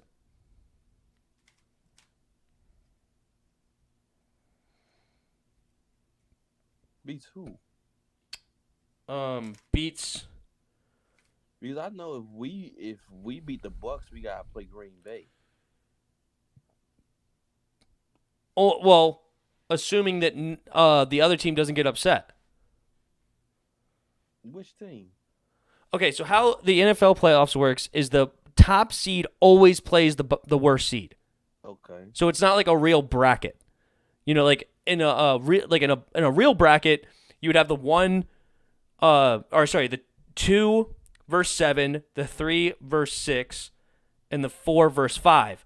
And in a real bracket, the 4 versus 5 would, no matter what, play the 1 seed, and then the other 2 games would the winner of those would play those. But that's not how the NFL playoffs works. How they work is the number 1 seed always plays the lowest seed. So let's say we win, we're number 4, number 1 seed, right? So, and then let's say the Seahawks wins, but the Saints lose, right? So the Saints would have to lose, if they were the 2 seed, they would have to lose to the 7th seed, and then whoever the 7th seed is would then play Green Bay, and we would play the Seahawks. Okay, that makes sense. Yeah.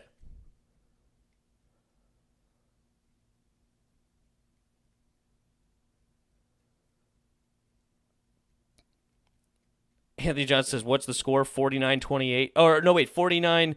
Sorry, that's the score of this game. What's the score of the Super Bowl? Kansas City versus Bucks.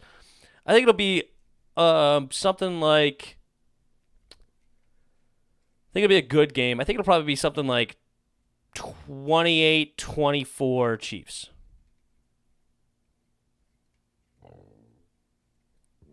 I think it's going to be a 4-point game. So maybe like a 31-27 Chiefs. I think it'll be a 4-point game.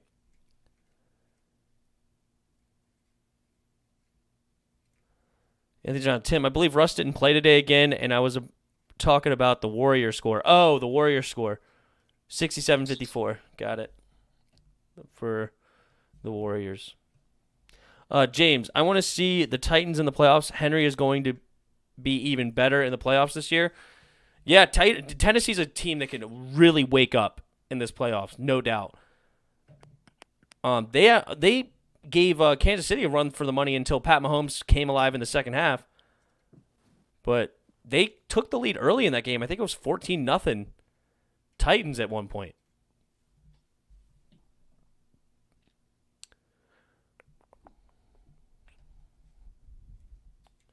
The Ravens will lose to the Bengals and miss the playoffs. Wouldn't that be funny? I hope you're right. I hope you are right. Man, why couldn't we have a good game? I hate when the games come down to blowouts.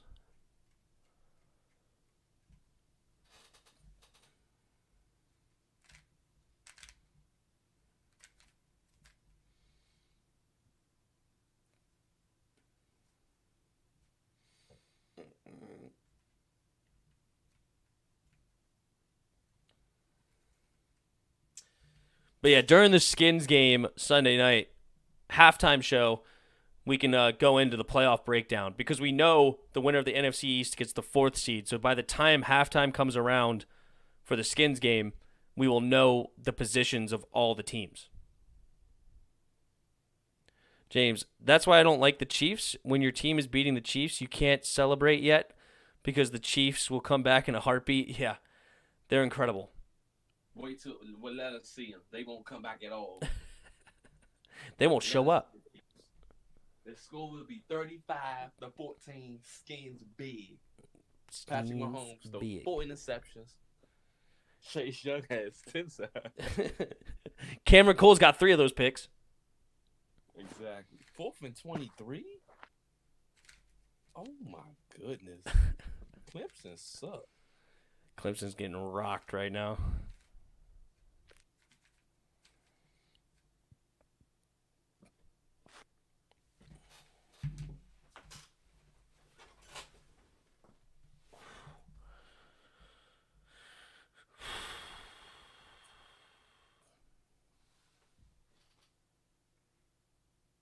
DJ Manuel.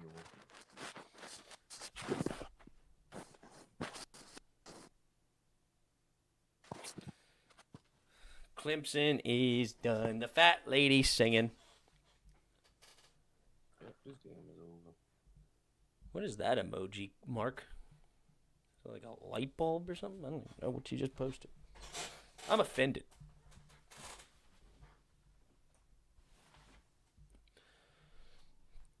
Trevor Lawrence completes it and gets out of bounds is number 6.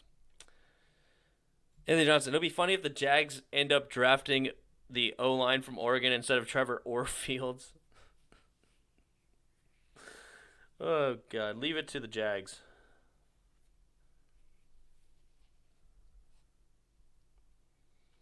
Trevor Field looking to throw. Pump fakes, throws it short. 1-yard gain. Man, I have a headache. Trevor Lawrence is trash.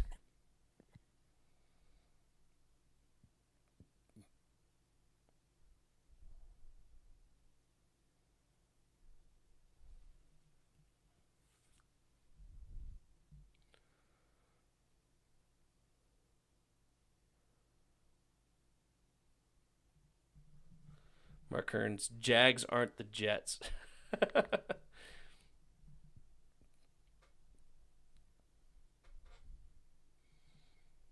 They won't have a quarterback on the roster after this year, I don't think, right? Will the Jags even have a quarterback on their roster? I have no clue. All right, Trevor Lawrence looking to throw. Does throw and caught at the 40. 3.5 to go. Down by 21. They're not dead yet.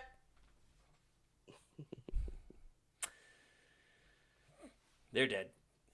They're dead. Like super dead.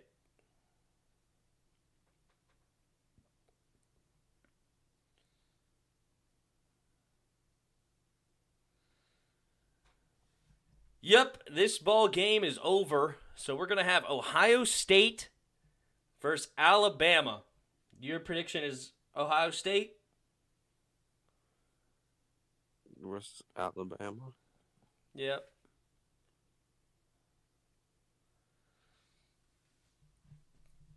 I like Ohio State's chances. I think they actually have a really good shot. I think they should be favored. Yeah. I think their defense is better than Alabama. We'll see how Justin Fields whatever, ribs or whatever it is. I think their defense is better, and then Mac Jones is worse than Justin Fields. The one thing that the Alabama has over, well, two things, is the running back and the receivers. So the weapons are better on Alabama. Mm-hmm.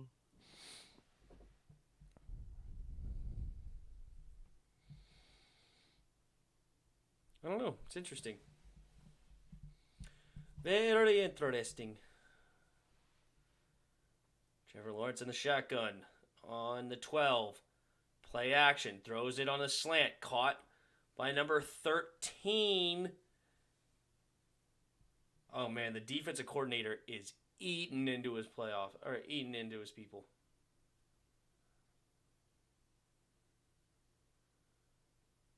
Oh, he's going to get fined for that. He was just yelling at a group with all the people with nobody wearing a mask. Grand Rock is still going on in that Big 12 Among Us game. What is he yelling at? The game's over. Trevor Lawrence almost fumbled it again and gets out of bounds on 3rd and 2 and turns into about 4th and 5 coming up. Uh-oh. Texas Tech saw Baylor vent. Uh-oh.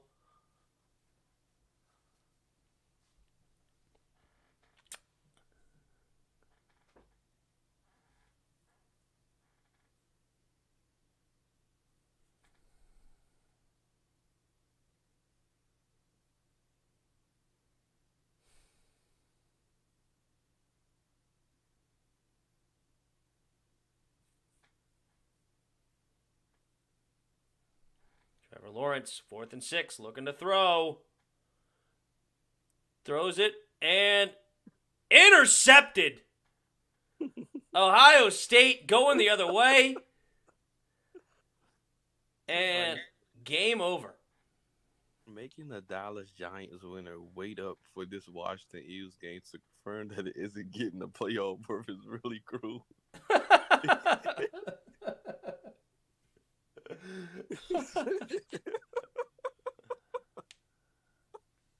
That is messed up.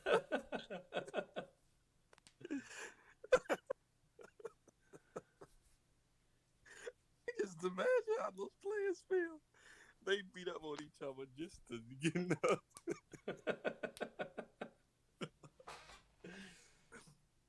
Oh man, that'd be crazy.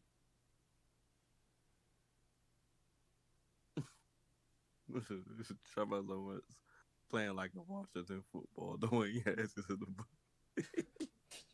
Don't do Trevor like that. Oh man. Trevor, man. 3 turnovers today. He is looking like Dwayne.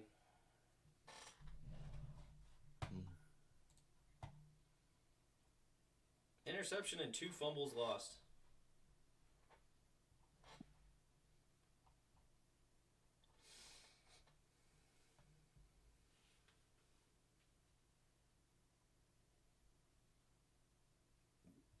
Tim, you think this game will hurt Trevor in the draft? It might.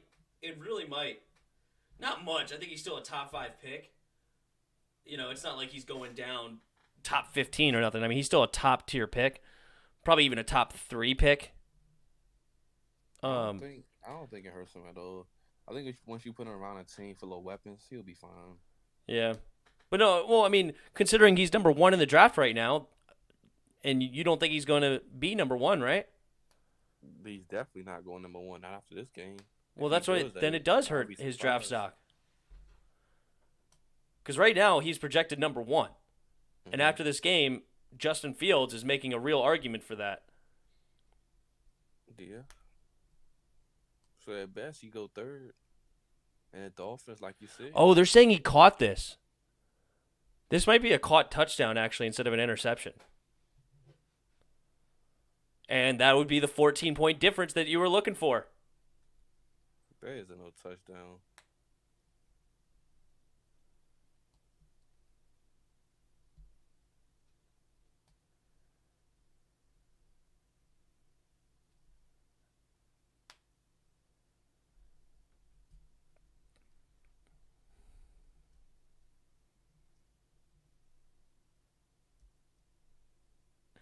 Baylor yourself. I was voted out. Come on, win this for us.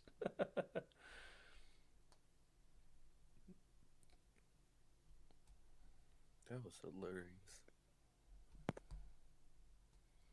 It says, I really hope someone in the Washington football organization is keeping Dan Snyder busy tonight so he doesn't see Justin Fields perform.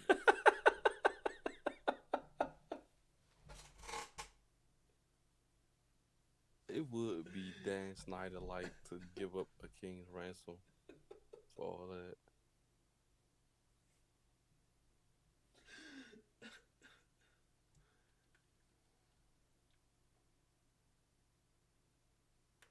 Oh, they're saying interception. It stood. So who's winning, Alabama or Ohio? I think Ohio's the favorite. Out of the two games, I'm more impressed with Ohio, to be honest. I think Alabama's the favorite. They got more weapons. But they don't have the better defense. It's possible that they do, to be honest with you. I mean, they got more talent on that side of the ball. They definitely got the best corner and probably the best linebacker.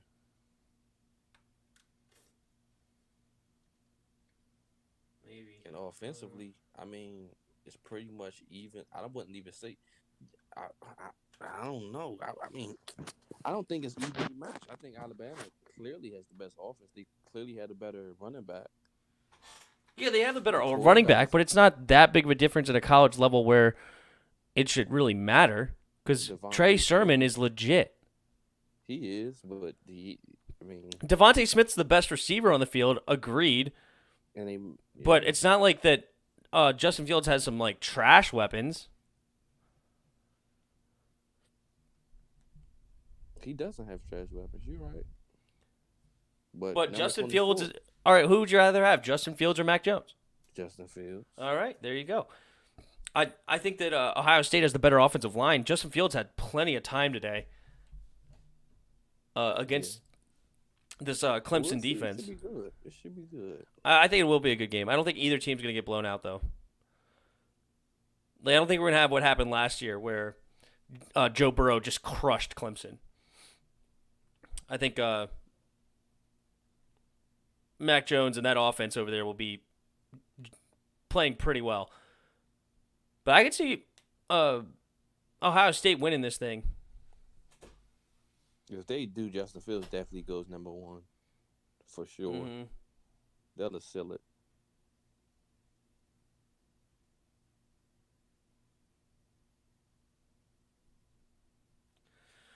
All right, that's a ball game. 49-28 is your final score. And it was a lot of fun. I got a headache, so I'm about to go pass out. And it was fun, though. I'm glad I did it. And we will be back Sunday at 1 o'clock for I'm not sure what game we'll be watching, but we're just going to be paying attention to everything, man. The Cowboys, Giants. Yeah, we could probably Cowboys, Giants. That's probably the most important game. Is that at 1? Yeah, and then at 4, I said the Rams and Cardinals. Yeah, that one would be a good one, too. Implications on it. And maybe even the Bears, Packers. I think they play at 4 as well. Yeah, but we'll definitely be paying attention, and we'll be all set and ready to go for our Washington football team, a.k.a. our beloved Redskins, taking on the Philadelphia Eagles. Really, it's half the Philadelphia Eagles because half their team's not playing.